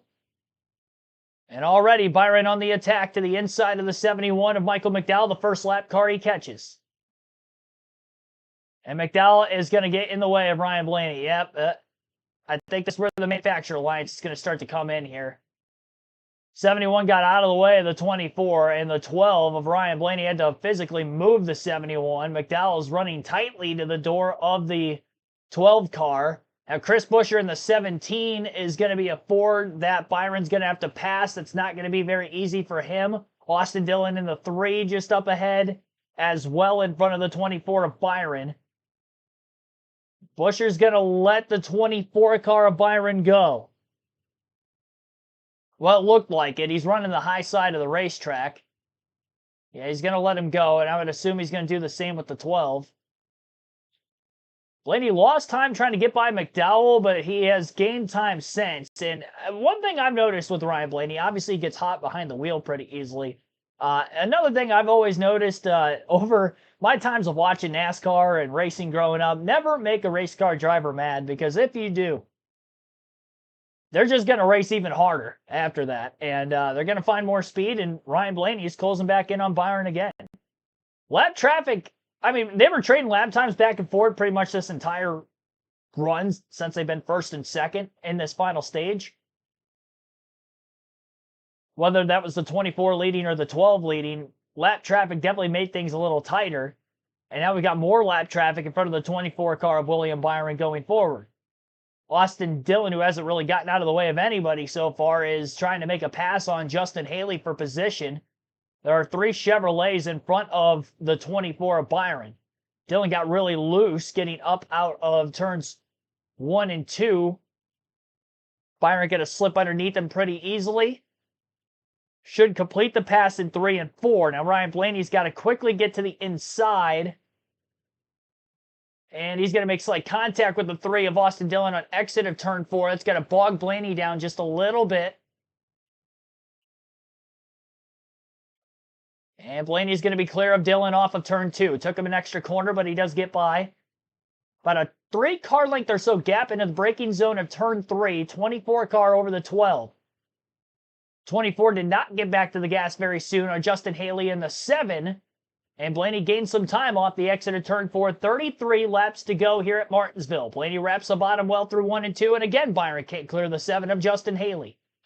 The longer he's pinched down to the bottom of the track, the more time it's going to cost him. Byron is now going to be clear on Haley up off the exit of turn 4. And it's Blaney's turn to get by the 7. He'll charge the corner entry hard as he tries to keep up. Don't want to lose that 24. Can't overdrive the corner. Precision at its finest here down the stretch.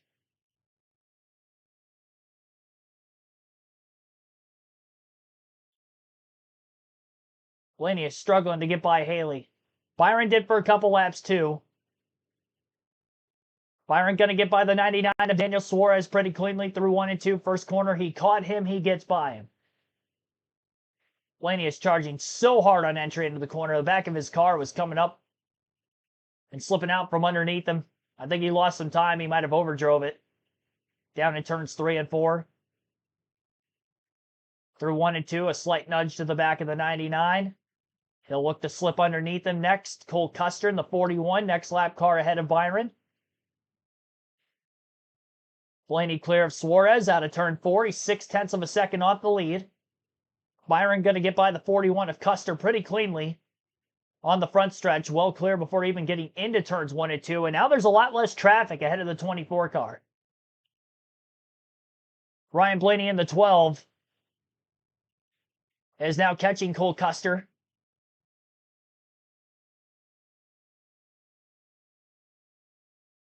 Into turns 1 and 2.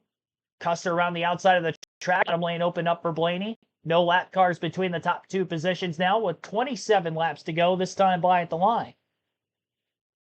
16 of A.J. Allmendinger, the next lap car in front of Byron. After that, there's going to be a little bit of a break period before the next lap car that Byron's going to catch.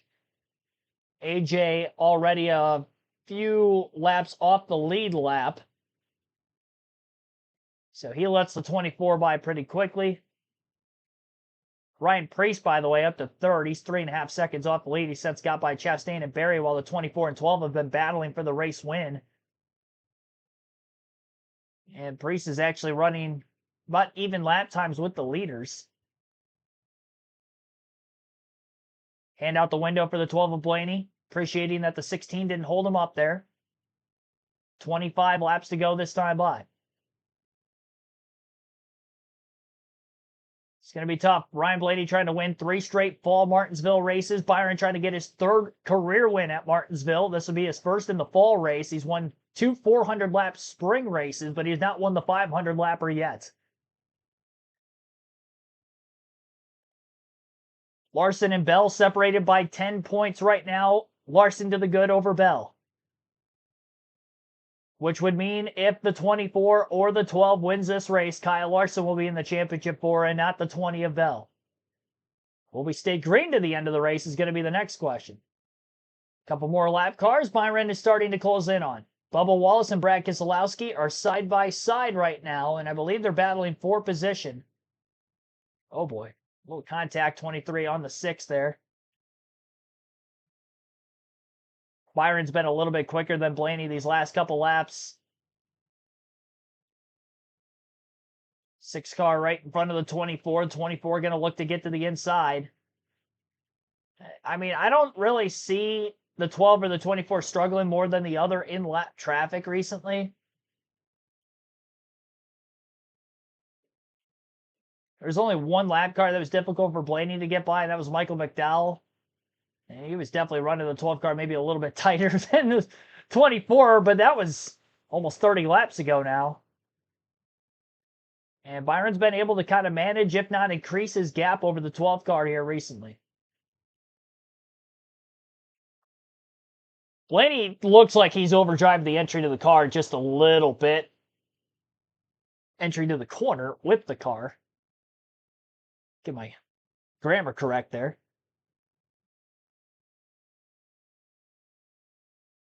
Probably abused his stuff up already. That slide probably costed him quite a bit too. Byron got underneath him, just sliding the rear tires that much more with this many laps on them. Probably abuses them a bit. 12 fans, we're going to need a caution. I don't know that the 12 is catching the 24 car without a yellow. 18 laps to go this time by. They're too even, and I think there's enough of a gap back there that's going to help William Byron out. There isn't really a lot of heavy lap traffic, and Carson Hocevar is against the wall again. It's the 4th caution of the 10 we have seen today that 77 car has either been spun or has spun somebody else. Ask and you shall receive. This is new life? Oh, man. There were no lap cars between the 24 and the 12 either, so they're going to actually line up with each other nose to tail on a restart. I'd imagine they're coming into the pits. I would not be surprised if the 9 stays out. I think the 9 and the 22 stay out of the pits here. They're on the lead lap. There might be more cars that pit also. This is not a guarantee you should pit. Ideally, because of the amount of laps on tires, if you're Byron or Blaney, the idea, yes, you should pit. But then the worry is how many cars are going to stay out. Because if you're restarting behind 5 or 6 cars, I don't think you're going to get back out there. And it looked like Hocevar just lost it on his own there, so it doesn't look like there was any contact resulting in that spin. And a Chevy spin going to hurt another Chevy driver. That is for sure.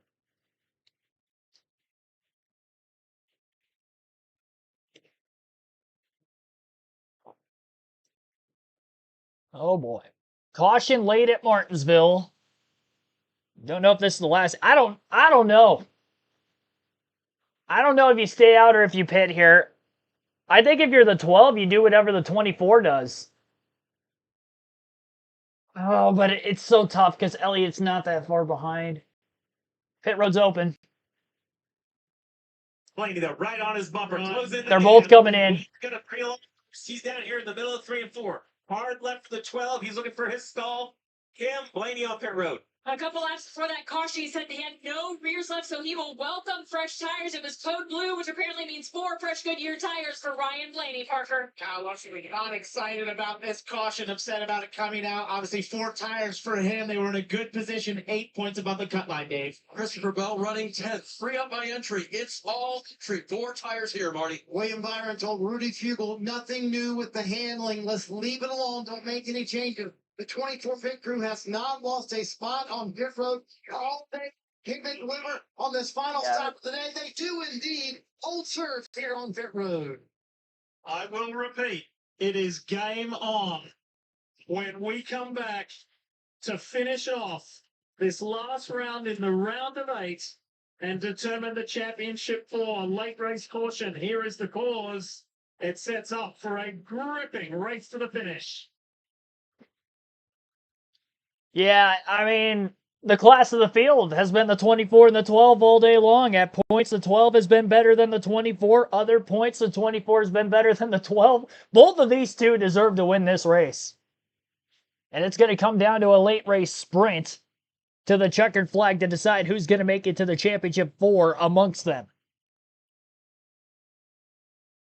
Be able to settle it amongst themselves. Byron moved Blaney out of the lead to get out in front about 30 to 35 laps ago in lap traffic. I would imagine the 12 has the leeway now to give him a bump back.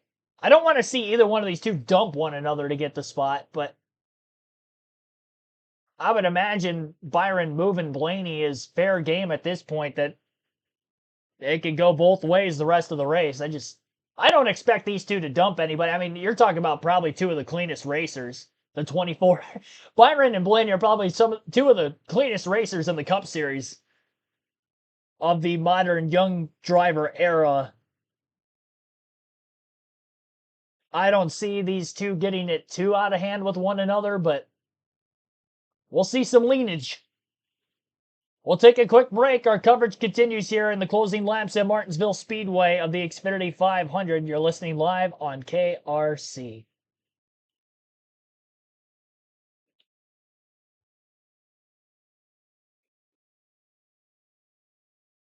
My laptop is running so slow right now. It has not ran this slow in a minute. Maybe ever. I don't think this one has ran this slow before. Probably need to restart it, but can't do that now.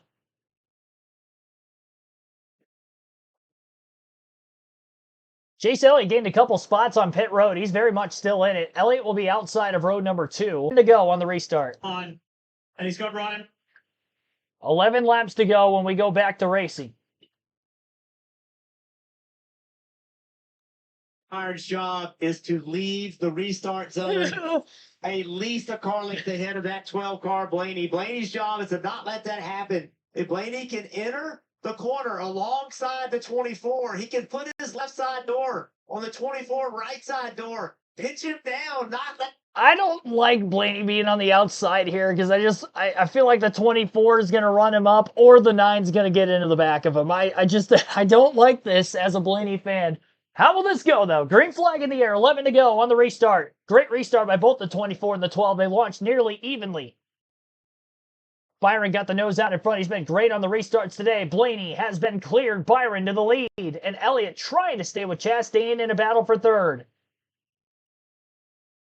Chastain is going to be cleared for third place, so Elliott's going to have to sit in fourth. He's got an extra car to pass if he's going to want a shot to win late. 24 car has been superior on the short run compared to the 12 all day long. Can he do it yet again?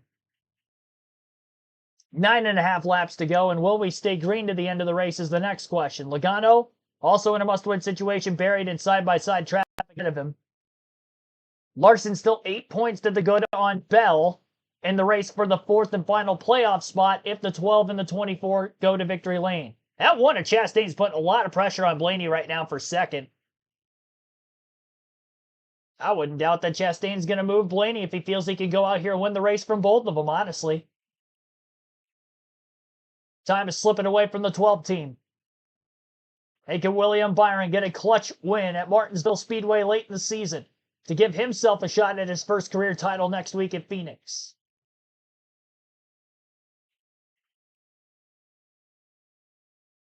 If Byron goes on to win this race today, then the only driver in the championship 4 next week who is a champion of the sport is Kyle Larson. 3 of the 4 will be going for their first title: Briscoe, Hamlin, and potentially Byron. 6 laps to go this time by for the 24. He's slowly gapping the 12 of Ryan Blaney still. 12 gang, we need another caution. Oh, man. Half a second off the lead, maybe 6/10. That last time by at the line for Ryan Blaney. Both drivers need to be perfect. And for the case of the 12, probably going to need a mistake out of the 24. The 24 controls his own destiny as of now. Blaney's just got to get to within bumper range of William Byron. And he's obviously not there at this point yet. Just continuing to trade lap times back and forth, 5 to 6/10 off the lead still. I mean, they're trading lap times by hundredths of a second at a time. Hasn't been much up to this point. I haven't seen anybody slip a wheel yet.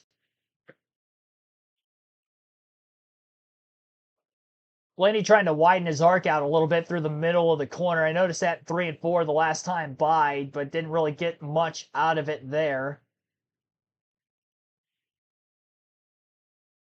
I mean, both of these two are just pushing hard. Chase Elliott to third. He is gotten by Ross Chastain. Fell behind him on the restart. Got back to third place again. 2 laps to go for William Byron. His gap is 4 to 5 car lengths over Ryan Blaney. It looked like Byron was much more smoother through 1 and 2 than that 12 car the last time by. It just looks like he's not sliding the rear tires like the 12 car is on corner entry, and that steady wheel is going to be enough, I think. White flag in the air, 1 lap to go for William Byron. Down the back straightaway, this may be the most clutch win of Byron's Cup Series career.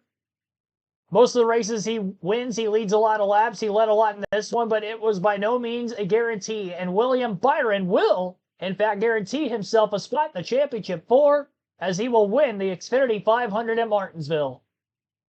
1 step closer. Third career grandfather clock.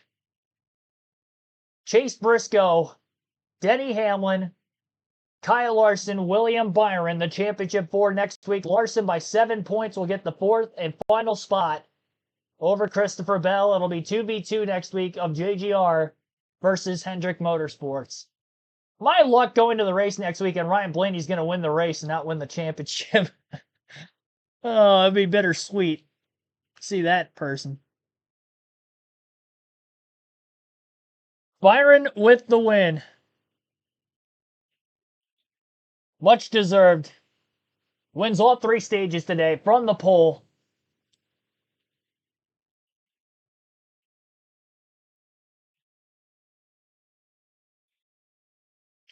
Go over some race statistics while we await some interviews from the top finishers of today's race.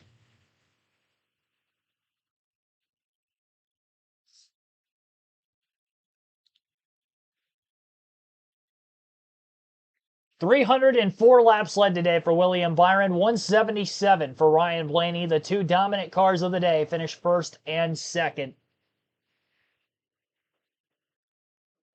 8 laps led for Ross Chastain. Look at some other laps led in this race. 6 for Tyler Reddick. I think Michael McDowell led for 4 laps. 5 laps for Michael McDowell.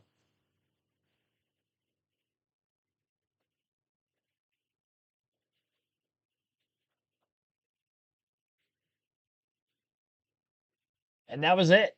Only 5 drivers led in today's race. 2 of them led more than 10 laps out of the 500.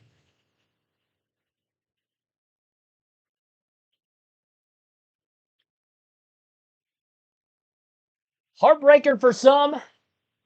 Thrill of victory for others. William Byron into the Championship 4. Love that Cincinnati paint scheme he's got. The red, white, and blue. Gotta love the American flag on a race car. Margin of victory. Scroll back to the left side of the screen here and check that out. Margin of victory for William Byron. 0.7 of a second. We do finish under the regulation length of 500 laps. Around the half-mile paperclip here in Martinsville, Virginia.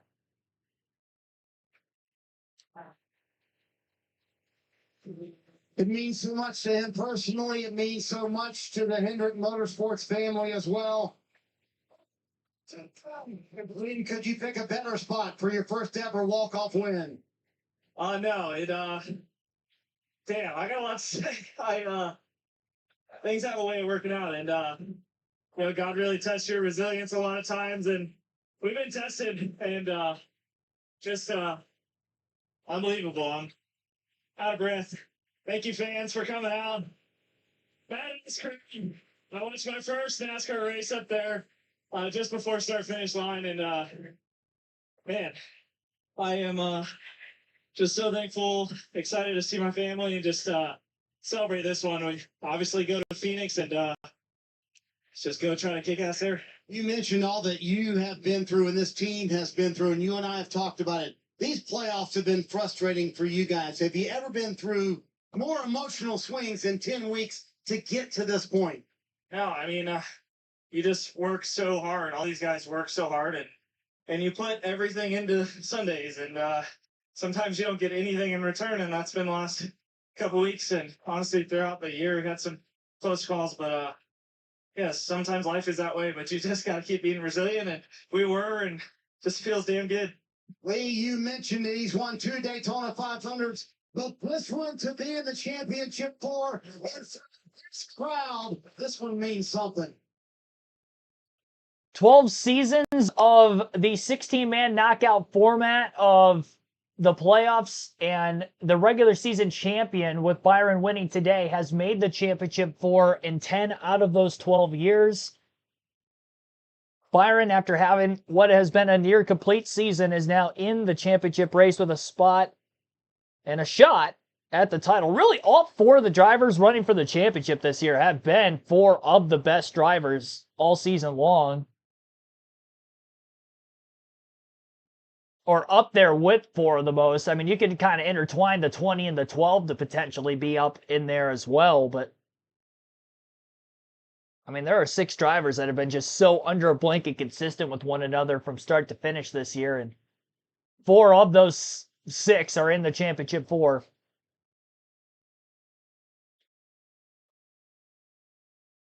Post-race show sounds like it's going to be on NBC. It might be on Peacock. I'm not entirely sure there if they're going off there or not. We'll go through the full field finishing results to this race. William Byron with the race win. Ryan Blaney second. Chase Elliott third. All 3 of those guys needed a win to get into the championship 4, and they finished 1 through 3. Ross Chastain finishes in 4th. 5th for Kyle Larson. Ryan Preece 6th. Christopher Bell in 7th as he gets eliminated today. Despite coming in 3rd in points, plus 37. Larson outpointed him today, came in 1 point behind. Ends up getting that final spot by 7 points over Bell. Joey Logano, eliminated from the championship 4, was in a must-win situation as well, finished 8th. Todd Gillen, 9th. Top 10 in both Martinsville races for Gillen this season. 9th today, 10th earlier in the spring. Josh Berry rounds out the top 10, involved in 2 incidents today. Still gets a top 10 finish. Tyler Reddick finishes 11th. Ty Gibson 12th after starting on the front row. Kyle Busch finishes 13th. Shane Van Gisbergen in 14th. Laptop is slow, so it's going to be a minute getting through the finishing results here. Austin Cindric in 15th. 16th for Austin Dillon.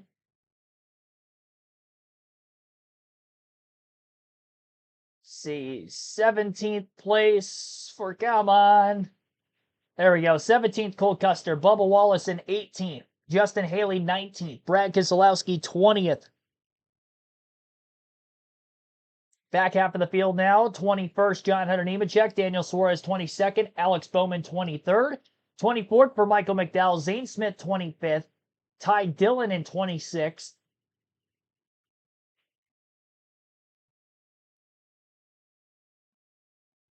'27th, Ricky Stenhouse Jr., AJ Allmendinger, 28th, Chris Buescher, 29th, Noah Gragson, 30th, Carson Hocevar, 31st.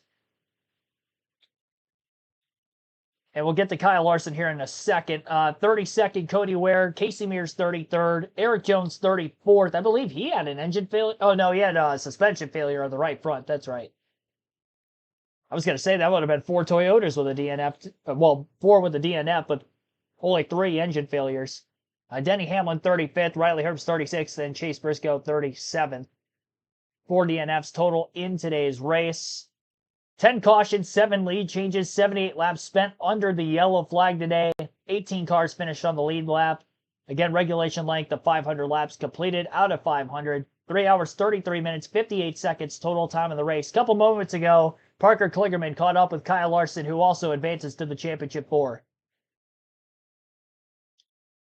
Just 7 points. Was it ever in doubt in there when you were racing with Bell at times, thinking this might not work out? Well, I just, a couple times I just wanted to stay green. And then, the 77 was in like every caution tonight. So I just, restarts. I felt, good about my car on restarts, but you just never know how the aggression's going to pick up. And, everybody's give a shit factor goes out the window there. So, but we had good enough track position all day. We were kind of out of the, mess, I guess. And yeah, that was good. So my hindercars.com Chevy was fast. Our pit crew was on it all night. And what a performance by William. That's awesome. I thought when the 12 gained control of the race, it was going to be, really hard for anybody to beat him. But, William did a great job on the restarts and just kept positioning himself, and then was good enough to get by him on that long run. And then, I was surprised on the restart there, the two tires were as good as they were. So happy for him, happy for our team, happy for Hendrick Motorsports. This says this win as good as it could have for us. For us to score more points than Christopher, and then have William or Chase win too. So glad we can give Mr. H an opportunity next week, and hopefully one of us can win it. But yeah, I'm proud of everybody in Hendrick Motorsports. I feel like we've been just progressing so much throughout the playoffs, and to put two cars in the championship forward is awesome. So thanks everybody there. Thanks Chevrolet, everybody, Valvoline, everyone who's a part of this team, and we'll see if we can go be a few spots better next week. It's going to be a Hendrick versus Joe Gibbs battle, Kim. And Parker, heck of a drive by Ryan Blaney. Started 31st, finished second, one spot short, though, of that championship fourth spot in Phoenix. As you think about that final restart and the closing laps, anything you could have done different, needed differently in the car to make it work? Yeah, I look back on that long run before the last yellow where William got by me, and I just got loose. Trying to work through lap cars. My rear drive was fading quick. I tried to manage a lot in the beginning, but yeah, just was starting to fade, and I was trying to protect.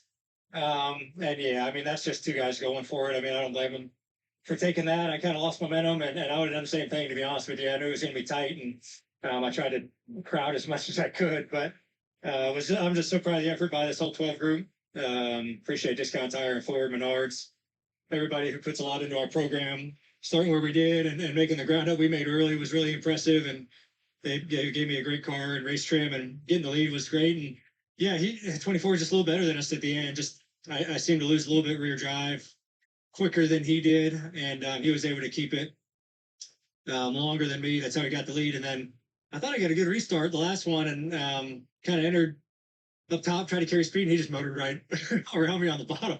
It's pretty impressive, but just proud of the effort. It's a shame we're not going to Phoenix as part of the championship floor, but we'll be doing the best we can to finish the year out strong. And but I'm just proud of, like I said, the 12 guys. They gave 100% of what they had, and that's really all you can ever ask for. It just wasn't quite enough tonight, but move on.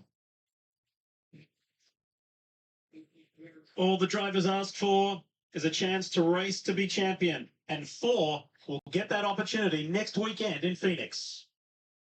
All right, it looks like now they're going over to Peacock for the rest of the post-race show. We're going to wrap things up here shortly. We got to go through the Fantasy League, and then that is going to be it. And I'll obviously give you the outro since it's the final live commentary stream of the season. You can join the NASCAR Fantasy League on the NASCAR.com website and or the NASCAR mobile app. Chance to win 2 tickets to any NASCAR race if you're choosing the following season if you win the regular season and or playoff championship. Fantasy League name is KRC League. KRC in all capital letters, space capital L on League. I'll put the name down in the chat. We've got a playoff championship to crown next week. Now, obviously, with me going to the championship race, I will keep you guys updated in the community tab as to who will be the champion next weekend.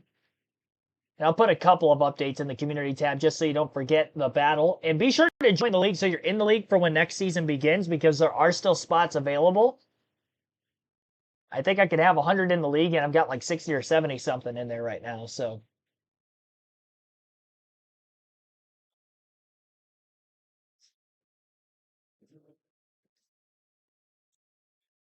let's go play now.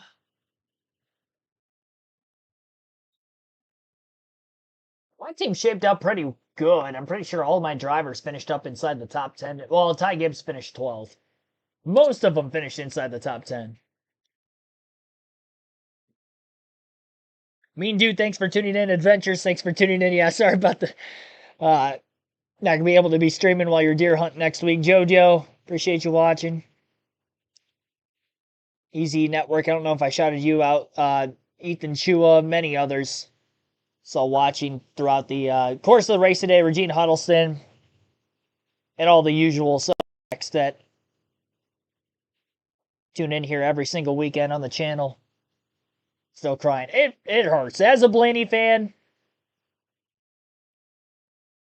this stings. I was so looking forward to seeing my favorite driver race for a title next week. NASCAR.com is so slow right now. At least it's working. I feel defeated. It's the last live commentary stream of the year. That's sad. Favorite driver finished second. That's sad.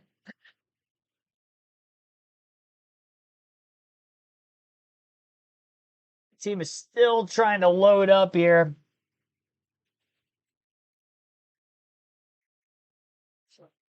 Wait for it to respond. I might have to check on my phone. Oh, nope, there it is. Okay. So I had William Byron, Chase Elliott, Joey Logano, Ty Gibbs, Christopher Bell on my team, and I think Gibbs finishing 12th was the worst of the finishing drivers. The rest in the top 10, and a decent amount of stage points for all of them as well. Only left 7 points, 8 points in the garage if I would have had Blaney in for Gibbs. Wasn't paying enough attention, but Blaney's not in the championship for next week, so that was kind of my theory there that if I didn't start him today, I would have him next week for a track he's really good at, and he could actually go for stage points because there are no stage points awarded to the playoff drivers. Kyle Larson beats Christopher Bell today, so I got bonus points there. Blaney beat Logano, got those bonus points. I had Elliott over Byron because, in fact, Elliott was actually my favorite of the HMS guys to win today over the 24. Should have known with this next-gen car. Take a guy in the front row. I've done those stats all season long. I've stuck to him more often than not, and a guy from the front row wins again yet today. I went through it. There was a stretch through the summer into the early going into the playoffs where if you started on the front row, you won more than 50% of the races from like the Coke 600 through. It was ridiculous. It was like 10 out of 13 races or 10 out of 15 races were won by somebody starting on the front row. And then we've kind of seen that again in recent weeks with Hamlin on the front row winning at Vegas.